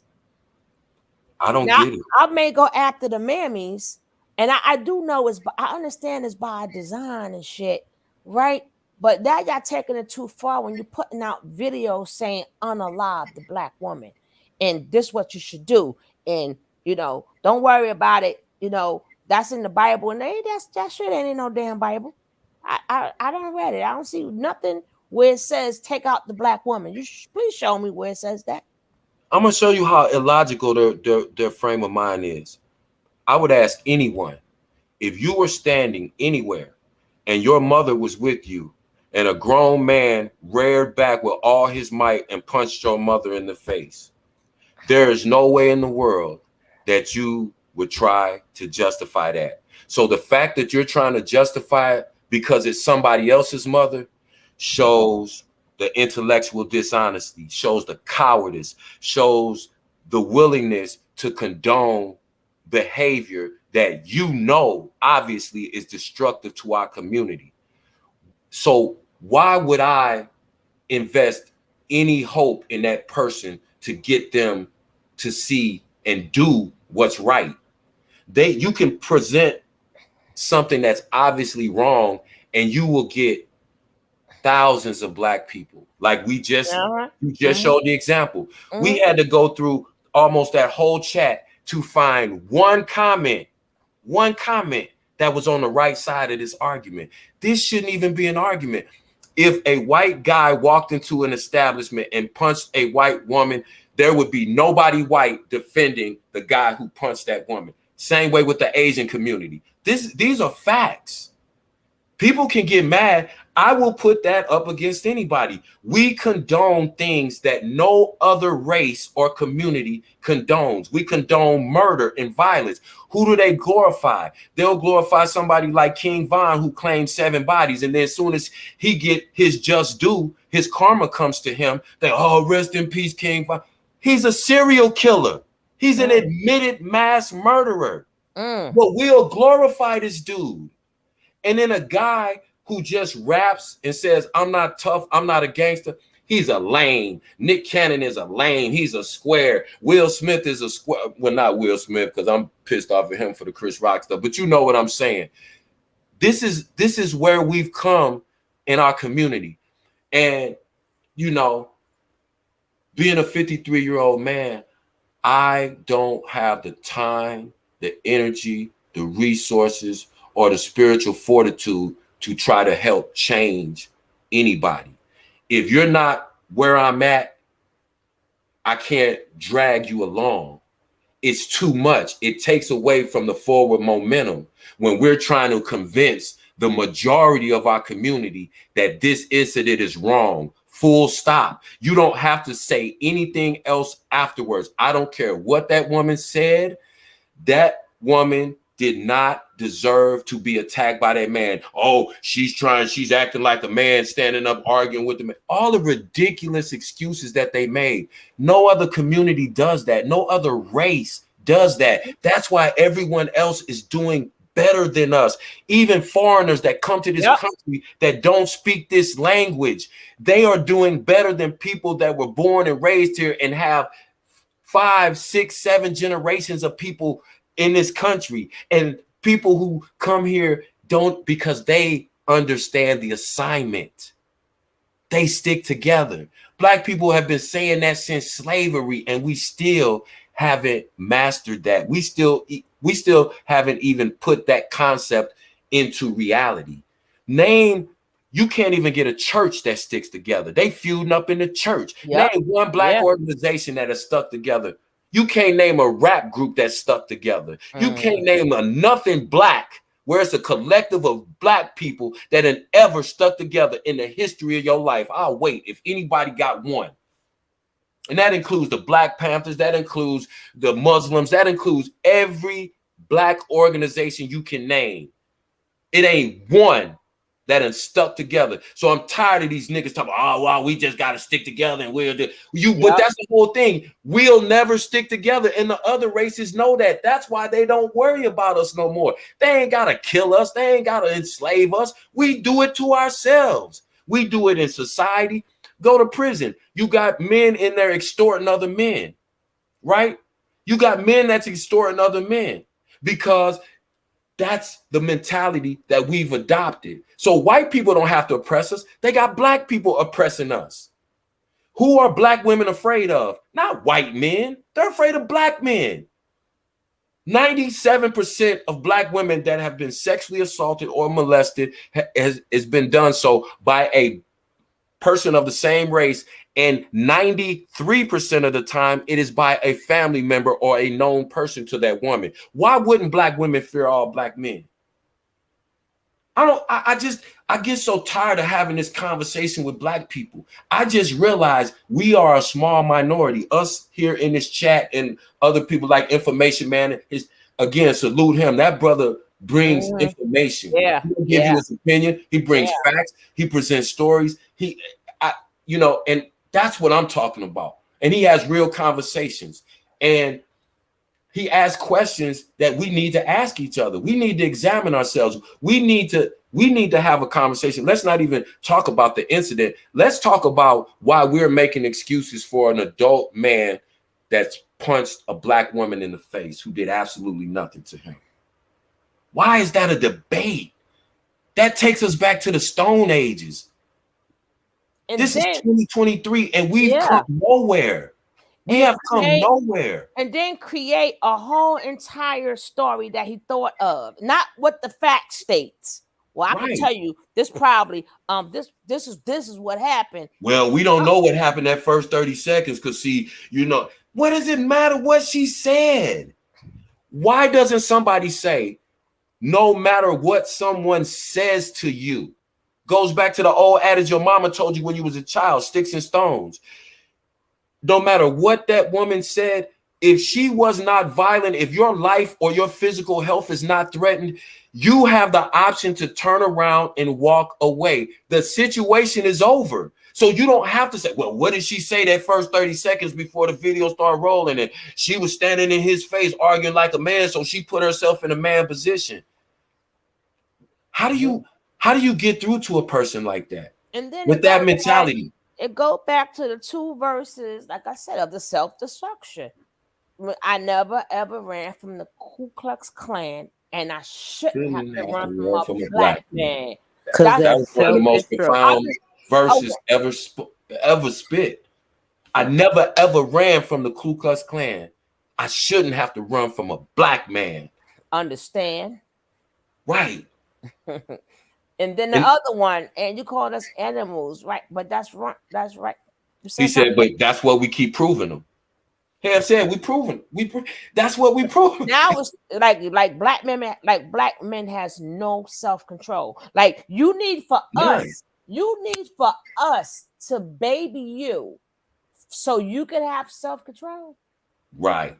That's what the black man who's supposed to be the strongest, the leader, who's supposed to be the most dominant. Women are supposed to be emotional, but you hear, and again, it's not men for the most part. It is men. Let me take that back. In the black community, we've codified and tried to make excuses. Listen, I'm a black man. But that doesn't give me an excuse to be violent toward women.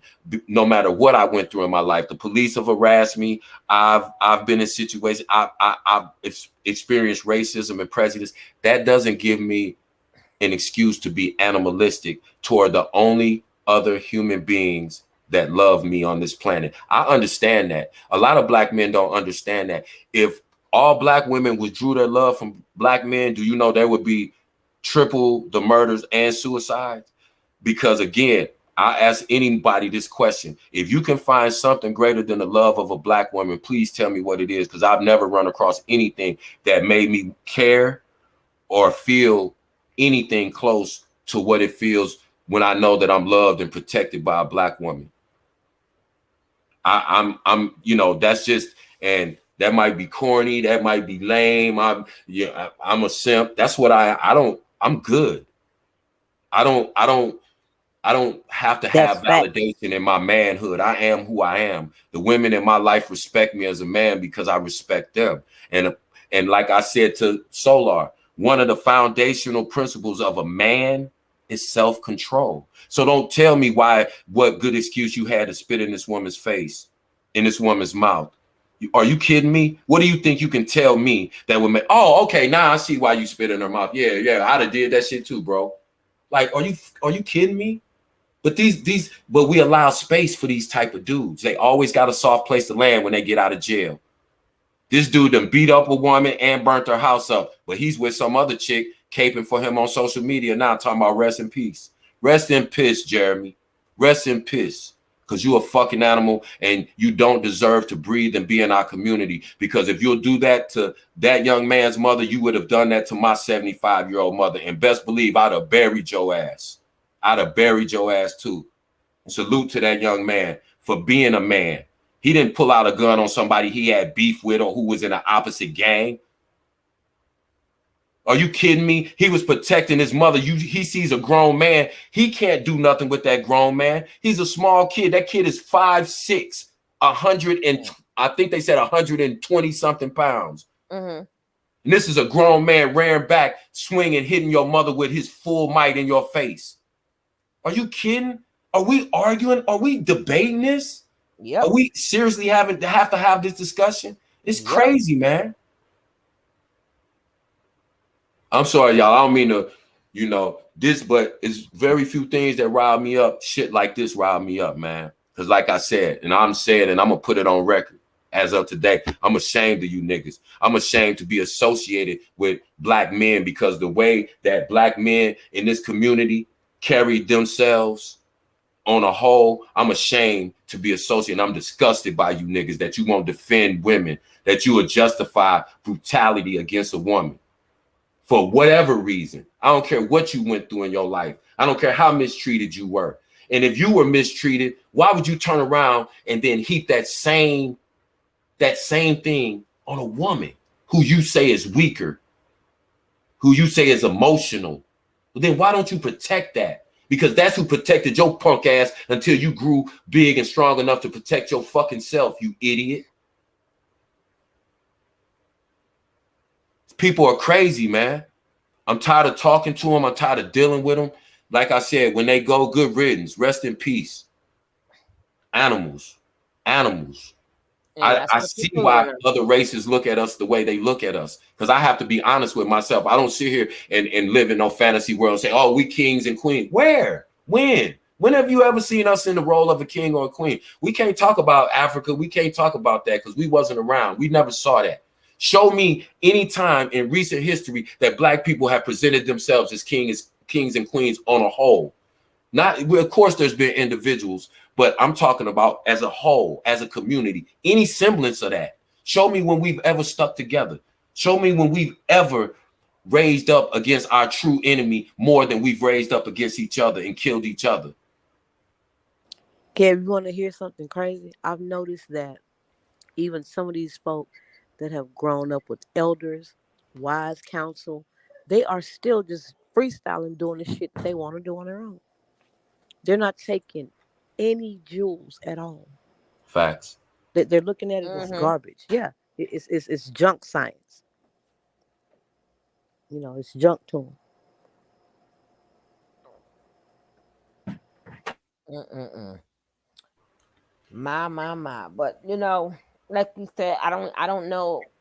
I don't believe in pushing a gender when it's something's right, especially if you claiming if you keep 1 minute everything out your breath is about the black people, and any if something is right, is wrong. Hey, love you too. You know what I'm saying? What's right is right. What's wrong is wrong. And I even if I would never be under a gender. That's how you know all they asses is ops and all they dumbass followers. Oh, I believe what you said. Yeah, you right. No, the hell he ain't right. And all of y'all supposed to be leaders. No, how you gonna be a leader and you want a woman to submit to you, but you don't even have your own mind? And You ladies, I'm gonna want give y'all another you want quick me to jewel. submit to you, but you don't even have your own mind. You yeah, what you said, what you what you get the hell up out of here. I'm gonna tell y'all, ladies, listen to me and trust me. Come back later and tell me if I'm right. When you got one of these dudes that's on that queen and goddess shit, them the ones that'll beat your ass the quickest. Trust me, because them are the ones that want control. Them the ones that's always screaming about submission and women being too masculine and blah, blah, blah, blah, blah. That whole fake ass narrative. Them the ones that's gonna put hands on you the quickest. So don't believe in that. Oh, they conscious, they spiritual, they calling you goddess and queen and all. That's just to rope you in. And then they're gonna tell you how fucked up you are for interrupting them, abusing you, and psychologically manipulating you. Don't interrupt me while I'm abusing you. Because now you being a man, you challenging me. So now if I beat you up, I'm justified because you put yourself in the position of a man. And See how don't the say game shit. And don't say shit. Don't ask me shit. Just go? shut up, and sit down. Sick, man. It's sick. And until we deal with that, we can, we can go around and around all day long, but we're not dealing with the real, we're not dealing with the real things that are going on in our community. And check this out. Like I told y'all before in the chat, I asked one day because I was curious, and I asked a group of my female friends, and it was probably about 20 of them all together, family members and friends, right? And I asked them how many of them had been molested when they were young. All of them, every woman that I asked that was in my life associated with me told me that they had been molested in one way or another, some more extensively than others. But I just made that point to say, then you create a situation where you already have a power disparity. And then you take a woman that you've already destroyed when she was a little girl. But then these are the people that you expect to raise our children healthy and happy. They've never even learned how to be healthy and happy themselves because the majority of our women in our community have been molested. And who protected those molesters? Because when I asked all of them, I said, did they ever get locked up? Some of them said no, they didn't tell, but more than half said they told, and either they weren't believed or that person was still allowed to come to the family functions and they just had to be quiet about it. And I thought to myself, who's protecting them? Us. The police ain't protecting them. We're protecting the child molesters in our community. We're protecting the woman abusers, the child abusers in our community. Like I said, they always have a safe place to land with another woman. This fool burns down a woman's house, beat this woman up, gets out of jail, and he got another woman coming on social media threatening the woman's house he burned down. I'm not laughing. I just have to laugh to literally keep from That crying. lady did not get him upset because she talked too much. He wouldn't have burnt the whole fucking house down. With kids there, because like the young lady made a point that made the video. There was toys in the house. He torched the upstairs and the downstairs, right? And So the they could. on the side. You notice he got the steps, so they couldn't get out. That's what I'm saying. And then they want to post a picture of him and these two little kids, the little kids that he could have possibly burned to death. Them. Yeah. Rest in peace, Jeremy. Right. Rest in peace. Right. Yeah. You and all your supporters. Had them at the goddamn Red Cross. God damn it. Crazy.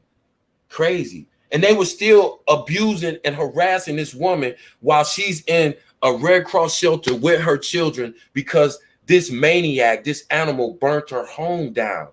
And they're still trying to, oh, well, he was a good guy. Y'all don't know. He's the knockout king. Where's the disconnect? The cognitive dissonance is beyond belief. They're beyond the carbonation cult members. Their cognitive dissonance is way past that. Way, way, way past that. We got to understand our own community is sick. And so before we can even fight the powers that be, the institutional racism, the white supremacy structure that is this society, we got to fight and survive our own people. It, like I said, it's hard for me to be. I feel uncomfortable. I love Black women. I would die for a Black woman that I didn't know to save her from being harmed. But I feel uncomfortable around Black women because I know they feel uncomfortable around me. Do you know how heartbreaking that is? And I'm not scared to say that. And I don't care how nobody else feels about that. I don't have to, that break my heart to know that young girls, teenage girls, young women in their 20s, they're afraid of me because of their old perverted family member that molested them growing up. Or when they see the Angry Man, or they see Tommy Sotomayor, or all these other misogynists, you know, that people glorify, and people, their videos go viral, and they're the biggest presences on social media. The Andrew Tates, the Kevin Samuels. Now, I'm not saying all those guys are all bad, but what I'm saying is people watch because of the bullshit. And not only do they watch because of the bullshit, they adopt that philosophy. And then they'll tell me I'm not a man, I'm a lame, I'm a square. And they'll tell me some dude that destroys our community, that disrespects our women and our children, and that takes the lives of other Black people. They're called real niggas. Do you understand the psychological effect that has on young men who are not in the street, who are trying to do the right thing, who are respectful to women? You called a sucker. And that has a psychological effect. And so that goes back to what I was saying earlier. When you see guys who don't think that way, but they see women constantly gravitating toward those men, regardless of what they do, regardless of how many times they go to jail, regardless of how many times those men beat on them, those are the popular guys. Those are the guys that women gravitate to. That has a negative psychological effect on a young man who's not into that. And he's thinking, why do they like that? Now he's feeling bad about himself because he's smart in school and he gets good grades. He's called a nerd. Now he's an outcast. So now he doesn't have a social network of friends where they can go, yo, man, that shit is crazy over there. What them dudes doing? Nah, we good over here. We just gonna play our sports. We just gonna be in the band. And we gonna graduate and we gonna go to college and whatever. That's how far down we, like I said, we don't have a basement to the depths of depravity that we will normalize.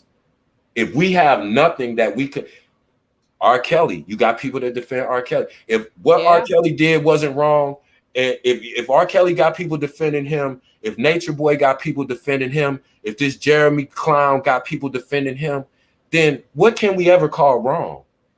What can we call wrong? Oh, they want to beat up some dude because he wants to wear fingernail polish and a dress. That's not my concern. That's not what's killing our community. Y'all are. But look at a little shiny gay dude over here. Let's focus on that. Or let's focus on the guy who's weak, who can't fight back. We're gonna extort him, we're gonna take his money, we're gonna take his food, we're gonna take his car, we're gonna do whatever we want to him. That's that.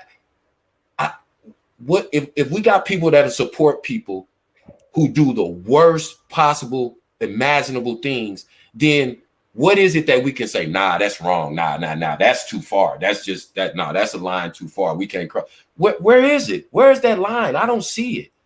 But we're the only community and we're the only race that accepts the kind of things that we accept. And until we fix that, nothing we said tonight or ever said in our life is going to change anything, because we have a whole community that's sick, and we have to make a decision that, are we going to weed them out? If we can't do this gradually, and We done been at this 500 years. We're going to have to start saying any child abusers, any molesters, any people, fathers that don't take care of their children, you are not welcome in our community. You will be shunned. You will not have anywhere to live. You will not be given access to resources that we have until you do what's right. And until we do that, until we still accept them and let them in the house and let them in family functions, and we know they selling dope and beating on their woman and molesting their little cousin, as long as we still allow that to go on and we don't separate those people from us, we'll never be anywhere other than where we are right now. And in fact, we'll be in a worse position. But I'm sorry, y'all. I didn't mean to rattle on so long. I just No, but this had to be expressed. It had to be discussed, because if we don't try to balance some of this out, because like you never know who's listening. We already know that, right? And you never know. I had plenty of people say, "Oh, I don't know that I don't know," in the comment section, and they'll go, "I had to rewatch this. I had to really listen to what y'all was saying." So, yeah, that's why I say you got to keep talking like that, because it has to be discussed, because we got to balance this shit out for people who's, before they get trapped up in the haterism for their own people. Because you can't, it don't even have to say black woman no more. It's still your own people. For the hate that you have for your own people, we have to try to balance it out. You got to put a little water in that gravy. It's getting too thick. And if we don't, because I know for a fact that if this was an open carry, please, can you come on? And then, and all other cultures, they keep their thing right on them, and the women and the kids know how to pow pow. They train them. So now black women ain't really never do that, but we're gonna start. We're gonna start.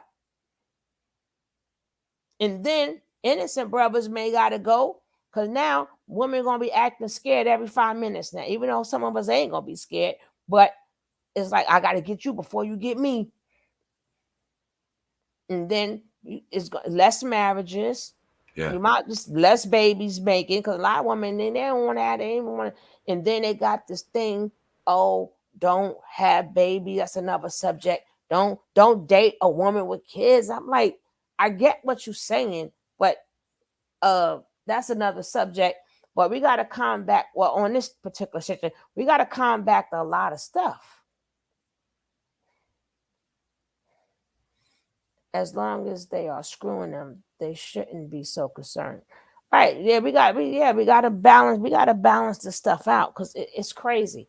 And if we could sit around and talk about bullshit all day, and you got mad people wanting to see people get doxxed. You got mad people coming to see everything, but this for real shit, people don't want to show up. Right. Like men don't want to talk about the fact, like, this is something I deal with, but who do I discuss this with? Like I said earlier, we can't just be, I would never harm a woman or a child, but because of the way that our community is, I feel uncomfortable around children. Even though I mentor kids, I feel uncomfortable around children because there's so many perverts. I feel uncomfortable around black women because black women are subjected to so much bullshit from black men just trying to move around in the world and just go to work and go back and forth. Like you said, they start blaming this lady for going to the store. So, and I'm conscious and aware that women are scared. So when I'm around women and they are visibly scared, it makes me feel bad. So it makes me feel like I can't even be comfortable when I'm out, because I'm always conscious of the effect that my presence has on people. And then all of that, well, women shouldn't go to the store. I'm like, what the fuck did he say? Well, now we can't go to the store. Now, how the hell they gonna eat? And then that's not even our culture. That's other cultures, when the man got to go with the woman to the store. But that's all because their culture, nobody could look at their woman. Now they all holy and sanctified, but you weren't about somebody looking at your woman though. See, I'm like, we got to stop. We have to stop. And you're not going to tell me that what I say to you is going to dictate if you're going to go to jail or not. You know what I'm saying? Because in that case, kids get on your nerves, everybody get on everybody's nerves. But women, we ain't gonna be silenced. We ain't gonna keep being silenced no more. You know, and once y'all not under our protection, because the only reason why a lot of them channels work because of the male worshiping. But Right. the women make it even. That's why I go after the women. I really don't go after the men. I go after the women because I'm a woman. And you know what the dichotomy is about what I said earlier about being uncomfortable because I know how it is out here, and girls and women and kids being afraid of black men. It's like as hurtful as that feels to know that my own women are afraid of not necessarily me, but of what I represent, a black man, because of their experiences in life.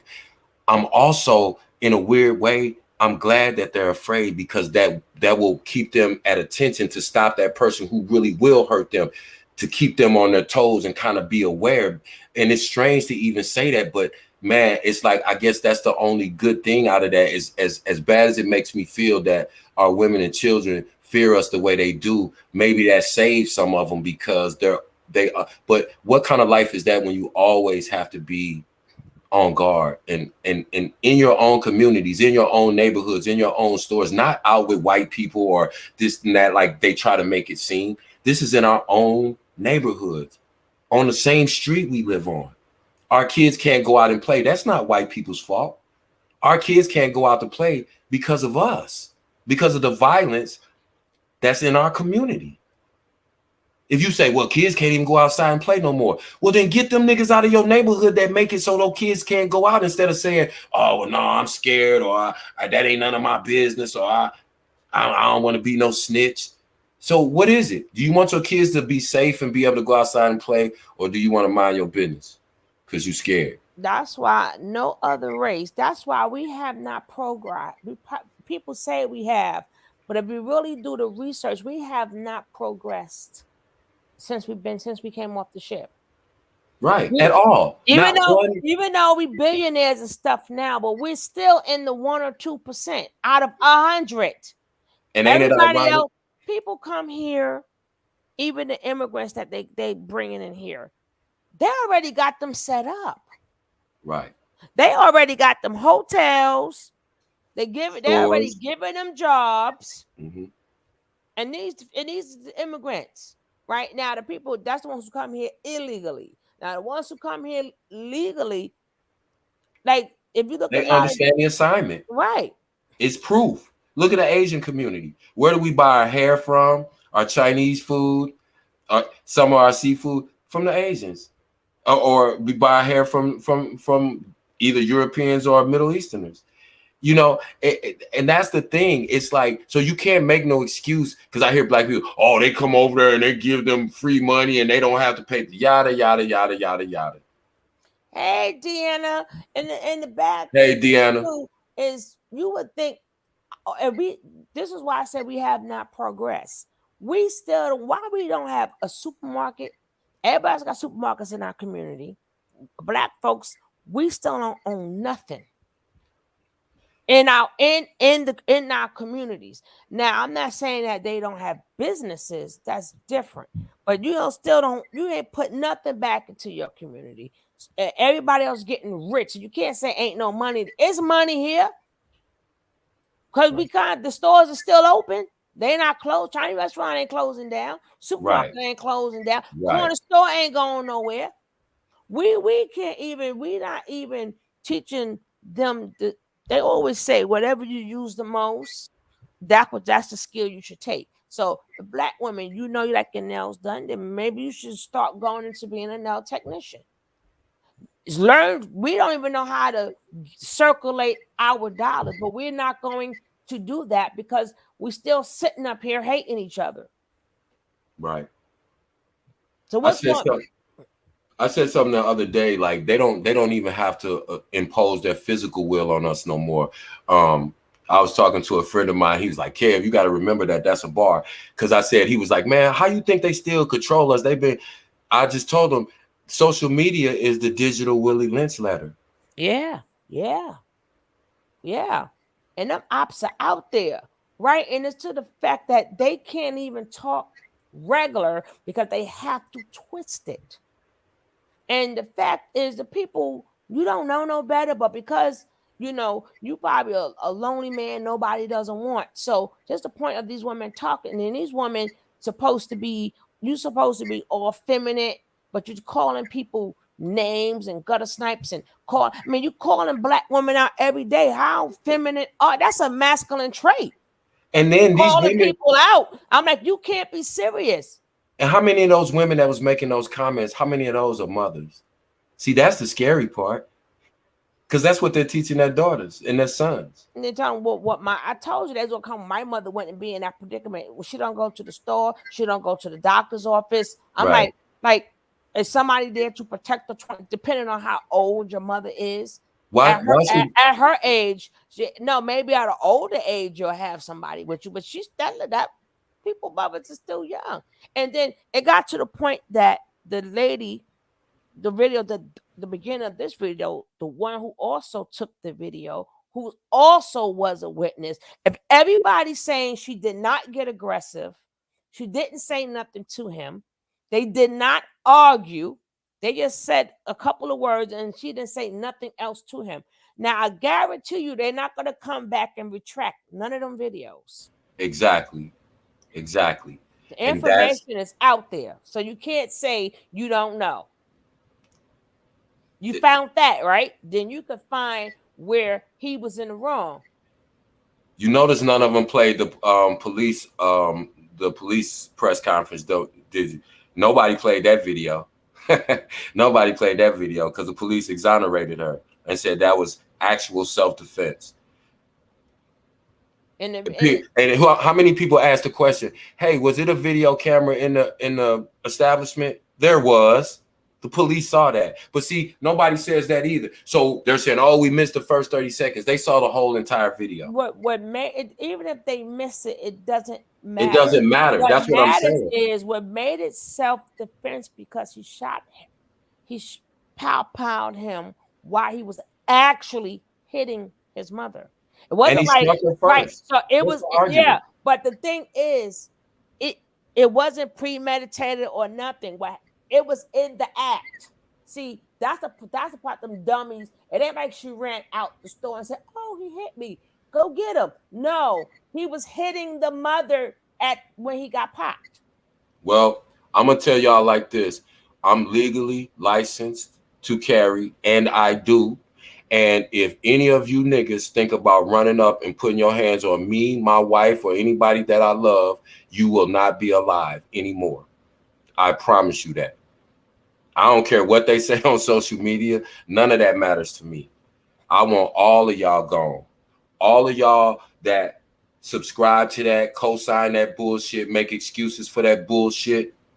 All of y'all can go. As far as I'm concerned, I'm not going to make no bones about it. I'm not going to be, oh, I don't want to say. Yes, I do. I mean what I say. Because that's the problem in our community.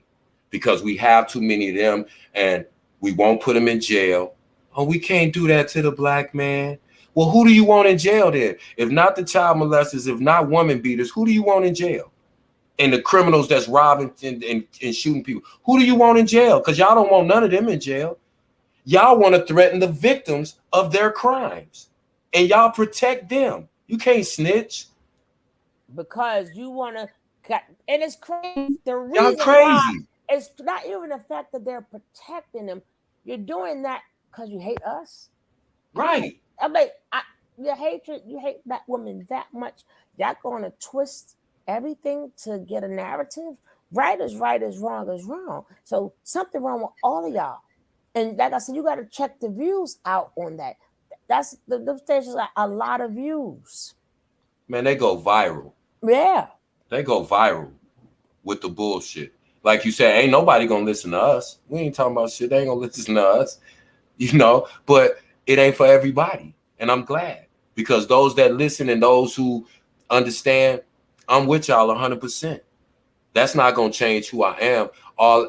The only thing that is gonna change is I'm not trying to save my community anymore. They lost. They gone. I'm trying to save individuals, people who want to just live their life safely. They don't. I'm not tough. I'm not no gangster, but I'm one of those people that it's certain things that I'm willing to die for. Straight up. I gotta find that video again. Period. Because I want to see that anybody else get. I want to see any up to date comments on that when that video about him telling black men to unalive the black woman. I tell you, it's not like I said. It's not even a video. It's the comments that get me.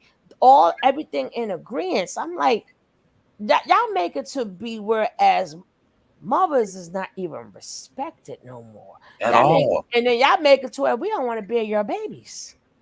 Right.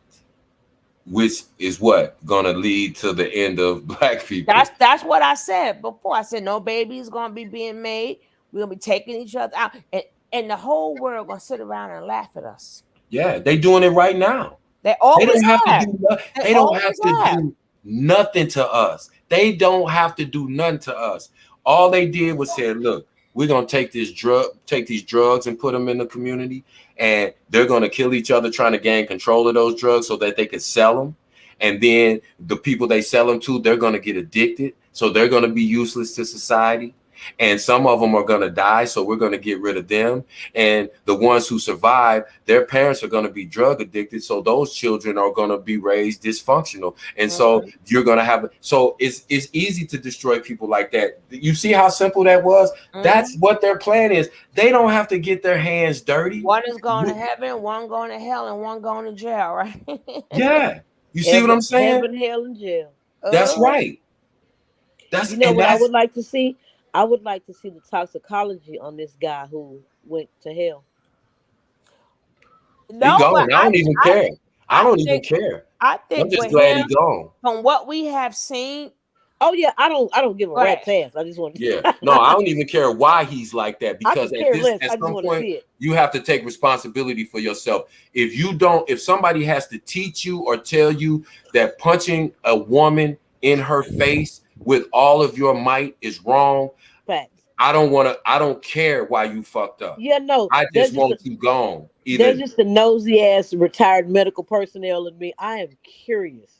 No, I understand, and I don't knock people for wanting to know, because the human mind is fascinating, and that's just our natural curiosity. You like, why? What happened? But for me, I went through that phase too, because I would try to figure out what was wrong so that I could try to help. That's why I started mentoring. Yeah. But what I've come to realize 30 years later is the why almost don't matter no more, because I agree. The fact is that even if we know why, if we don't stop it, it don't matter why, because it's still going to it's still going to lead to the end of our community and our race.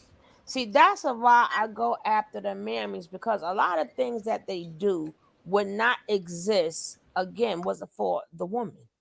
You know, Nature Boy wouldn't exist without the women. No cult will exist without women, because that's like their jewelry. Like that's what will bring people in, seeing you with all these women, even in the fake conscious community, because they have women, you know. So all women, y'all controlling this too.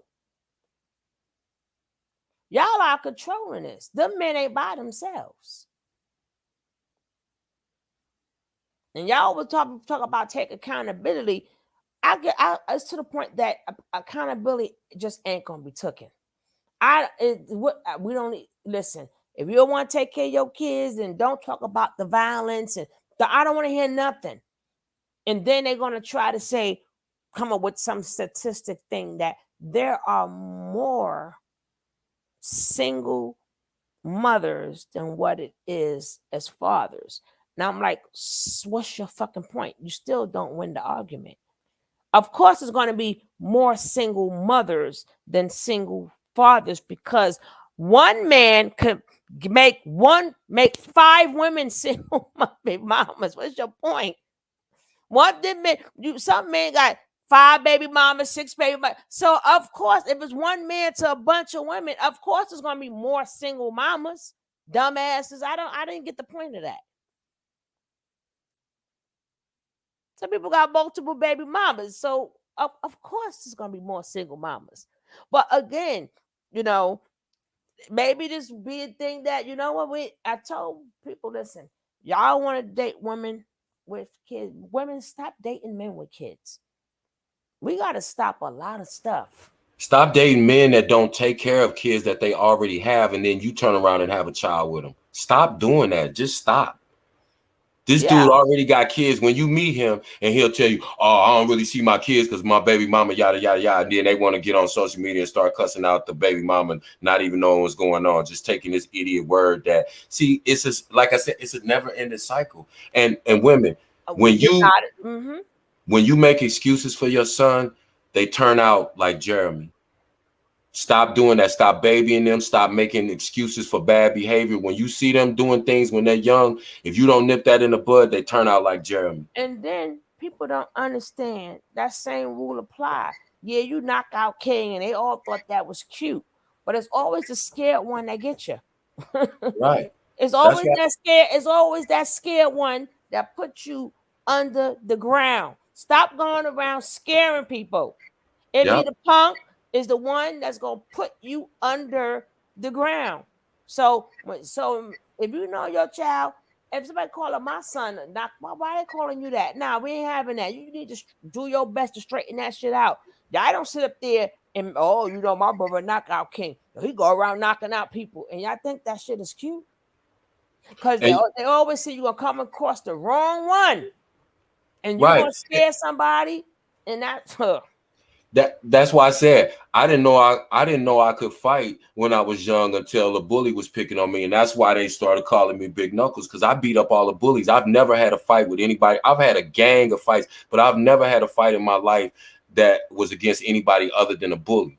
And I fought them because they were bullies. I hated bullies. I despised bullies and I was a small dude always my whole life. So that's what made it.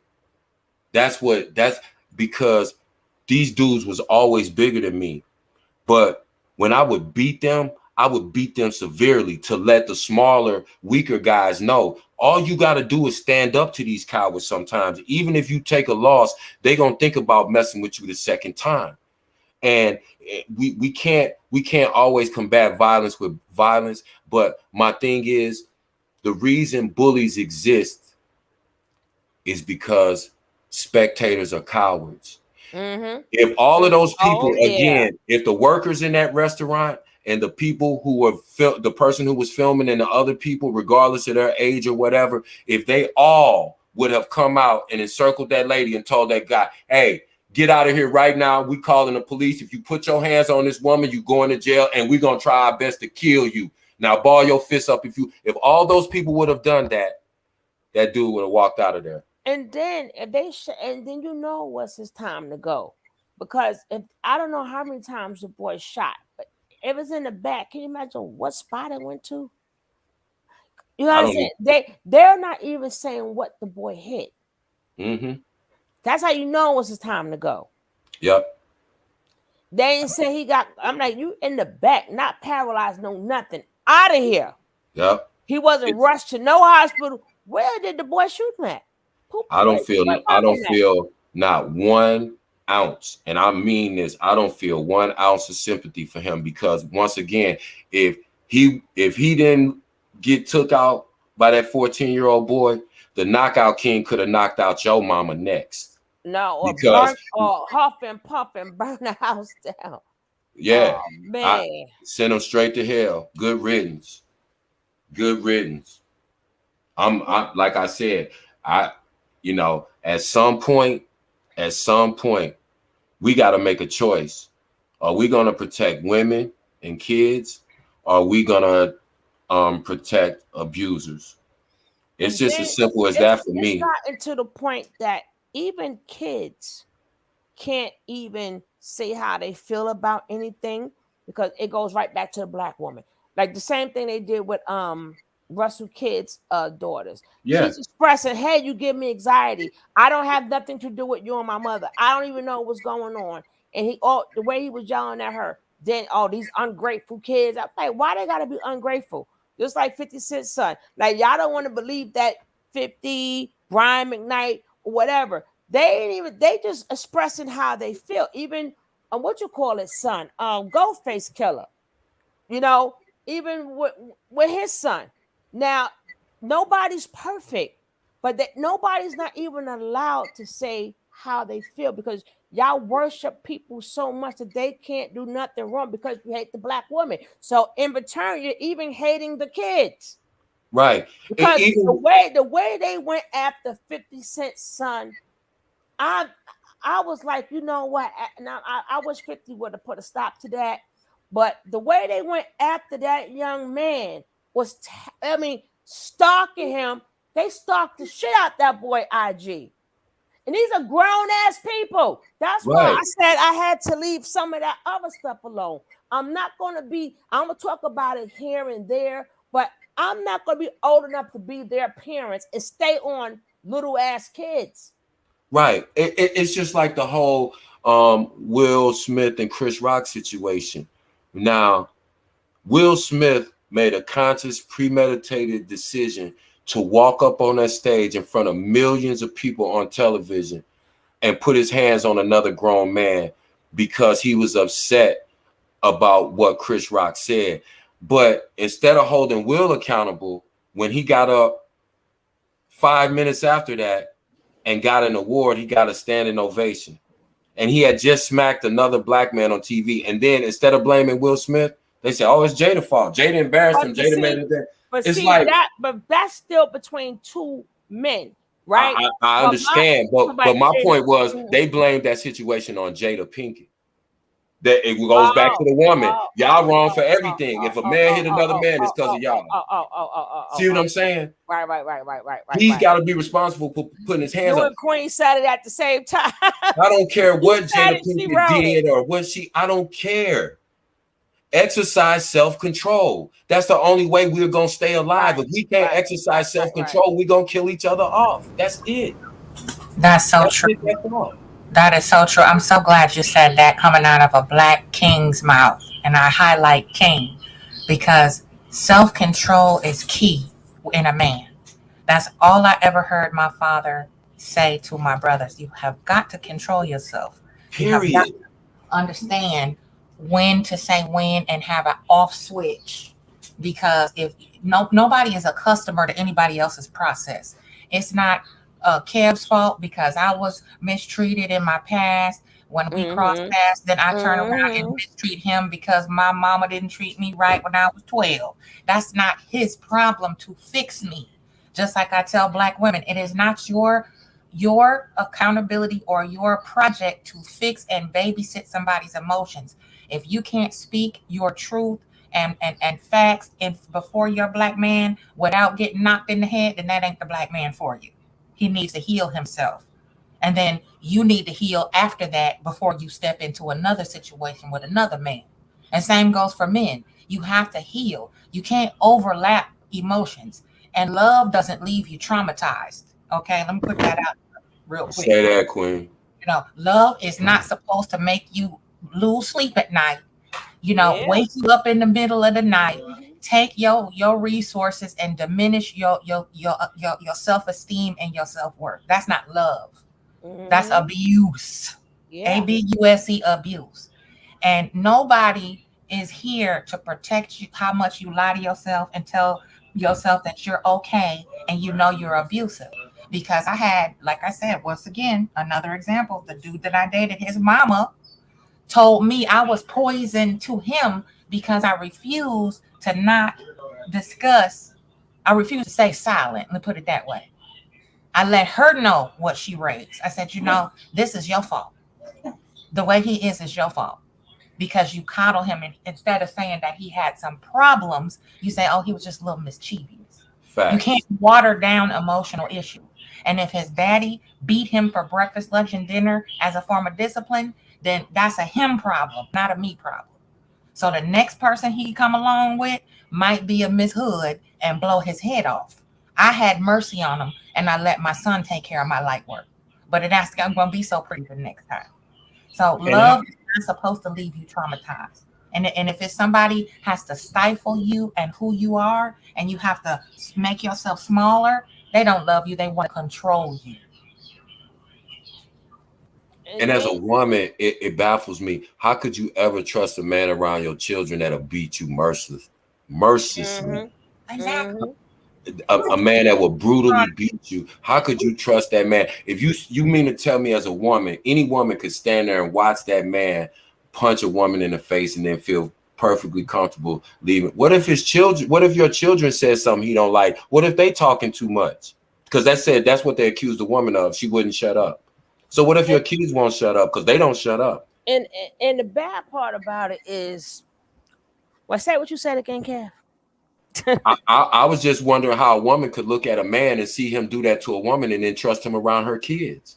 Oh, that's how I was. I need for you to, how I be forgetting stuff. So I need you. You to know go how back we do, right? So I need you to go back so I can see if I can remember.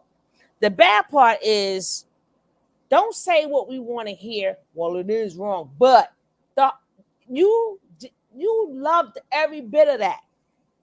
You loved y'all. Them haters loved every bit of it. So don't say with one breath, well, yeah, that is wrong, but she made him do it. If you're a woman hater, you're a woman hater. Admit. You don't care what happened. You love watching every daggone punch. Stop and they liked it because a lot of them want to do it to a woman, but they scared to go to Exactly. jail. That's why it went viral, not Yes. because of the brutality, highlighting the brutality. Dudes get a rush of, yeah, see, and they'll turn around to their girlfriend. Yeah, see, you keep running your mouth. I told you, that's what your ass could get. Keep talking.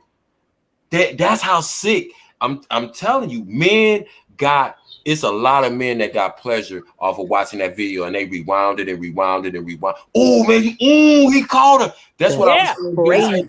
That's how I first became aware of the video, because I saw a group of guys standing around. They kept going, ooh, hold on, rewind it down, rewind. Ooh, and I'm like, damn, what y'all amped up? Man, you ain't see this video? This dude knocked this like.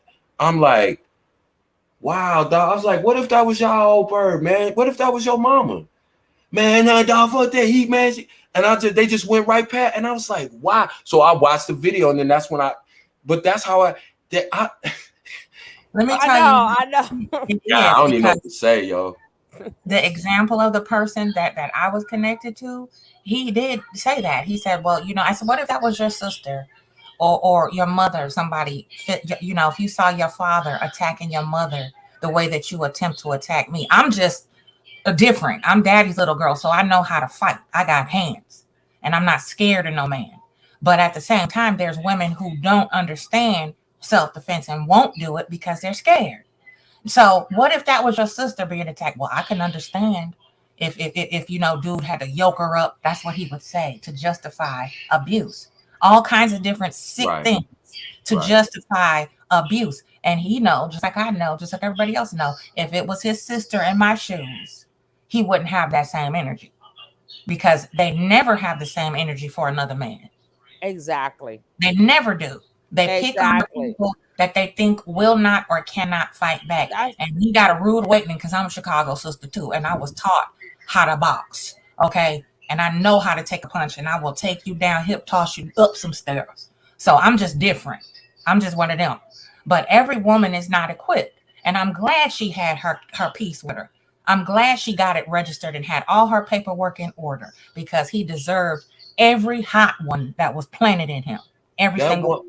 That woman owned multiple businesses. She was a successful, positive influence on our community. She has a 14-year-old son that's on an honor roll that's already getting college scholarships when he graduates from high school.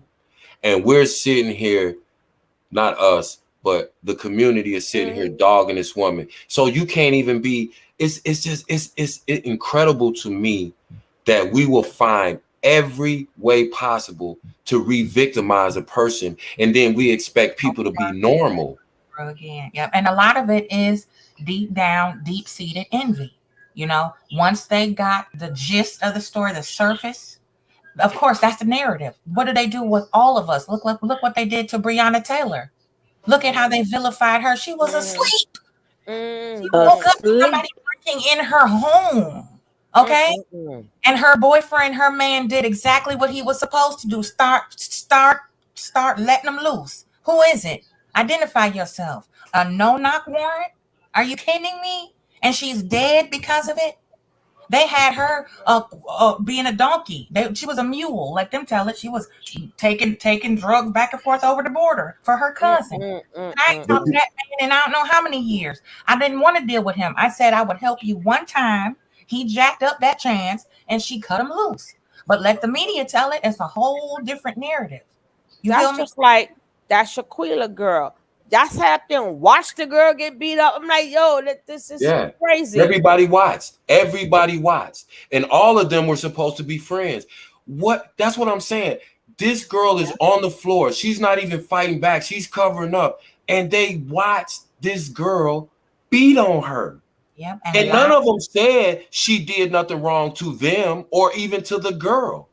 But they all stood there and watched this girl get beat to death. Jealous. Yep, jealous and lied about trying to cover it up. I'm telling you, I could give you horror stories of my own too, just like that. My aunts used to call it pretty girl problems. If you're doing something, you're trying to make something, you have that it factor. People don't have to have a beef with you. They don't want to. That people aren't jealous all the time because they want what you got. They'll be, Queen thinks she the shit. You ain't said that, but they'll say Queen thinks she the shit because you carry yourself a certain way. You're doing certain things in your life. You don't have to, and that's the scary thing about Black people. You don't fought even a have girl to do from nothing. 9th grade to 12th grade. Shout out to Dewana Richardson. The principal said, Dewana, why do you not like Miss Erica? She said, because that bitch thinks she's something. Yeah. No, you, ma'am, think that I'm something. You think I'm better than you. You know? That's right. That's crazy. They tell you have self-esteem, but if you have self-esteem, they say you think you too. You think you all that. See, it's like we can't even be because we're trying not to get hurt, harmed, talked about. But people confuses everything. Again, one minute you think you're all that, the next minute you need to think highly of yourself. Well, goddamn it, you know what I'm saying? Every last thing you could come up with, everything. They got something else to say. Cognitive dissonance, cognitive dissonance. And again, this ain't white people now. We talking about all niggas, people you go to school with, people you grow up with, people in your family. These are the people who. And so this is before you even get out in the world. So now you get out in the world like that. How in the world are you going to take two people who are messed up like that, put them together, and expect them to create something positive? That's why you got to think for yourself. Yo, damn if you do, damn if you Damn don't. it. Like you said, Suge, you could think of anything. Oh, you girl, you should, fix yourself up and don't just be walking around here just, looking like a plain Jane. But then, like you said, now you think you all that. It's like you can't do nothing. You can't do anything. 1 minute, that person is arrogant. I'm like, why don't you jump on board and get yourself arrogant too? I'm like, God damn. It's strange. Because I know many of us share those stories, like you said, within the family, King K. I didn't even know, for example, that I was in competition with my older sister until I was about 18, 19 years old. And I'm thinking that I'm not on the right path because I was the quote unquote Jezebel of the family. My first little boyfriend got pregnant, marriage out of, no marriage, baby out of wedlock. And I was just working, trying to make something of myself for my little girl. And I turn around and find out that my own sister is jealous of me because she felt like I shouldn't have. Well, you got this kid, so you're going to always struggle. And I didn't. I wound up getting a bigger house than her, more cars than her, paid cash for all my little assets and tools and resources. And she's still struggling with a husband. You see what I'm saying? I didn't even know. I'm so busy focused on my tribe, doing me, trying to elevate and grow. And I look around and it's like, oh, well, I didn't even know we was competing. I thought we were family. Right. And look at the cognitive dissonance in this. They just look at the cognitive dissonance that goes on in this frame of thought. On one hand, women will allow men to tell them, oh, I ain't dating no woman with kids. But 73% of all Black men are fathers of multiple children. You'll let a man that have 3 or 4 kids tell you, oh, I don't date no woman with kids. Like, what? Yeah. it's endless. The contradictions are endless. Like Suge said, it don't matter what it is. They're gonna find a way to blame a woman for it, and they're gonna find a way to gaslight you with the very contradiction that they're trying to use against you. They're guilty of the same contradiction. It's all projection. They don't want to date a woman with kids, but have you ever met a man that didn't have kids? Oh, I want to say maybe once in 51 Okay, years. so maybe one. So they're telling you that's the only man you should date that ain't got no kids. You see what I'm saying? And they'll tell women, and women buy into that. Oh, I don't date no woman with no kids. It's like, wow. See, that's what I'm saying. Is like me personally, and I think a lot of sisters can agree, being that I do have my own adults now, but I preferred to date fathers because I knew for the most part they checked all the boxes: the patience, Right. the understanding, the You responsibility. have the same issues and the nature, same, you know. exactly. And then it was the personality. You know, are they invested? If you checking for me more than you checking for your babies, I don't want to nothing to do with you. Yeah, That's how I would roll, and I still exactly. do because I have a special needs son who's autistic, high function. So I look at that as well. You know, how do you treat people who you think are weaker than you or may not have the same capacity as you do, who are different? Y'all got 5 stuff more like minutes that. because Chad forgot he had to go to work in the morning. Nah, I don't actually, but that's the only reason I've been running my mouth so long. But look, hey, Okay. nah, I'm gonna cut it short. I'm Yeah, like, you must don't know what time he got to go to work. I should have nah, known you didn't say nothing. that's the I only should have reason I'm up. known. I should have figured that out. Yeah, but it's damn if you do, damn if you don't. But I will say, I will go on the record though, if there are good men out there, protect him at all costs, and Yes, vice ma'am. versa. And Yes, if it's good women out there, protect her at all costs. Yes, Let the ma'am. good people protect each other. Absolutely. That's But where I'm Well, at. I I'm just the got two things that to by say. the door. I got two things to say.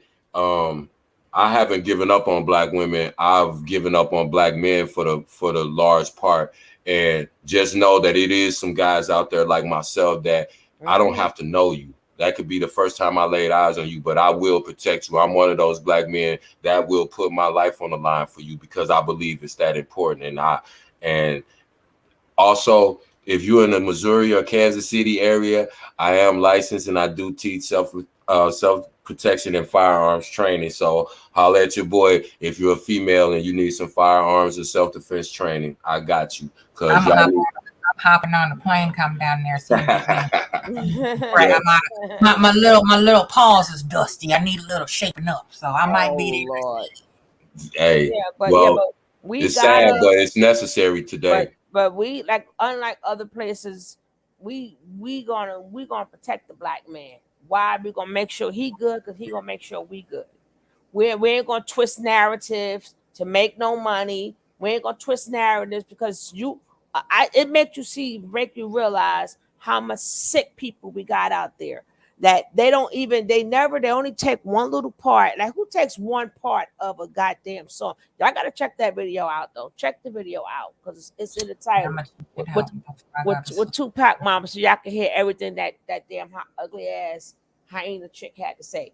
And then Chrislyn, I think her name was Chrislyn, but from the pink something, she did one too. I'm gonna get her ass tomorrow. I'm gonna get the other girl ass tomorrow, and then I got a couple of days to get somebody because we up to like 4. So you making me think I gotta spark up my vlogging to blow the dust off my channel because I used to drag these little picniches back in the day. So, girl, let's get upset now. No, I've been doing that. I've been doing that for years, though. What? I've been doing that for years. But what happened was I used to do that mainly on my Sugar Love channel. But on Sugar Love channel, I had to come over here. Now when Sugar Love came back, then I wasn't covering that, so now I brought that over here. But they'll tell you, I've been doing that hyena chick and then the other chick, and no, I'm going after all of y'all. And I know me, they can say what they want. They can do whatever video they can dox. I don't give a damn. Sure, they can do whatever they want, but it's some impressionable person that is gonna watch the both of us, and that person gonna make a choice. Right. And that's why we gotta we gotta saturate it. Yeah, we And got yeah, exactly. Bring your channel out because I'm coming over because we need as many voices as possible. And I challenge any one of you dudes who are out here defending this, dude. Come on, come. No.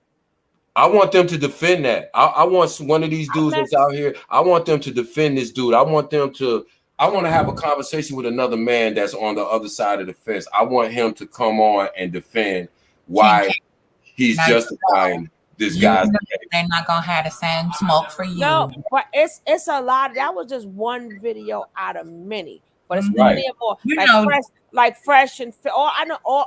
That's why I said any of them dudes. No, they make you want to fight them in real life. Them are some dunce. I can't stand them. I dare any of them dudes to come on and defend this Jeremy dude because we can have a conversation and I'm not going to raise my voice. I just want to hear your reason and your excuses for defending. All right, and that's your ass ain't got to go to work tomorrow. Let's check it out. All right. That's it, y'all. My bad. For you, a man that's grounded like yourself, experienced, and, got them hands, they're not going to come up here with that. Nah, I'm so quick and embarrassed. I've never met one of them dudes in real life that got no. And like I said, I'm not a tough guy. I'm not a gangster, and I'm not even a big dude. But I stand on what I stand on. And like I said, I'll die for what I believe in, and I'll die for what means something to me. Because that's just. Otherwise, what are you living for? To accumulate some money that you can't take with you when you dead. So. That's how you separate men. When you got men that will really put themselves out there on principle for something that's right, that's how you know who to rock with. That's who will take care of you when you're sick, who will take care of your child if something happened to you, and will treat your disabled child like their own child and show them the love and care and respect. Those are the kind of dudes that'll do that. When you got somebody that stands for something and they actually out here trying to do something in the community and they got principle, that's the kind of dudes you rock with and support, and will do anything in the world for you. But stop giving these dudes places to be comfortable when they're out here doing the type of things they're doing to other women. It ain't gotta be you, but you gotta have enough compassion in your heart to say, damn, as a woman, I would hate for somebody that's stronger than me to just physically beat on me whenever they got ready.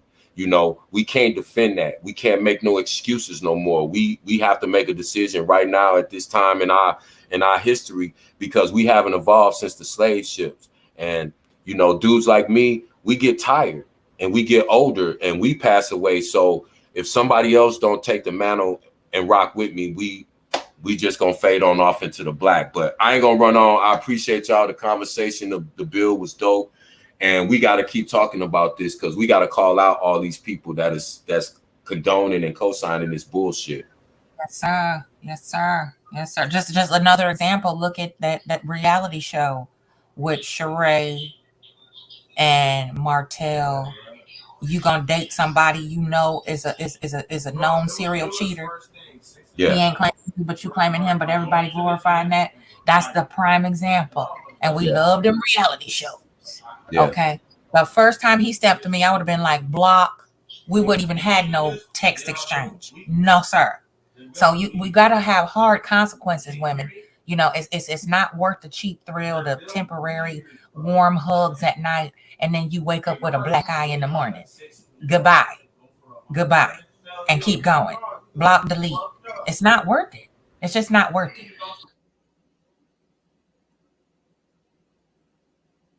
That's a whole fact. And you got to remember the impact it has on your children, because your children see this. They live in the house with you. So they hear every name he calls you. They hear every time he punch you, slap you. They see that. And that's not fair to your kids. If you want to put up with that abuse, I'm not going to argue and try to talk a grown woman out of getting beat up. But what I will say is think about your kids. Think about how traumatizing to see the person that they love the most in the world getting beat up daily, weekly, monthly, yearly, year after year after year. Think about what that does to them, your male and female children. It enhances the anxiety and PTSD. They think, okay, he's gone for a couple weeks. Now I can relax and be myself again. Oh, She let him back in. Now I gotta go back into my shell. It's a cycle, and it's very, very, very, very stressful. And it takes life and time off of your existence. It shortens your life. It really does. Because I'm just now getting back to where I'm like, you know what? I'm so glad I dodged a bullet. I dodged a bullet. I really did. I'm not missing nothing. It's nothing there. It's like, okay, that was a season and it's over, period. And I'm taking the time now to regroup because it took a lot of patience for me not to take his soul. Okay. Right. It took a lot of patience because I could have real easy. But I said, you know what? God was just trying to remind me of what not to do ever again. No more trauma bonding. That's what a lot of us do. We have that mistake of, oh, we have so much in common. If it's a lot of trauma in common, you don't need to date that person. You don't. Oh, Right. yeah, I got beat up too. Oh, yeah, my dad was abusive too. Oh, yeah. If y'all both done been through hell, y'all ain't no good together. Don't do it. You need someone that's healed. Exactly. So I'm gonna be quiet. Check this out. Thank you for letting me ramble too. And you know I got your back. I'm here always. If you don't see me typing, I'm in the bushes. Yep.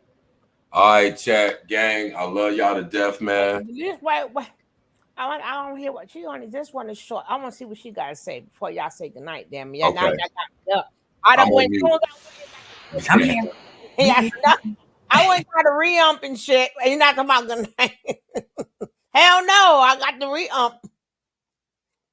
Now this is I didn't see it there. So this is just the Michelle chick. I'm only gonna show a little bit because me and Queen gonna tear these streets up. We're gonna tear these streets up. God damn it. We're gonna be bouncing from channel to channel.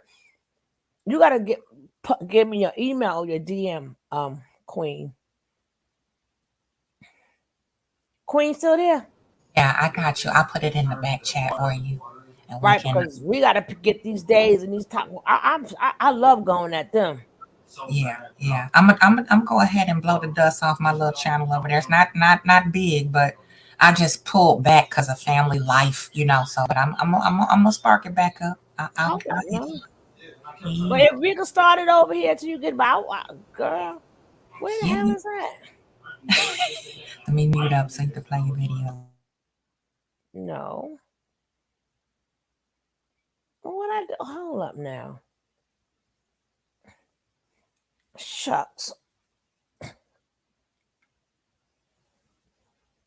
Oh my.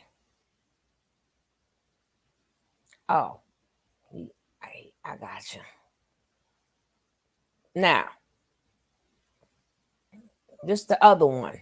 God damn it.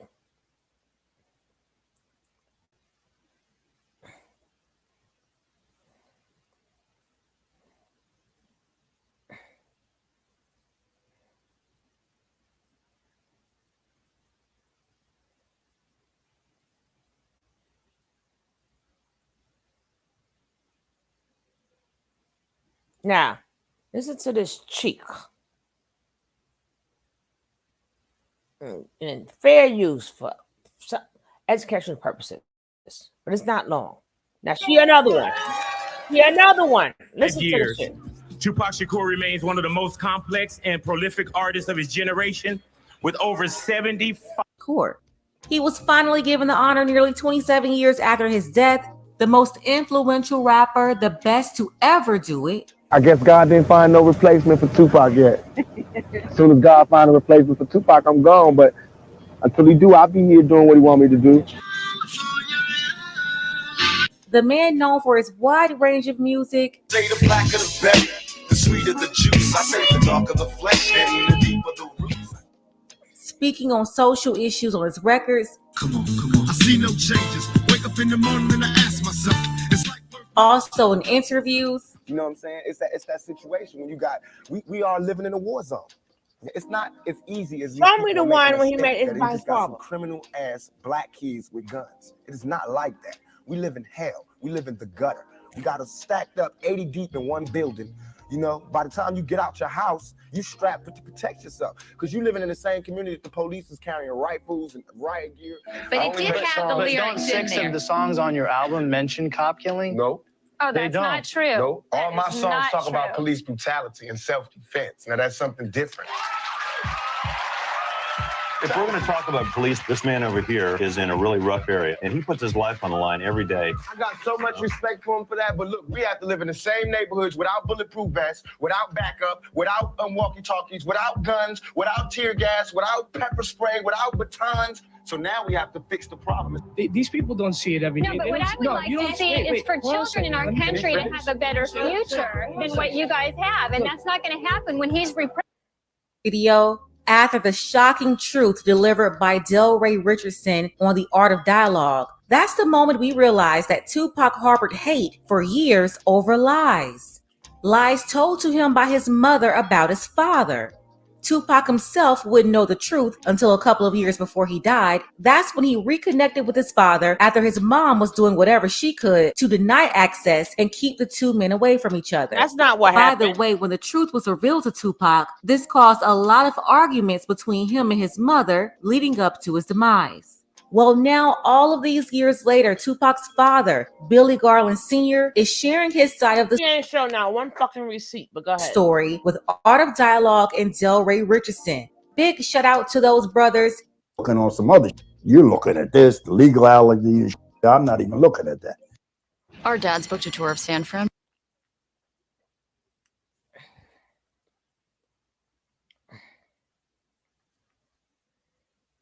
Yo, this chica, right here. Yeah, she get 2 commercials.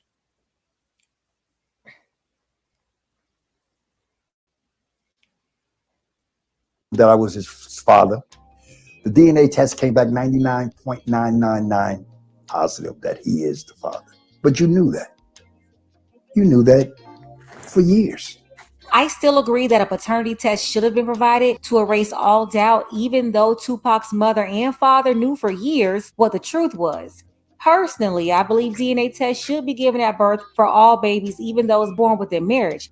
But in this case, Afeni Shakur, she didn't want to acknowledge that Billy Garland was Tupac's biological father, because then if he fought her in court over the estate, she wouldn't have had 100% ownership, especially when she was the one who had moved away multiple times and alienated him.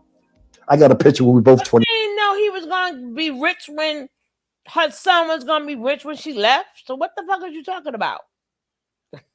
25. We look like twins. You know what I'm saying? What part of that you don't, he don't look like you. Not for nothing. I'm sorry, but he don't look like you. You're a colorist. And you should know that. It just happens sometimes that way, yeah. Pac told me something broke my heart. Listen, he's a He colorist. said that when he was... He said that, Pops, you know he got kicked out the house. Yes. He ain't calling no He damn said Pop. I was... He said that in Dear Mama at 17 or something like that, yeah. He said I was the only one in the house that looked different. And they used to make fun of me because I didn't look like them. I was like... Again, the man supposed to be dead. So when did him and Tupac have this conversation? That's like a kid talking, right? Where y'all at? I'm here, Suge. I'm just listening. I'm just watching. It's like I'm here too with my mouth hanging open. I'm just in awe because I don't like to drop names, but I personally met Tupac several times when I was in the entertainment industry, and I know what I know about Tupac. So I'm gonna be quiet. And it's wild to say he didn't look like them. He looks just like Afeni and his sister Seth. They all look alike. He's the Sister looks just like Tupac. That's his sister right there. She looks like Pac and Afeni. They all look alike. What is he talking about? He said that he didn't look like them. He look like. No, he meant far as complexion. That's why I say he a colorist, and that's why he left his mama. But, that's crazy. I'm just listening. I'm on mute. Tupac didn't look like any of his siblings or step-siblings because he was the one who had a different daddy. He actually favored his brothers and sisters from his dad's side of the family. That's what he told me. And he wasn't really nothing until he started making money. Then he was the golden boy. See, now sounds like I'm the sour person putting down people, but I don't want to do that. I just want you to know what my son told me, what I find to be true. This happens a lot with black sheeps, and you can be the black sheep of the family as a son or daughter, but this happens a lot with young black men. They get talked down on, told they're good for nothing. Pac actually said this in one of his songs. My mama was a Panther loud, single parent, but she proud when she witnessed baby boy rip a crowd. To school, but I dropped out and left the house because my mama say I'm good for nothing. So I'm out since I only got one life to live. His mama told him that he was good for nothing as a teenager, kicked him out of the house, but a couple of years later, he was famous. That's when he was no longer the black sheep of the family, when he had money to provide for all of them. See how people flip? Because when I heard some things, I mean, she went on a talking spree and You see how she flipped that shit, right? Yeah. He out there fucking up, returning a grown man, but now, and who said he was the dark sheep? And you can't act like every lyric that a rapper says is absolutely true. Some things are meant metaphorically, or some things are just creative. You know that. And I'm just listening. I'm on mute. It could have been just an argument. You know, mothers say stuff in anger. Right. Sometimes. It could have been anything. It could have been just an argument they had, or something. It meant dead to he. What he was saying, his father was dead to him. Right. But right. But not in the physical world. Well, no, what she was saying about the lyrics in the song, saying my mama said I'm worthless to her or something, whatever he just said in that last little clip. Right. We don't know that that's true because you exaggerate things like, you know. And as a young man, a teenager, I know I've had little back and forth with my sons when they were young, teenagers. And I'm like, you're hanging around worthless people, right? And then they take that in their young mind and think, oh, my mom's calling me worthless because my friends. Exactly. You know or you're doing something and you're not living. Yeah, you're not living right. And you tell your son, listen, man, you 17, 18 years old, man, don't be a bum and waste your life out here running around. Now, my son might internalize that as like, man, my pop said I'm going to be a bum. Exactly. See, so that's people need to be careful when they do that type. Man, that's just, anyway, I'm on mute. I'm sorry. He was a poet and he was a writer and a poet. So like you said, you can't take every word literally. It's called creative licensing. People don't realize you can't. Exactly. You don't just everything you say is not 100% factually true. You're painting a picture of the story you're telling in that song. It's crazy. But anyway. Me like a dog. I just could not believe it. I mean, talk about Pac. That's why they got you here.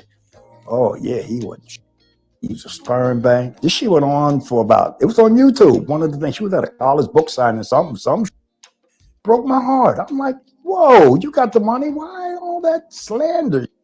What's that about? So you hear this? You got the money. So basically, she called you a sperm donor in the book. She never said you were dead. She's talking to you in the living. So again, how did she do that to her son? The first in line to siphon Tupac's money was Billy Garland, also known as the sperm donor, the father Tupac had never known. Tupac was 23 years old and was already famous when he met Billy for the first time. See, how old was he? I thought he was dead. For years, Afeni Shakur, she's been getting a lot of support from Black people because of her losing her son, because of her fighting for equality for Black people back in the day with the Panthers. We never questioned her credibility, ever. Black women know whenever they do something foul, it doesn't matter what it is, all they have to do is talk pro-Black, and everybody will forget everything they've done. They know they can hide behind Black pride. What she didn't tell you was that Tupac's father was in his life early on. He knew. I thought she said he was dead. About Pac. He saw Pac when he was a kid. I used to bring him over to Jersey City. He used to spend the night with me and my other kids. He used to sleep in the bunk beds with the kids. About 2 or 3. And I took him to play basketball. And all my friends thought it was my other son, Malik, Carlos Malik. He was 2, and no, he was 3 actually. So we would play ball. We played professional, semi-pro ball all over the East Coast. We were very good at it. Rucker tournaments, we were very good at it.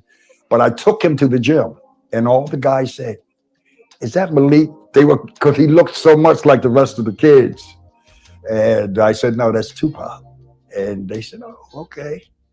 So I think that might have been one of the last few times he stayed with me, because he would come over and spend the night with the kids and spend some time with us.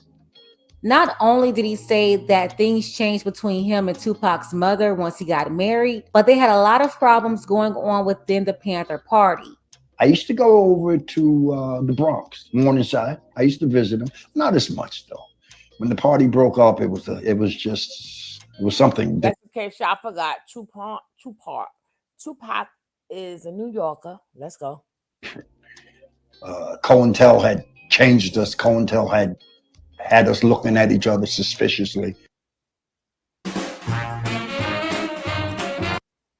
Yeah, because they, oh my God, that's some hating bitches.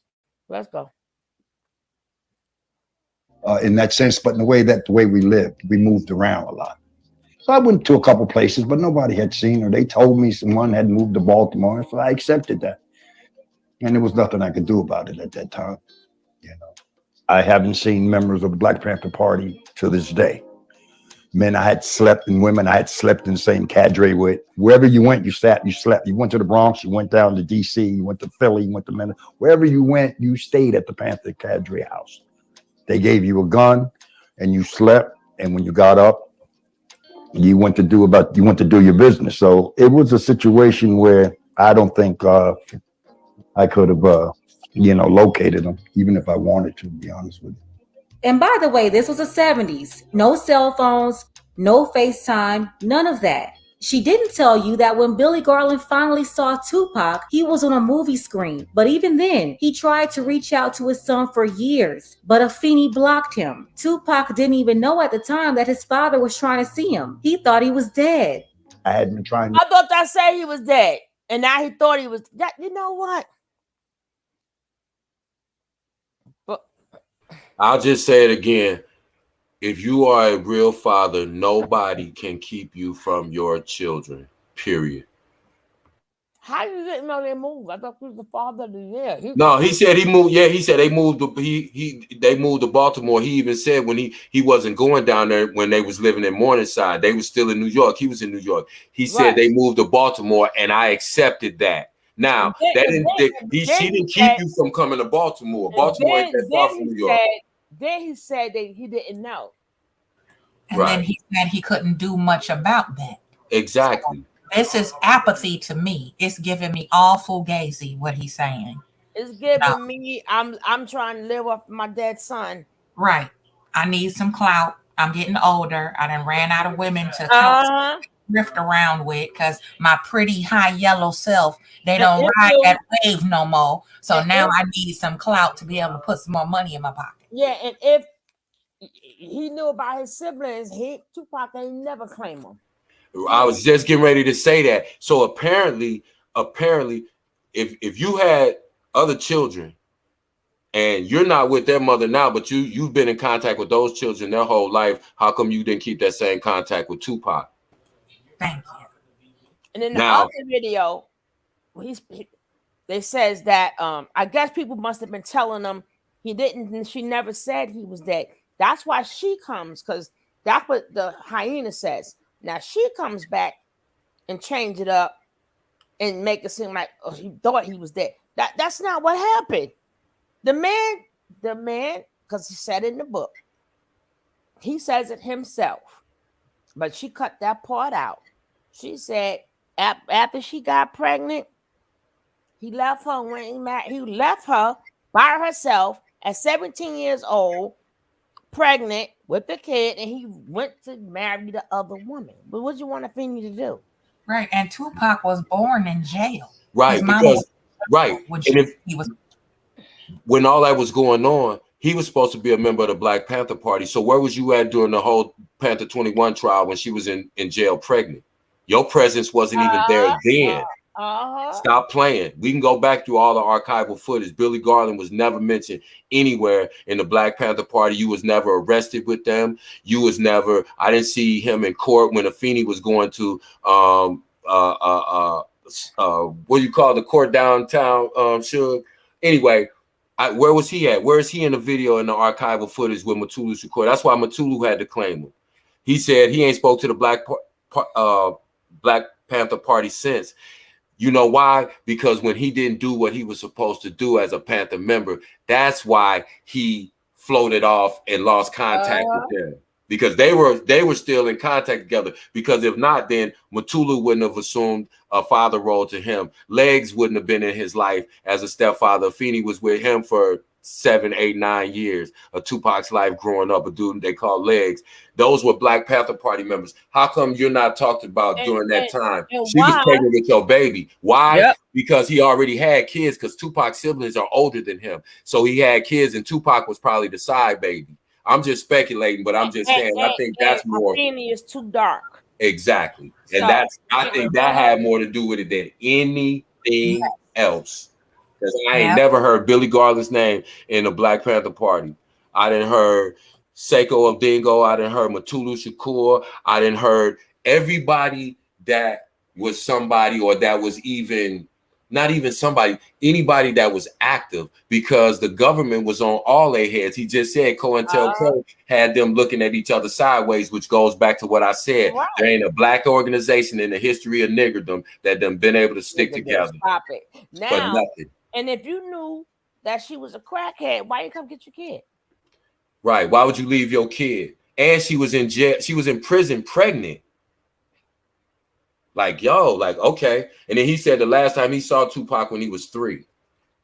Remember? So my thing again is, like, it all goes back to no matter what the woman do. First, she was the mother of the year because she raised Tupac and he was this rebel, and she was a Black Panther, and that's why he was how he was. But then, oh man, oh my God, she done told Tupac his daddy was dead.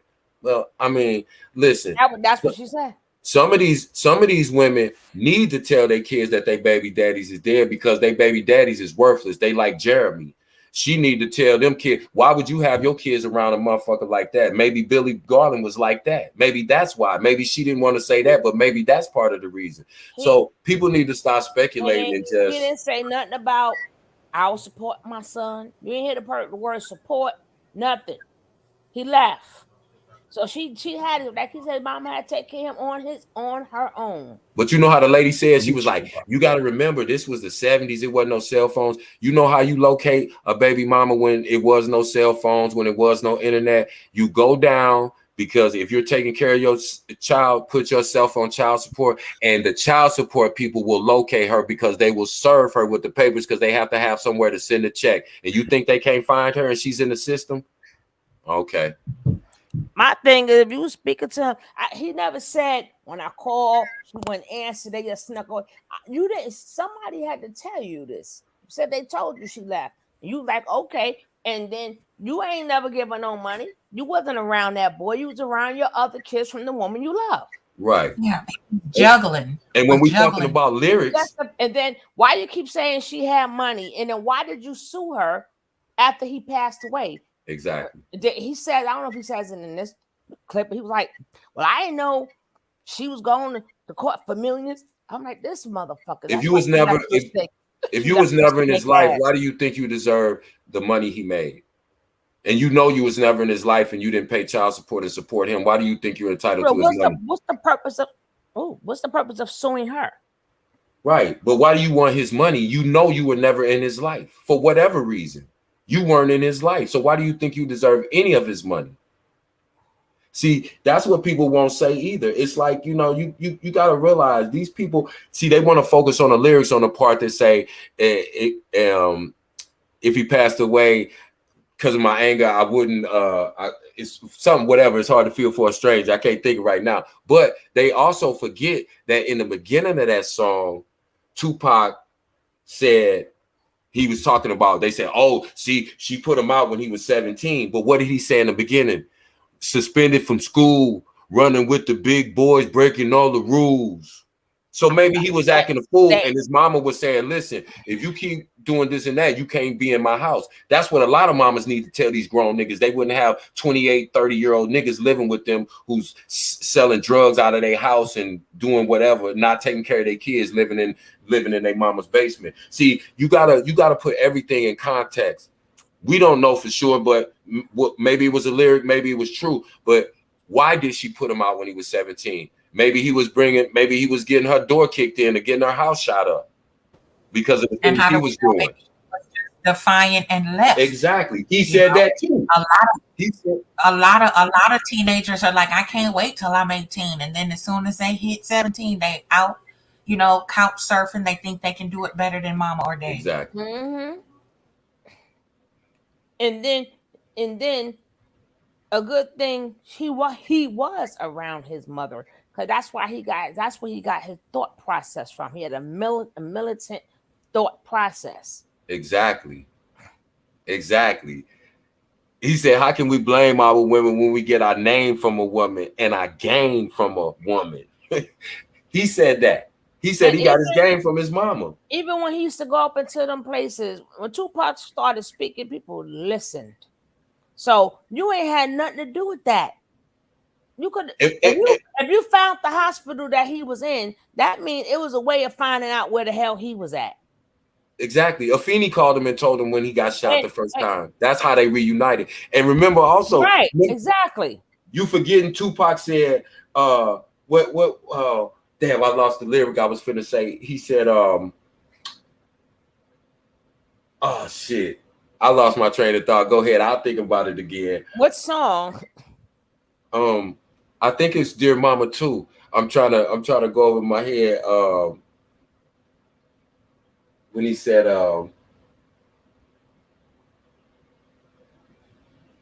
he said, even as a crack fiend mama.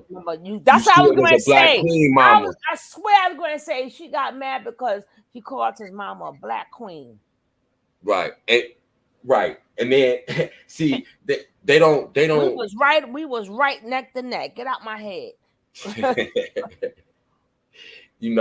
He's talking about how she always made a hot meal out of nothing. Where he's talking about every Thanksgiving. She made miracles every Thanksgiving.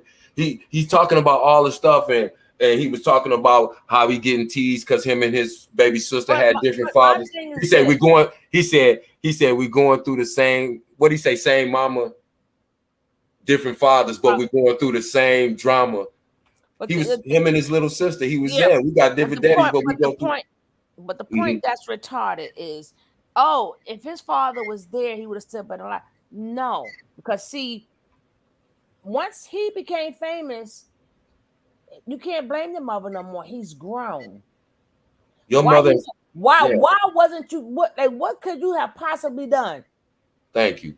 He's grown. Why you wasn't in his life? Exactly.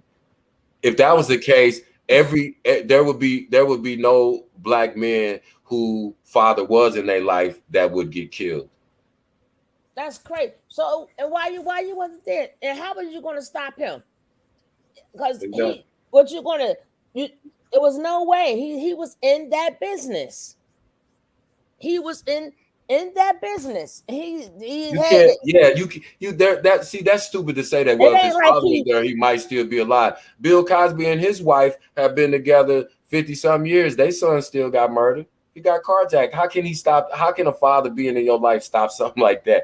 These people are just so retarded in the way they think. That's why it's so easy for them to run with a narrative like this, because the social media knows that, and they just feed the ignorance of black people. They just feed the ignorance. And these channels keep YouTube paid, because people keep them paid.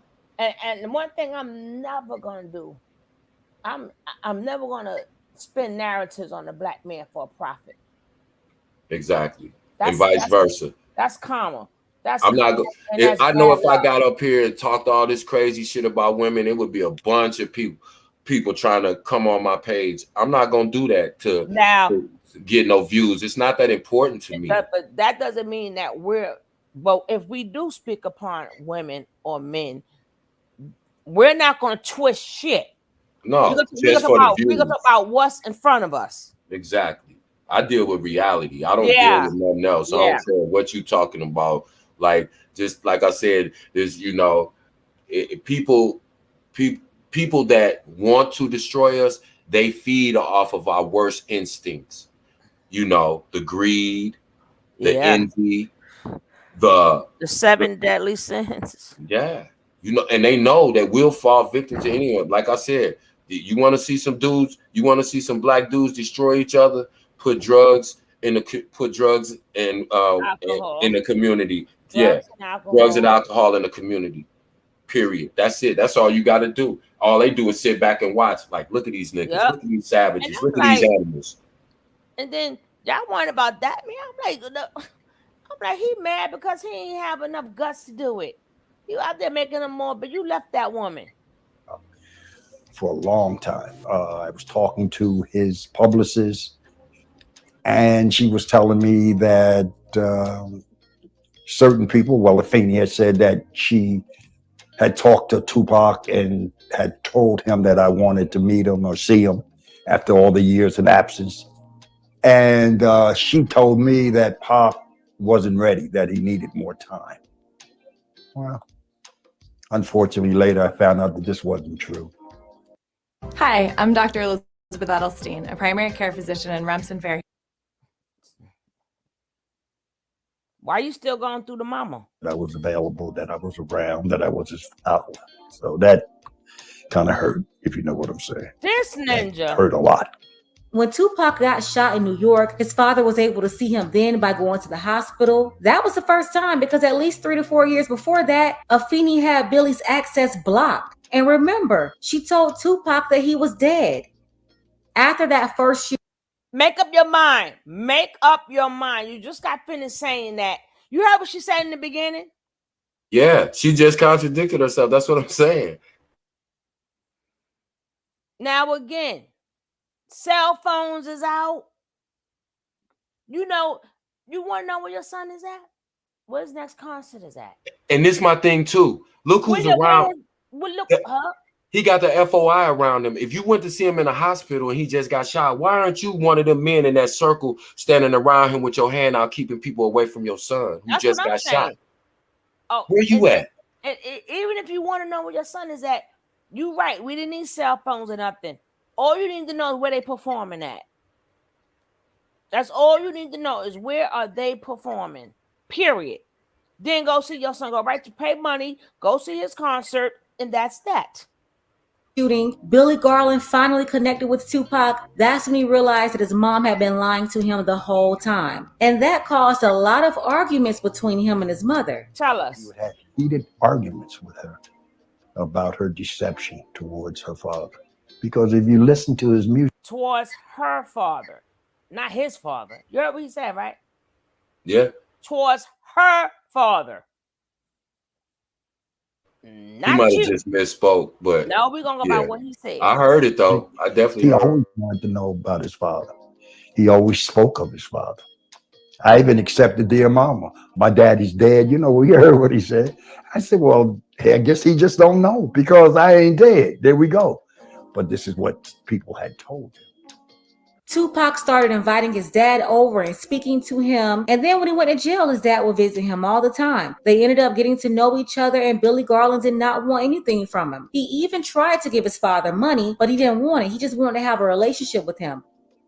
But when he first came around, Afeni would physically sit between them so they wouldn't get close. And when Tupac died in 1996... Are we talking about a young boy or a grown-ass man? You see how she's trying to confuse people?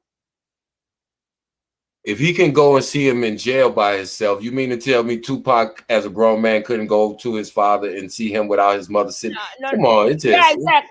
It's corny. Exactly. You mean to tell me if his mother, if he was acting up at 17 years old, which means she had no control of him, now all of a sudden when it comes down to you, he gonna listen to her now, right?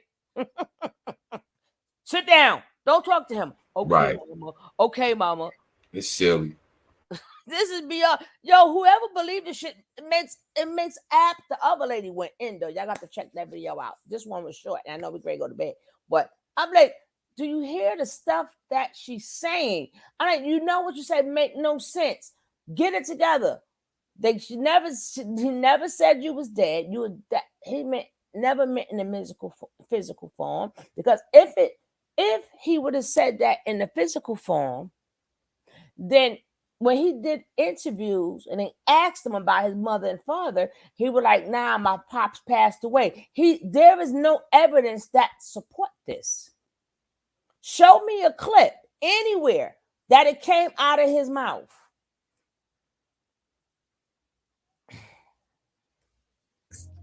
It was Afeni, once again, who lied on the death certificate. She wrote that his father was dead, even though Tupac had been reunited with his father for 3 years. I think it was the death certificate papers. The probate? Probate. Okay. And she had signed it that she was the mother. In that little section that says father, she had put that he was dead. Wow. Broke my heart. Now, why would she lie on the death certificate? Well, she lied just like she lied to Tupac. Tupac died a young man, only 25 years old. And I love that, man. I would do anything. I'd do damn anything. Sure, wellness goals are great, but he didn't bring the probate papers with him. Nothing. So he's supposed to believe that, right?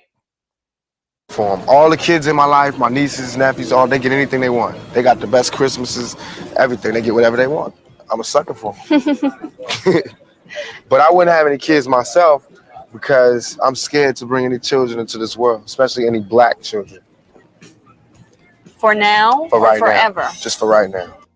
His mother took over his estate, and when she died, now his mother's children are over the estate. But it seems like they locked his father out.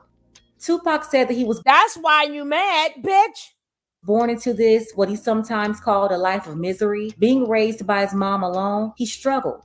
What would a Vietnam vet be like without a sergeant, without any backup, without any other soldiers, nobody but a Vietnam vet in Vietnam? When he came home, how would he be? And that's me. I had to go through all that street, war, everything, the same drugs that everybody else get turned out on. You know, where I would have been stopped short, I made it past. And here's where I am. But because I made it past, I missed some lessons. You know what I'm saying? And you can see the lessons that I missed when you talk to me. You can see where I haven't had a father when you talk to me. You know what I'm saying? You can see where I spent a lot of my time in the streets when you talk to me. Because the words that I say are not words that come from a mother's mouth or a father's mouth. It's words that comes from a pimp's mouth or a hustler or a drug dealer. You know what I'm saying? But to me, these were my role models. How much of that, though, in terms of growing up without a father, sometimes not being with your mother, do you lament on and look back and say, damn, I missed something big? Everything. I know for a fact that had I had a father, had I had someone, and I hate saying this because white people love hearing black people talk about this, but had I had a father, had I had some of these opportunities, I'd have been able to help my mother more. She wouldn't have went the road she went. I could have been a better son. You know what I'm saying? She wouldn't have went that road. It was the absence of my father. You know what I'm saying? I'm dealing with him being daddy not being there. My mother's dealing with him being my man not being there. You know, so many problems in our community that affect everything. So by me not having that, I ain't never want to hear nothing about no kind of relationships between a black man and a black woman. I knew they didn't work. Because as far as I knew, my daddy was the coolest dude out there. And my mama was a Panther. So if they didn't work, it don't work. That's how. Now, where you hear he said the father's dead? He said, far as I know, my dad was the coolest dad out there. He didn't say he was dead. Why? How would he know you the coolest dad out there if he's dead? That's a fact. Sorry, YouTube. And why would you even pull up this clip? And again, if you know you have a child and that child is not in your life as a father, that's your responsibility to find your child. Nobody can tell your child you're dead if you keep track of your child. And like I said, one way would be paying child support, because you would know where that check was going every single month. So you would always have an address on your child. That let me know he didn't pay child support.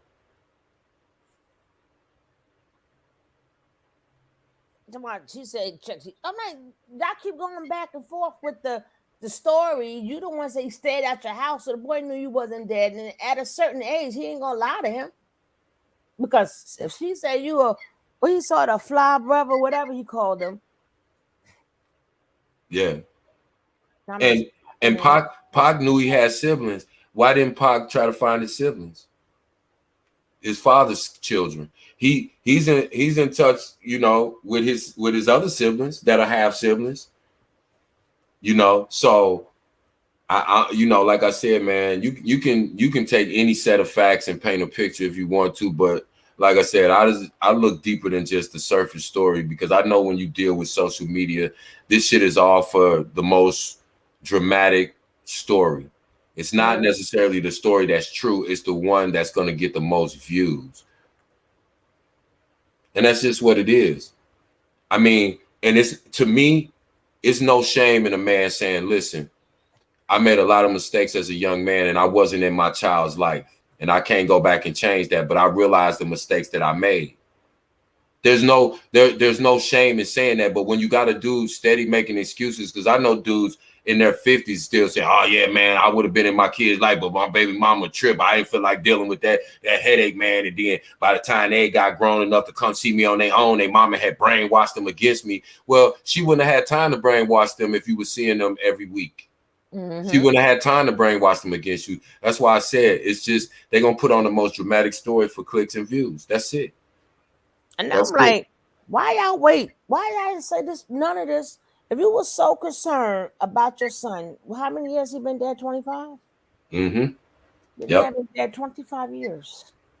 Yep. What are you saying? And again, if he was only 25 years old when he passed away, and you only reunited with him 3 years prior to that when he was 22 years old. So if you hadn't seen him since he was 3 years old prior to that, then where's all the time in between that before she had a chance to tell him you was dead? And by that time, it don't matter what she said. It don't matter whether you was alive or not. You hadn't been in his life for 20 years. And if you can talk to his publicist, and his publicist told you he wasn't ready to meet you, while she had all the phones shut down. How'd you get his publicist? How'd you get his publicist information? Is a wild cat. Thank Believe me, B. His mother was not in control of him, and he was always on the road. Why you gonna help him beat sugar ass? Pops. Right. Now, it's just crazy. Like, yeah, like it's you. I wouldn't even get on an interview. You know, I'm a stranger, but I done met Tupac more times than his father probably have. So that's crazy. I don't know, but again, these are the women that are spared doing the same narrative. And let's be honest, it was common during that time for fathers to leave the home and have a whole nother family and just disregard the first family. That, let's be real, it was common back then. In the 70s, it was common. It was common. I hear people my age always making jokes about their granddaddy always had he had a second family. Had another family on the other side of town. It was like that. And I believe, like I said, he got Afeni pregnant and he already had children in a relationship with another woman. Right. And what happened was, right. And then being that he felt that she was too black, because in the video, same video, just hiding just got another clip. And he was daddy. And then again, it's the way they talk, I don't know if he's grown or young. So he's basically saying, why I look different. And then he tapped his hand to the color of his skin. I said, oh, you're a colorist. And that woman was black. And Tupac was lighter than his siblings. It ain't like he's light skin, but he's lighter than his siblings. But again, so you just didn't come back around. Yeah. Especially if you're a Black Panther or something like that, they always pick up and go. They don't stay in one spot. You know who else did it? They don't trust staying in one spot. Right. You remember Karl Malone, the basketball player? Karl Malone, when he was in college, got a 14-year-old girl from his hometown pregnant. He come from a real small town. I think it's like 3,500 people or 2,500 people in the town.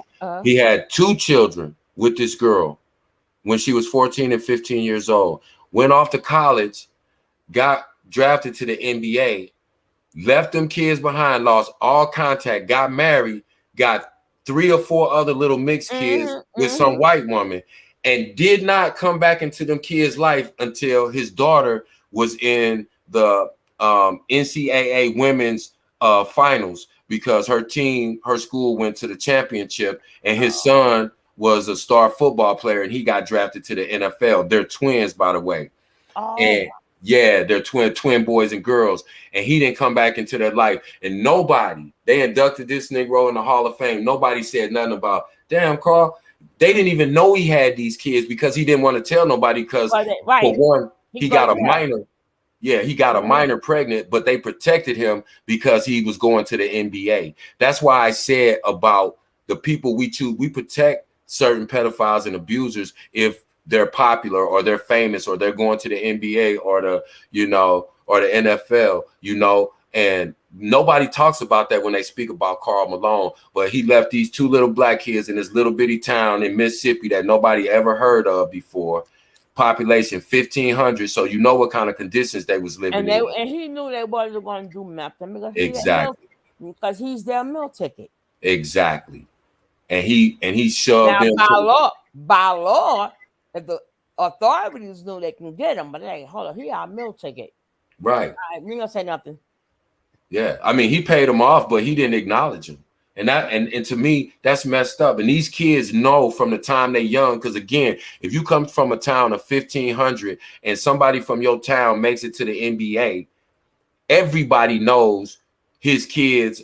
Karl Malone, y'all daddy, and he would never have nothing to do with him. But they sit here and praise this nigga and put him in the Hall of Fame and do all this, and he's a creep of a human being, man. And it's just, that's why I said, man, it's frustrating, man, because he left that kid because you ain't know who he was going to grow up to be. And then now all of a sudden he Tupac, oh, that's my son. Now that's what you didn't know. You did not know who he was. Yeah, what happened to 3 to 23? Where was you? Why you didn't scoop your son up when he got put out? Because he didn't have your number to call you, because you had been out of contact with him. And if he did think you was dead, that's your fault.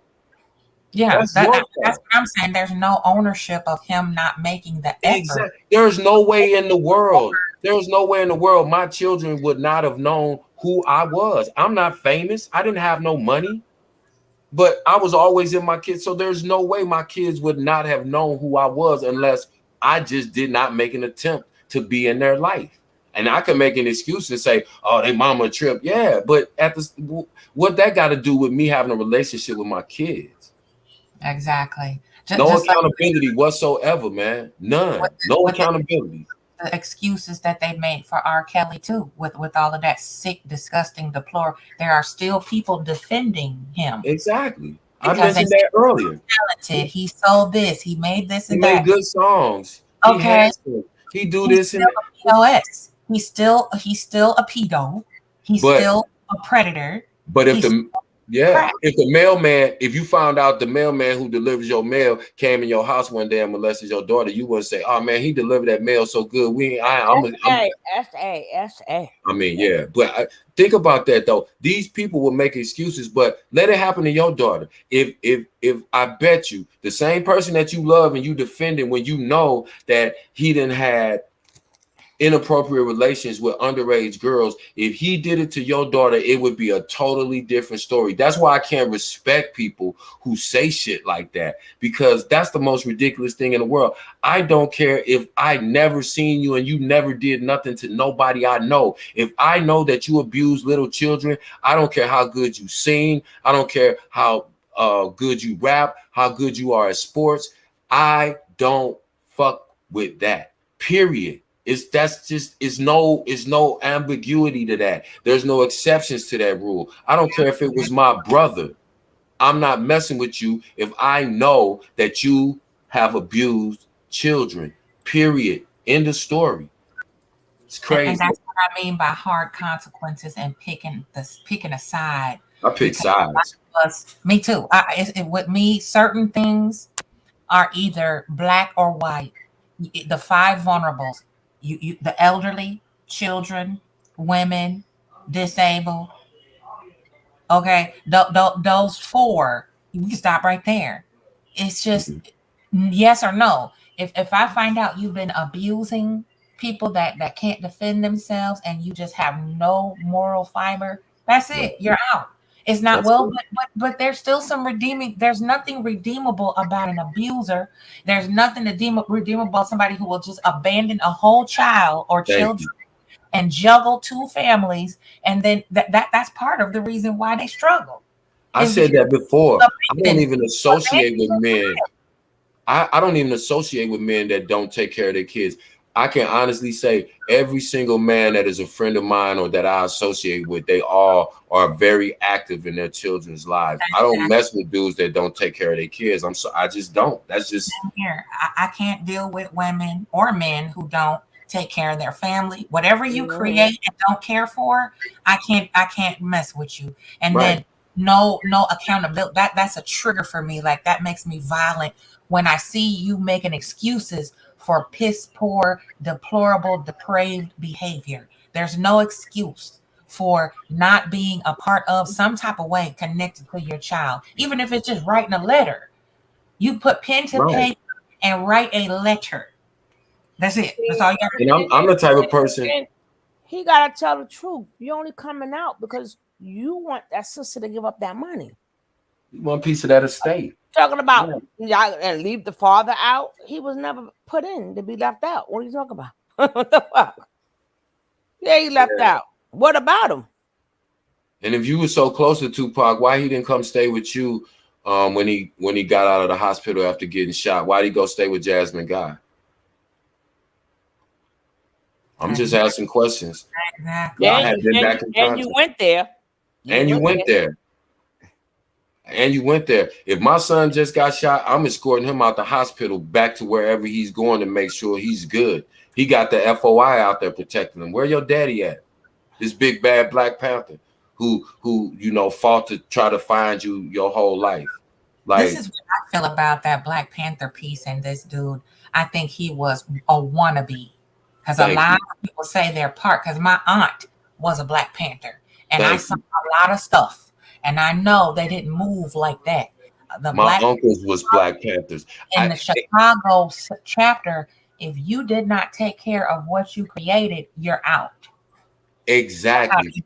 How could I love, trust, or respect you if you won't even care for something that you created? Because that's what their whole agenda was, the Black family, protecting the Black family, keeping the Black man in the house with his children. Okay. Exactly. That's why they created the WIC program. Okay. So they can keep affordable food, basic necessities available for Black families and children. It wasn't about, oh, you a deadbeat this or that, and you leave your child in a garbage can or on the side of a church. It was we protect the melanated family as a unit. And they taught the men how to lead their family and protect their wives. And they promoted marriage. They did not just say, oh, shack up. And then when he ain't acting right, put him out and get on public. They didn't want the Black family to depend on the government. Exactly. That's why they created that group called the Black Panther Party, because they did not want to separate the families from their fathers and have the mothers have to fend for themselves. Exactly. That's why they killed all. I mean, why they offed all of them. Yeah. Because that was men protecting Black women, so we wouldn't be sitting ducks. And when you look back at the Panther Party, like I did extensive research on the Panther Party because, like I said, some of my uncles were Panthers, and so like I've never heard his name associated or affiliated with anything dealing with the Panthers. And I know very obscure names that a lot of people have never heard of, but because they were around the movement and they were involved in the movement, I know of their names. I've never heard anybody affiliated or knew anything about the Black Panther Party that said this guy's name. That's number one. He wasn't nobody. Right. They had a standard of vetting process to go through. Exactly. That's why I said I believe Tupac was a side child of his, because his siblings are older, and I think that he was messing with Afeni and got Afeni pregnant, and when he didn't step up and do what he was supposed to do, they was like, nigga, you can't come around. I think that's more what happened than Afeni kept him. He was probably already married. I'm just getting the vibe. Yeah, I think he was already married too. That's what I'm saying. He says in this interview, he left her and then he got married no, he wasn't married when he was with her. But he was still seeing 2 women. Yes. I think that's a lie to cover himself up because his wife may not have known that he was. See what I think it's just his story don't sound whatever, but her story sound even worse. You gonna tell me this man ready to take on the whole East Coast? He done dissed the whole East Coast from the Ninjas and Wu-Tang, from Mobb Deep, right? From you name it. He went after Nas. And he from New York. Yeah, and who else he went after? Oh, Biggie. Yeah, everybody. Jay-Z. Mobb Deep. And then right after that, he started going at it with everybody on the West. Because you remember, him and Snoop wasn't speaking when he passed away. Yeah. So you mean to tell me this man taking on a whole entire coast? And they need to listen to people like Nice and Smooth. Remember the group Nice and Smooth? Pac was cool with Greg Nice, and they hung out. And he was supposed to be, he was supposed to be a part of One Nation and all that, the East and the West Coast coming together. Listen to guys like that. When Pac came to New York, even when Pac was in LA, dudes in New York protected Pac. They love Pac. Because he had family. He was from New York. He had family. They love Pac. Yeah, Pac could move around New York comfortably. But again, he fell victim to letting other people put a battery in his back for their own agendas because they knew Pac was the type. See, people don't, like we was talking about, people can be 2 different things at the same time. Pac wasn't no thug. And I heard, I don't know if it was you, Queen, or Coffee earlier said that you had a occasion to meet him when you worked in the industry. I as well, just through not working in the industry, we have mutual friends that at the time, you know, they weren't famous either. We just happened to have mutual friends that happened to become famous later. And so I had occasion to run across him on a couple occasions. One was at the last Freaknik they had in Atlanta in '93 because I was in school at the time. Anyway. Yeah. I saw you. Yeah, we hung out at Freaknik. He walked up with John Singleton, who I went to school with. That video, I seen you in that video. Yeah, I went to school with John Singleton. He came to Freaknik '92. Come up, no shirt on, walking. He didn't have all the tats then. He had his Thug Life tat, and he had the Nefertiti tat on his chest. That was the only tats he had. Nobody knew who this dude was. He was walking around Freaknik comfortable, and maybe about 9 months later, that's when Juice came out, and then Brenda's Got a Baby, and then everything took off. But I said all that to say that this is what people don't like to say about Tupac. Tupac is known for being thug life, being the ultimate thug. Pac was not that dude. No, I was around. Was an acronym. No, but Thug Life was an acronym to something else. But people I was around.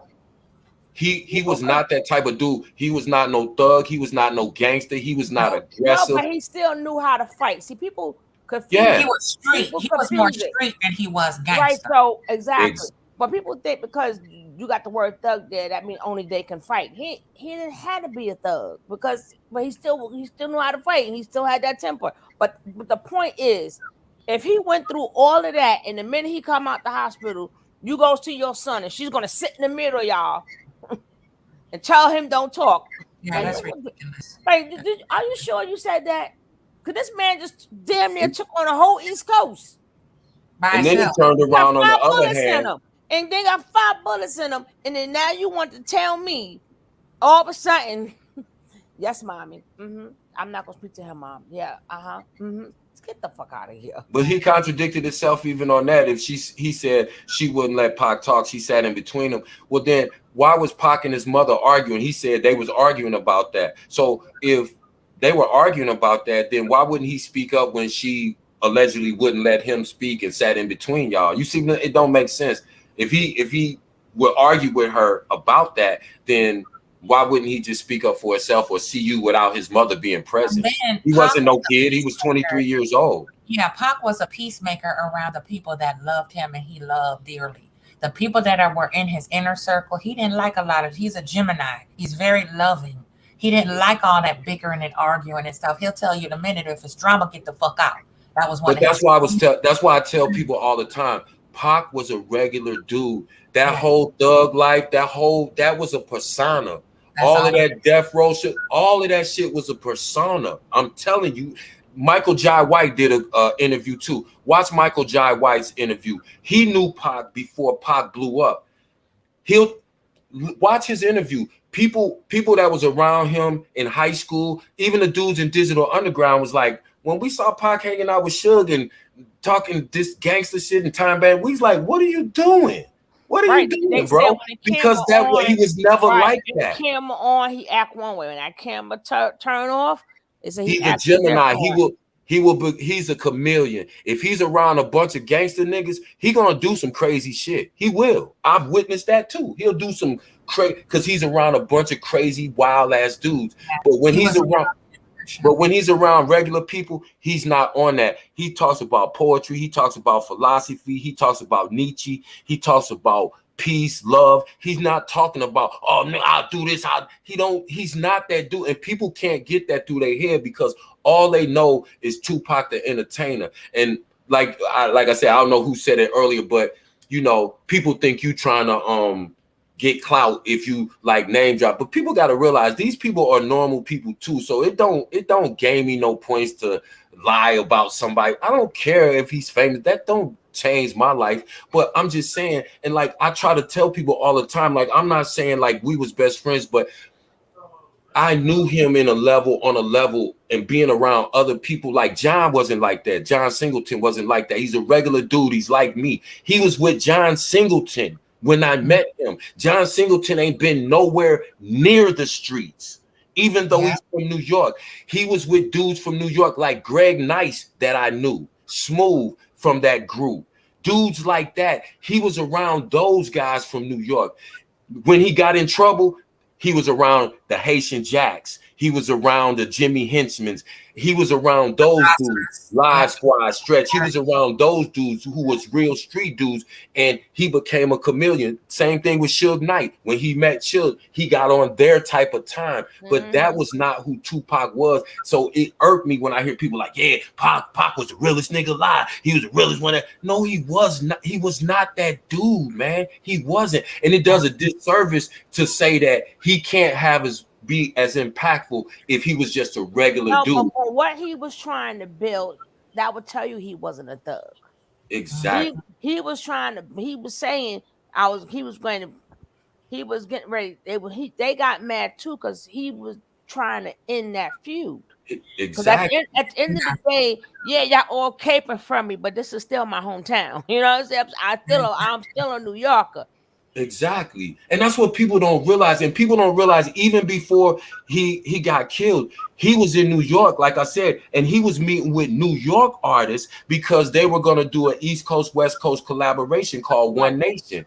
And more of the groups in that collaboration were from New York than from LA because the people who really knew Pac, they understood. People like Buster, like he flipped on Bus, and Bus was like, man, I'm not going to even trip on Pac. That's my dude. I know Pac just got a battery in his back because the dudes he's around, he feel like is protecting him. Pac wasn't no super thug and no super gangster. He was not even a big dude.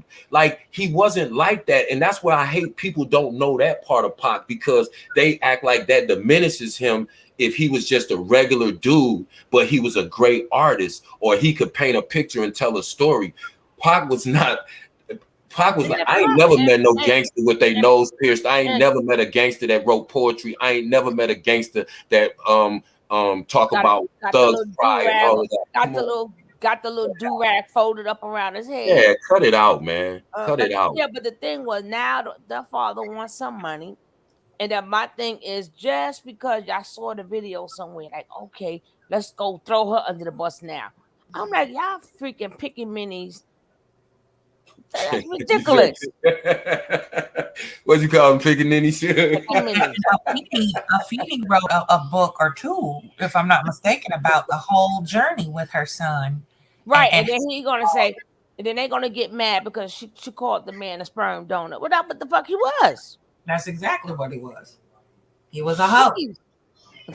Hey, the truth hurt. And then you know, what, and people keep thinking all the time it's the mothers. No, sometimes the kids peep shit and don't want to fuck with you. You may Right. think they young, but he figure like this. Well, damn, I'm by myself. Me and my mom's by ourselves. Why you get to go over there and play daddy to them? So some kids, I met my son. I couldn't make him, but he was one. He did not want to go. Like, no. And I'm gonna say this one more thing too, and it's dealing with, you know, the image that we have in the Black community about masculinity. See, that was one of Pac's big things, because Pac wasn't that turned up dude like that, but he felt like he had to be. And I can relate to that, because I was very much the same way. I'm a quiet dude, I'm a peaceful cat, but if you flip that switch, I can be the worst of the worst. You understand? But I also knew that wasn't my nature, to be aggressive and to be and that's why my kids laughed when the first time that I took them to New York, and everybody in New York called me Knuckles, because like I said, that's a nickname that people gave me, because I was the smallest dude around, but I could fight. And I would put big dudes on their pockets, so they called me Big Knuckles, because I was a little dude. So when everybody's like, "What's up, Knucks? What's up, Knucks?" And my daughter was like, "Why they keep calling you Knuckles, Daddy?" And I was like, "Never mind." So one of my friends told her, "Yo, Daddy used to tell you I get it in. He used to fight all the time." My daughter cracked up laughing. She was like, my dad probably ain't never had a fight in his life." She had no idea, because she never saw that side of me, and I'm glad that she didn't. But it goes to show you that people can portray an image to whatever they have to in order to survive in that situation. And see, that was Pac's dilemma. Pac, you know, that's why Pac's words were so heartfelt, because it was a man who couldn't express himself, because you was made to feel like you was less than a man if you displayed any type of sensitivity or any type of compassion or caring or anything that wasn't considered masculine or alpha or street nigga or real nigga or gangster. You get what I'm saying? That was his whole dilemma in life. And that's why I hate he passed the way he did, because all of that played a part in that, because he couldn't truly be himself, which was an artist, a peaceful soul. When you look at Pac, almost every picture you see of Pac, he's smiling, and his smile always looks like, because that's who he was. Gangsters don't smile like that, because they got so many demons and so much shit on. Yeah. When you see Pac, that's who he was. That's who Pac was. He was a beautiful dude when he could be himself, but when he was put in that box where he had to be Tupac, the thug life dude, that's when everything went haywire. Every bad incident that happened in his life was when he was on that type of time. But when you look at Tupac and you see Tupac smile, that's who that dude was. That was the genuine Tupac. A lover. He was a lover. And then let's not forget, trying to wrap his being around coming into all this drama with Death Row, Suge taking advantage of him. He was conflicted. So he was stifled a lot, because he knew he had to express. He's a master wordsmith, and he's being basically just railroaded, right? Yeah. And then he's like, okay, how do I handle all of this? On top of, I just want to make sure my mama comfortable, make sure my baby girl What are you comfortable. talking about? His father was there to help him. What are you talking about? So he was in a dilemma most of his career, in the spotlight, in the limelight, and behind closed doors. Like you said, he just wanted peace. He wanted to do better, and for us to do better as a people. He was a movement all by himself. So he really didn't need all of that fame and fluffy, all that. Pac was just like any other street dude that was like, look, I just want to see everybody shine. It's enough room at the top for all of us if we come together, united. We're more, just like the fist, like the Black Power fist. He was always talking about and in the interviews that he gave with them powerful people, he was more powerful than them. Exactly. And you think about everywhere he went, whether it was on an interview, if it was on stage, if it was just walking down the street, you seen the love he was getting. Hey, Pop.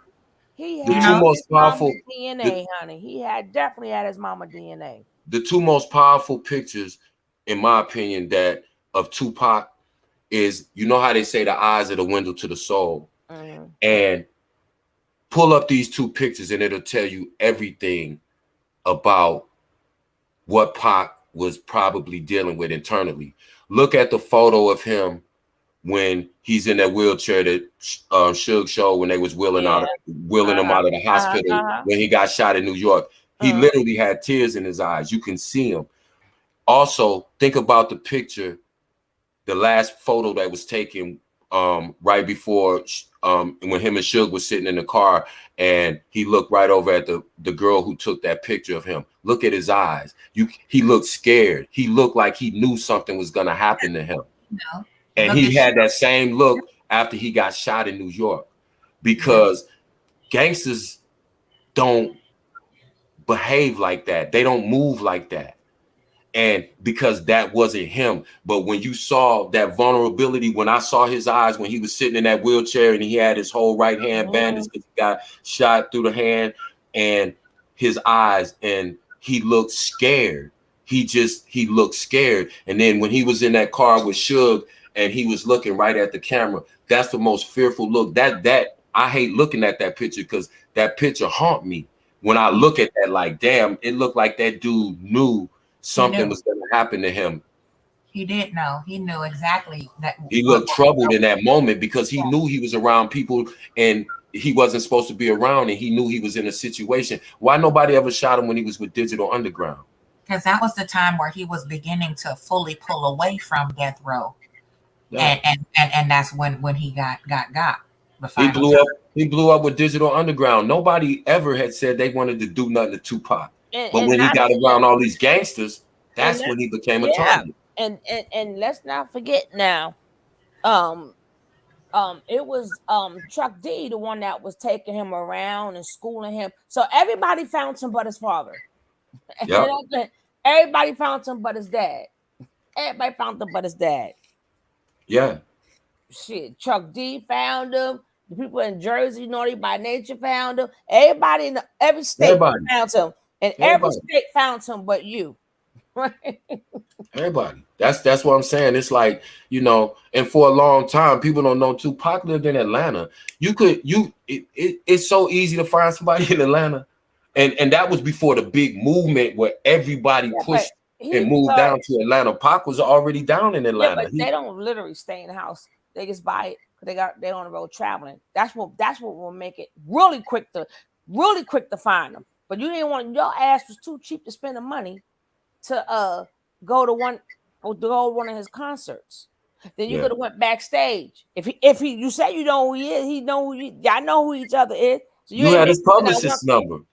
You said his publicist told you he wasn't ready to meet you yet. They're gonna say I didn't want that. How you get her number? So if you keep saying you ain't want nothing, so y'all had that conversation, but I thought the mother was sitting in the middle. Right. Where was his mother in the middle when y'all took that picture when he was in jail and y'all was hugging? Where was she there? This is something too, is don't you think that his dad would have come forward right after his untimely demise instead of 25 years later? No, because he can't lie. He can't lie because Afeni's still living. Yeah, exactly. He waited till Afeni passed away. You noticed that? That's a great observation, Queen, because I was getting ready to say the same thing. I ain't never met a grown man in my life where his mother could keep him from his father, especially if that's something he longed for his whole entire life. There's no way. When I see and feel snake fork tongue, I know what I'm talking about. Energy never lies. There's always an underbelly to the reason why you want to come and all of a sudden tell your story. It's a quarter of a century later. You didn't make any effort all his 25 years, even before he became famous, whatever you want to call that. What happened in those years? He admitted right there. Well, I couldn't do anything about the fact that she moved to Baltimore, so I just accepted it. I couldn't do nothing about it. Exactly. So he knew she moved to Baltimore. You didn't want to be a part of it because that would have been your spot with your main woman or your wife. And your main family. You notice how he said Tupac would come over and spend the night with me and my kids. And everybody thought they was the same. Why did he? So he's trying to add extra to it, like we He supposed to putting do. extras on it. Like we they light supposed to do. skin. Tupac is close to Mopreme and Setua. They're all the same complexion.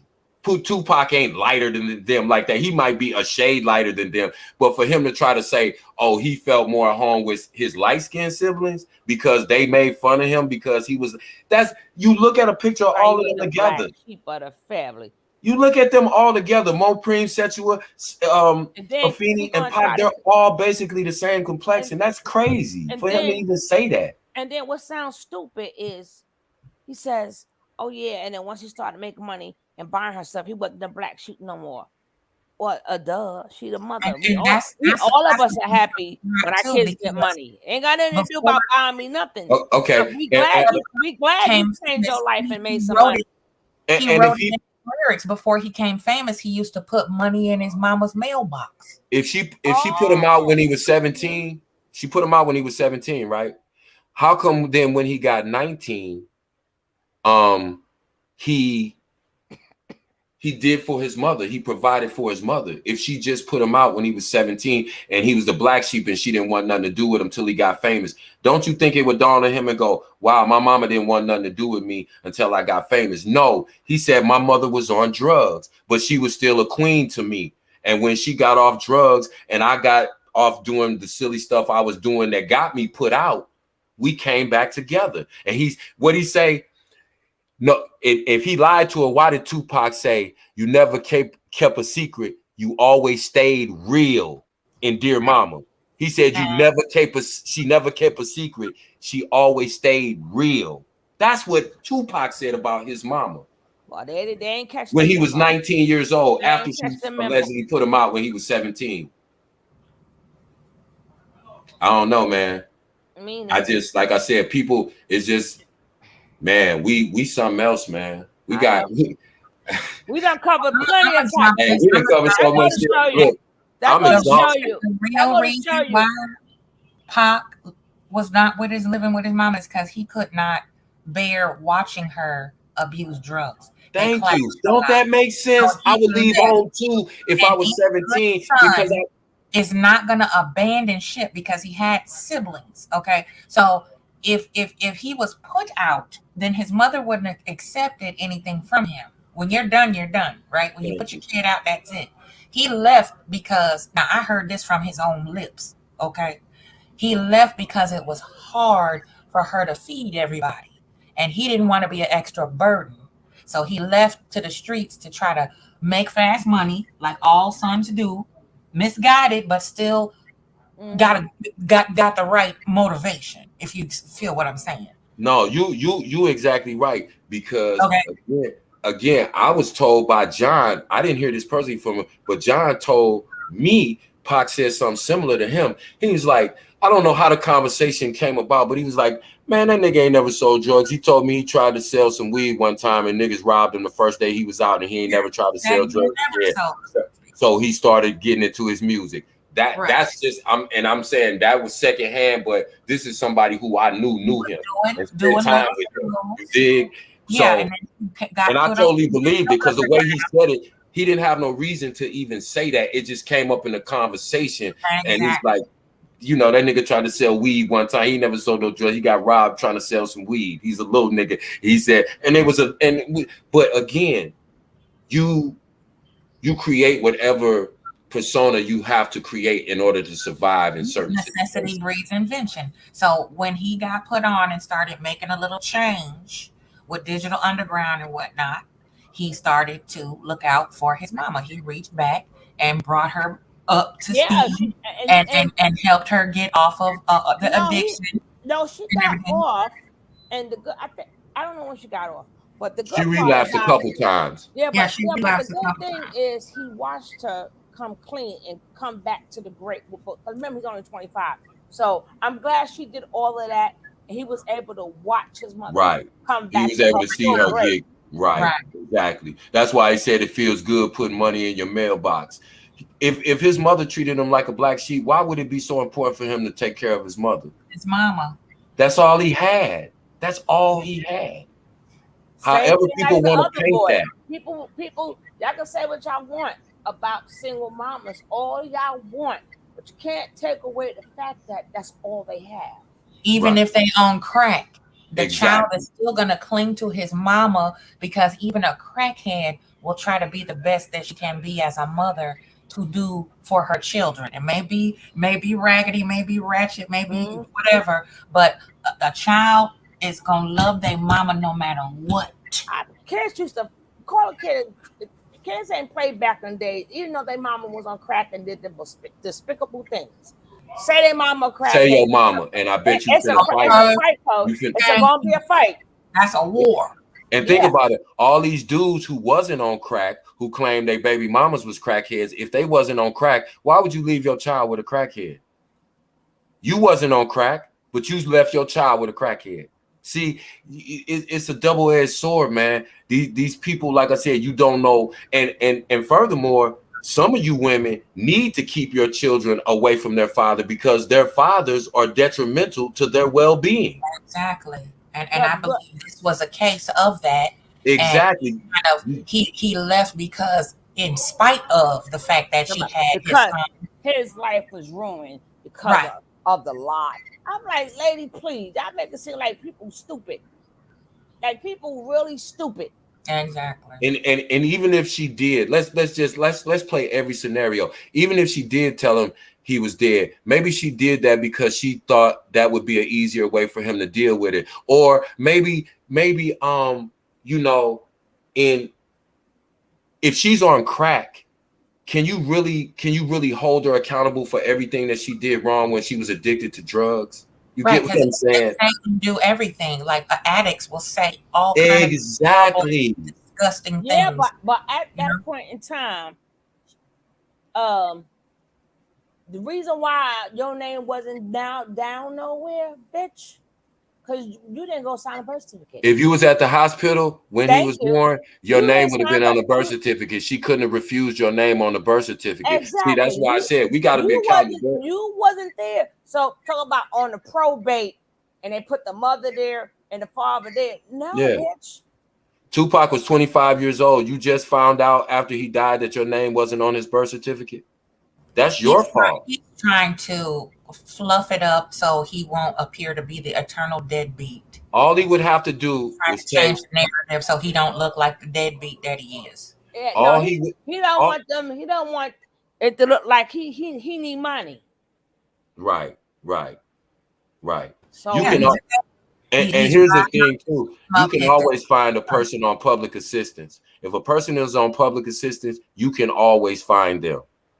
I can go down to any place right now and find any person. If they're on public assistance, if they get food stamps, welfare, any of that, housing, if they get any of that, you can always find them. Like I said, you can make excuses and people, but again, I'm about accountability. He just don't want the world to know he was a deadbeat, and he wants to be known Tupac's father. And the only reason Tupac thought this is because his mama was alive. Again, everything goes back to blame the woman. It started with Eve.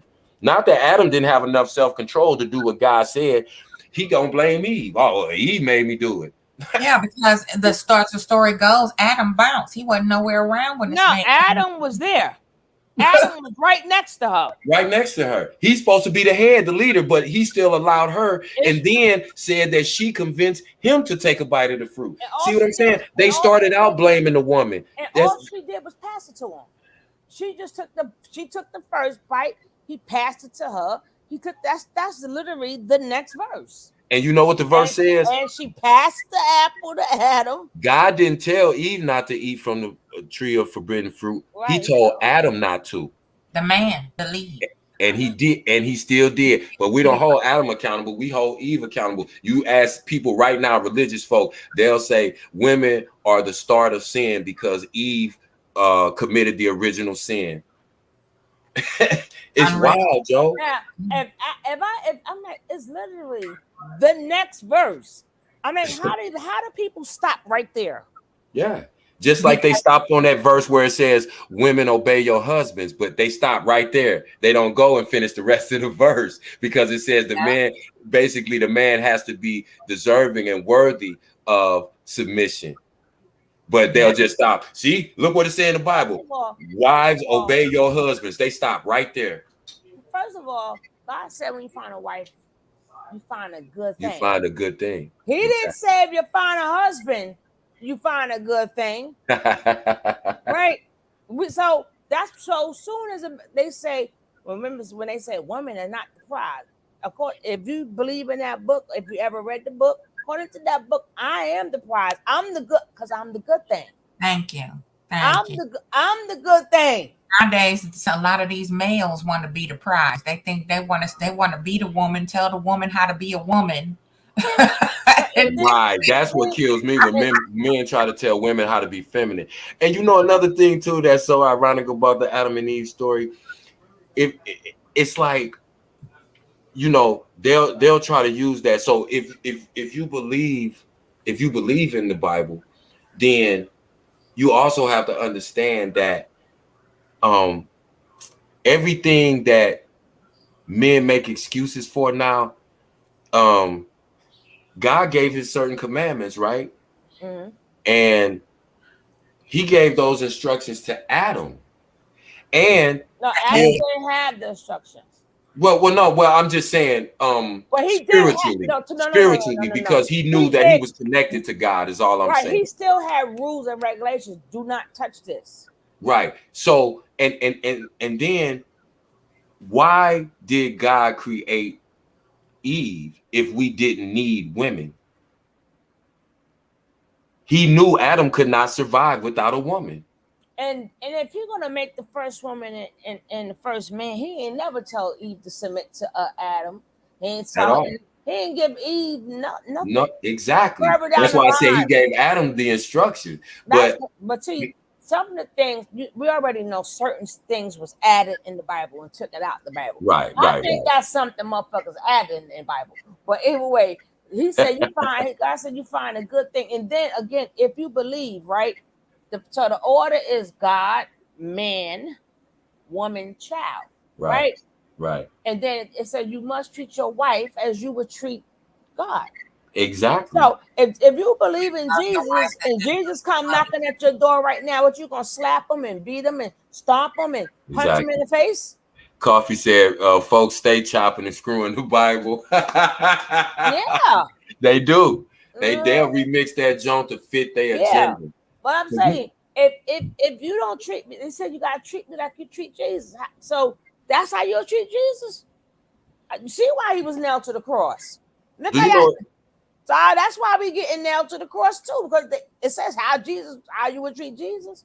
Right. So that's how you'll treat him too. We nailed each other to the cross, so I'm not surprised they did it to Jesus.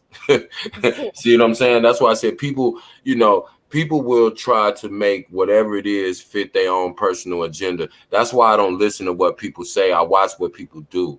And I'm an energy person. Like, you don't have to convince me you good people. Like, I get that vibe from people automatically. Just like I know when you shady and you shiftless and you talking that shit, and just I get that vibe off those people immediately. I don't have to go through a whole lot of negative experiences and have them do all these things before I, realize that no, we all have been given an intuition.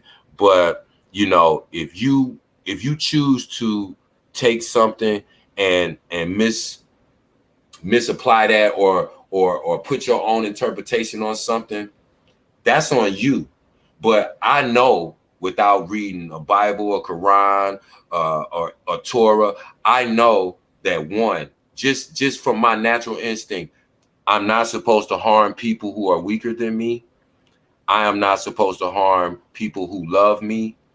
And I am supposed to care about something in this world other than myself. I knew that from the time I was a child, before I even had good comprehension about the world and life. And a very small child, 4, 5, 6 years old. I knew this instinctually.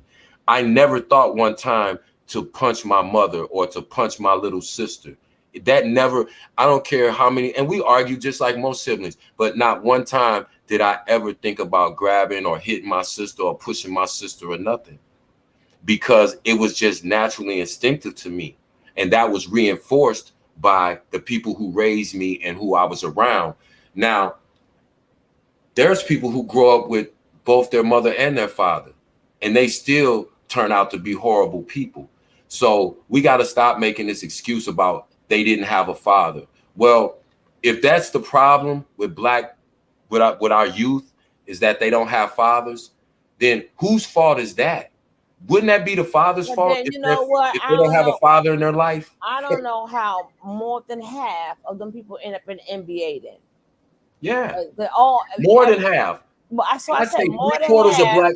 More than half. They ain't their daddies wasn't there. I'd say Or 85. colleges. I'd say lawyers, 85% of NBA doctors. players grew up in a single mother home. Right. A lot of influential people. Don't start. Most people, most black men our age, most of us. And the ones who daddy was around, they worked 50 man hours, so it was like he wasn't around. Right. That's why I said we got to stop using these antiquated, thought processes. Oh, automatically, if the father ain't there, it's because something wrong with the woman. That's why the man left, and then that's why her kids messed up because she can't raise no man. It's like, when are we gonna get out of that 1920s way of thinking? That's crazy. Because even Umar said, so what? He was exactly. Like, if you want to change the world, he said, if you want to change the world, go. He said, change the world. He said, you can't change the women. He said, start with them boys. I'd rather have one good human being. He said, at least once or twice a week, going and because that's what the village do. They didn't want to hear none of that. Exactly. Because they thought that he was going to come with the year. Because they figuring, in that want to be conscious community or whatever. They like to have. So they thought so I'm like, I got to show you that or you got to watch it. I'm like, he shut all their asses up. But the only thing is, after the Mammy sat up there and made the videos and all the Manosphere made their videos, now they did a video. They did a you know how sometimes we'll just watch it and then if they're doing an interview, but then we'll do the commentary the next day because we want to hear everything, and we wasn't expecting an interview anyway. Right. But we'll still do commentary. So now they're doing commentary on it. Now you got a lot of mouth. I thought you was an alpha male. Right. You that's what I'm saying. Y'all can say what y'all want to say. Women know. Women know you're full of shit, and you mad because we know you full of shit. Being aggressive doesn't make you alpha. That has nothing to do. No, what I'm saying is they act like they alpha, but when a real man is there. Oh yeah, no, I'm just saying that's what black people think. That's what black people in general think. They think if a dude is loud and he turned up and he and he aggressive, he's an alpha. Oh, he an alpha. No, he's not. He's just a aggressive ass psycho that doesn't have self-control. Men are not respected for how tough they are. Men are respected for what they do. I don't care about you a gangster because you done hurt other black men in the street. You know who are gangsters to me? Men who live and stay free to raise their children. Those are the biggest gangsters in the world to me. Those are the dudes I respect. Those are the dudes who I pay homage to. Not no killer, not no drug dealer. I don't look at those dudes and hold those dudes, Big Meech or whoever they might be, or Frank Matthews or whoever it might. I don't look at those dudes and like, oh man, they was a G, they was gangsters. No, the dudes I look at are dudes like Dick Gregory, who probably couldn't win a fight against anybody. But that's not what makes him powerful. That's not what makes me respect him. See, we got the wrong perception about being a man. And again, that ties back to the thing that I was saying about Pac. Pac always wanted to be a man and feel like a man. But when you have a misconception that you have to be a certain type of way to be looked at as a man, he wasn't wrong because that's what our community puts on us. I'm considered a lame because I'm a homebody. I don't cheat on my wife. I'm not loud. I don't go around threatening people. I'm not, flashy and all of this, but I'm very confident. I'm arrogant in certain ways, and I'll beat your ass if you talk slick. But that's not who I am. That's not who I am, and I feel no need to live up to those expectations, because the women that I really love, the women that I really respect, they tell me they respect me because I'm humble, because even though I could hurt someone, I never would. They feel safe around me because they know that I will protect them, because I've shown that in my character. That's why they respect me. That's why they love me, not because they scared of me or because I'm an alpha or because I'm a, whatever. Alpha men create and build things. They bring order and balance to any situation or environment, and they rectify and solve problems. They don't make them. They don't create problems. They don't make a headache for their women and their daughters and sons. They heal things. They bring about order and structure, and they don't have to have total control over what a woman says, how she says it, she wear, if she roll her eyes, suck her teeth. That's somebody who is emotionally and mentally immature or damaged or both. Men, real gangsters are the brothers who built Black Wall Street. Thank you. Those are the true Tulsa. Thank you. The red and flyers are the true G's. They bring about them real change. gangsters was them young kids in Alabama. Them kids in the 60s, you did? Alabama. 60s. None of these gang members, none of these street niggas, they ain't did nothing. It was them kids that was gangsters in the 60s that brought about civil rights. Not no gangster, not no killers, not no gang members. That's what people need to get understood. The real people who these dudes always talk about the block. And I had to tell a little dude a couple weeks ago, I hear y'all talk about the block. You don't do nothing but destroy the block. And then it's dudes like me that bring building blocks to rebuild the block. Because I built a youth center, and y'all, this is not my neighborhood. This is not where I live. This is y'all neighborhood. Y'all neighborhood is fucked up. So we built a community center in your neighborhood. So I care more about your hood than you do, because you sell dope and shoot up your block. I come over here and build on your block and bring revenue to your block, bring jobs to your block. That's what I do. So don't talk to me about no block. Don't talk to me about being gangster. Gangsters don't steal. They pay bills. Whoop, whoop. Don't talk about you. That don't make you tough because you put a gun in somebody's face and rob them. It makes you a gangster when you take food back to the community and feed people who otherwise don't have access to food. I do that. And I'm not saying that to brag, but that's what I tell these niggas when they come up to me like, ALG, who you with, dog? Like, man, hey, you can't just roll through the hood like that. Hey, bro, I'm coming down here to bring hungry people some food. If y'all niggas want to kill me, do what y'all gonna do. Because I'm coming down here and I'm feeding these people. Y'all niggas feeding them. When the last time y'all brought a box of food down here for these people? Oh, okay. Leave me the fuck alone, bro. I'm not on that type of time. You're not going to do nothing to me. And I'm not doing nothing to you. I'm down here trying to help your neighborhood. I don't live here. And then they'll stop. Some of them will stop me like, damn. Hey, that's real, OG. I respect that. My bad. My bad.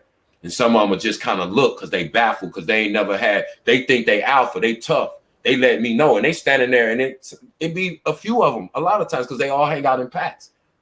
And I'm not saying like, oh, I talk tough like I punk everybody. I just let them know, listen, this bigger than whatever you talking about. I'm not here on no bullshit. I'm not here on no violence. You see what I'm doing. I'm pulling up in this fucking van. I'm getting out with 40 and 50-year-old women and men, and we have boxes of food that we bringing down here to feed people. Why are you fucking with us? That's all I'm asking, my G. They'll just look like this just happened like 2 weeks ago. Dude didn't even know what to say. And then the other little cats was standing around was like, they didn't know what to say because now their leader is silent. The dude that they look up to, the biggest fucking knucklehead of the crowd, they all look up to him. So now when I roll through there, you know what they say? ALG, good shit, my nigga. Hey, listen, if you have any problems over here, man, let me know. We got you, bro. We ain't, that. And again, it wasn't because I went down there and stronged on my way in or talk loud to them. I talked in a voice just like this. I say, bro, we down here trying to feed our people, y'all people. This your hood. We just trying to feed y'all, bro. We not down here on nothing. I said, you look at these people. These people all got jobs. They done got off work and came down here to bring food down here to people because there's no more food banks. There's no more Christian centers where they can go to the church and get food. So That's something that I took upon myself and my partner that run a nonprofit. This is not even for our nonprofit. This is just for a completely different neighborhood where they took the community center out and they took the free clinic out, and those people don't have access to a grocery store. So we take food down there. We got funding from the city to get a certain amount of food every month from a bank, and we take the food down there and we feed these people. And dudes, and I just had to say that to dude, like, bro, like, why do you want to hurt us, man? Look at what we doing. You want to hurt us, bro? We got boxes of food in our hand. Do you want some? We'll give you some food, bro. That's all we on, bro. And you pressing me, like, for what? Because they're so used to that. He couldn't even say nothing. He couldn't even say nothing. He couldn't. And the next 2 times I saw him, he didn't even look my way. And then later on, like I said, all the little guys started running up every time they see the van. Hey, you got some sodas on the van, OG? Yeah, I got some 6 packs of Pepsis and Sprites, man. Y'all take one apiece. I just want to make sure all of them get some. But yeah, or y'all can grab a couple of cans, man, and y'all good. All right, right on, OG. You know what I'm saying? But that's the only way I know to make a change. Because I can't save a dude. I can't sit here like we have for the last 6 hours and 57 minutes and 55 seconds and try to bring them up to speed where we at. Right, Coffee? Literally biting the hand that feeds you. That's one of our... And so we just have to work smart and not hard. We can't save everybody. The ones we can save, let's put all our energy into them, and we're going to build, and we're going to make it better, at least for us and those who want to do better and who want to, and we'll be able to separate ourselves away from them. Y'all want the hood? Y'all can have the hood. I want to make it to where all the people who want to get out of the hood can move to affordable housing out of the hood so they don't have to deal with that bullshit. Exactly. And their kids can go outside and they don't have to tell their mama, oh, mama, you can't go to that store. You can't go shopping. You can't go to the grocery store. They might kill you, or somebody might punch you in the face. That's what I'm on. I'm not trying to save the Black community no more. I'm trying to save the handful of people that want help, but they don't know how to get help because all they see around them is destruction. And a lot of Black people that look like them, that don't care, that hurt them, that rob them, that break in their house, that steals their car, that murders their son.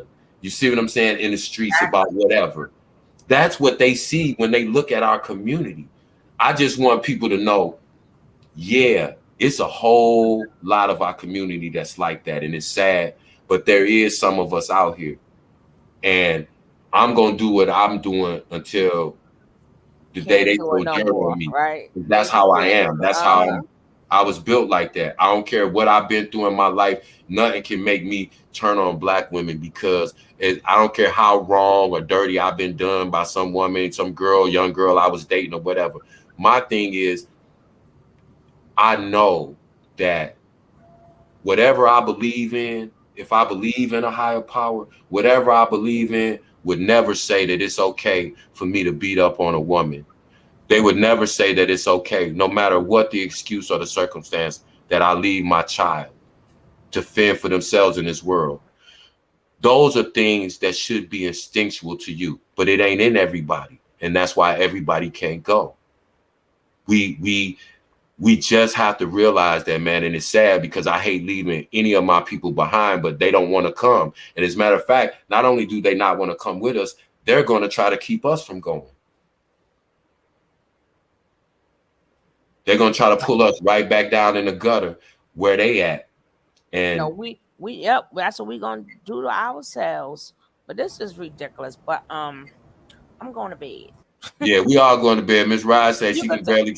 You could tell we was all on vacation for a long time. But boy, did we cover today. But how long I've been on Suge? We've been on here 7 hours and 1 minute. I was like, I'm gonna just come up for a minute because I just wanted to make a quick comment. Have I been up here the whole time? Damn near, yeah. I'm sorry, y'all. I know I talk way too much. I'm sorry, y'all. I wasn't on for like 14 days, so. I promise y'all, I'm sorry, man. It's much needed, though. Your energy is much needed. Your voice is much needed to be heard. That we gotta share these lives. We gotta collab a lot more because the wisdom is what's needed. You plant the seed, let them water it, and keep it moving. Just like the projects, I resonate with what you said because we remodeled several parks in Chicago, and we literally got pow-powed. Wow. You know, who's dodging bullets. And they're like, why are you here? Because we want to introduce you to something that's better than just looking at a vacant field with broken glass and needles laying around. Ain't y'all tired of looking at this shit? I know I am. And thank you for saying that, because just to go to show you, like I said, here I am, a man in my 50s, but I always have to apologize for talking too much. One, because I know I do. But the reason I always say that is because when I was a young child, a woman said to me, "Shut up, boy, you talk too much." And that has stuck in my brain for 40 some years. Well, what you have, So I'm just now, being honest. I'll show you. Say, and it's I'll very show important. you, lady. Yeah. that and that was probably somebody who didn't want to hear the truth, because I was told the same thing. My mama still tell me, you just talk, you don't listen. I can listen and talk at the same time. I'm a little different, but when I hear the BS, whether it's from mama, daddy, or the neighbor down the street, it's BS. I don't care who it's coming from. That's why I'm the black sheep, because I don't discriminate.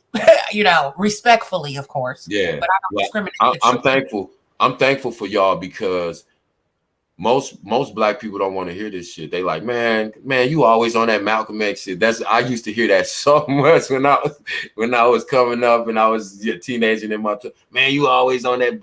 But I'm thankful that it's people that do still care the way I do, because again, after so many years in the trenches, you start losing hope. Your spirit starts getting broken. Because you know, Gen X, we're Gen X. We were told that you were gonna be wearing all them bright colors. You're gonna be just an airhead dingback. These kids don't know nothing, right? Gen X was told that. But all my peers in Gen X have excelled way beyond what was expected of us, you know. And then the narcissism of our elders is what held a lot of us back to keep us. That's a fact. That's a fact. So that's why back then we were told you talk too much, shut up, get somewhere and sit down and do this, and no, you know, because they saw the promise in what we were talking about. They just were looking at it through their own eyes. Well, if I couldn't do it, I know my child couldn't do it, or my legacy can't do it. This boy crazy. That girl don't know what she talking about. What you mean you gonna revamp the whole park in Washington Park in Chicago on the west side where they shooting up everything? And we did it. We did it. Some of us were strapped, but we did it. And now when I go back home, they're like, when you coming back to Chicago? We need you. You see? Right. I said, y'all get dodging bullets. Okay, I might be hurling a couple of back. When y'all get rid of them, all them Jeffries, whatever his name, Jeremy's, then I come back. Right. When you get rid of all the Jeremy, hey, get rid of all the Jeremys, I'll be back. And you know what's so funny? Out there. But they are hungry for that. They are. I can stop the hardest hard leg prison bird. They see Queen. I was Afro Queen before I locked up. They saw the hair and they knew to straighten up. And it's the same way now. I go back there and be like, that's the lady with the locks. Right. That's why I say women don't realize how much effect and power they have with a man, because like I was telling y'all earlier, I've seen women get in the middle of something and say, hey, stop. And because it was a woman, it does something. But that man still has to have that humanity in him to respect a woman. But I would see that all the time. And I tell women, but one of the worst things they told women when I was growing up, as I remember, is they used to tell young girls, be seen and not heard. Yeah. And I was too, because and that took a lot of women's voice, because they always remembered that. And they thought it was more ladylike to be seen and not heard. No. Without your voice that I was in, I got a lot of grace too, because you know, when you see one of the brothers coming in flatlining and you're the one that helped bring him back to life and save him, that gives you a lot of, you know, leeway and a lot of grace on the streets. So I was known as the street angel. You know, I'll get with you and be hood, but I'll go back to put that scrub on, and you better behave while you're in here with me. So that kind of gave me a lot of grace too, to be able speak their language, but not appear that I'm above them. That I'm of that. And people respect that too, because like I said, they don't respect me, you know, those type of guys in the hood because I'm a gangster. They respect me because they see what I do. They see I'm on something positive. Right. No matter, even if they say, oh, that's corny, they still respect that because I'm doing something that's honorable and I'm doing something that they not doing. And you know, you'll be surprised the effect you have on people. I did some work in Chicago about 10 years ago. You know, I can still go to that city today, 107th and Racine, all through Racine Courts, 107th and Racine, all through the Wild Hunters, 198th and Halstead, some of the grimiest West Side, South Side. People remember work that I did and say, hey, bro, when you come to Chicago, check in with me. I'll make sure you good wherever we go in this city. We're going to roll out the carpet for you. This was 10 years ago that I did this. And these people still, to this day, are in contact with me. I listen, you know, our first obligation to our fellow human being, especially to another Black person, is to do no harm.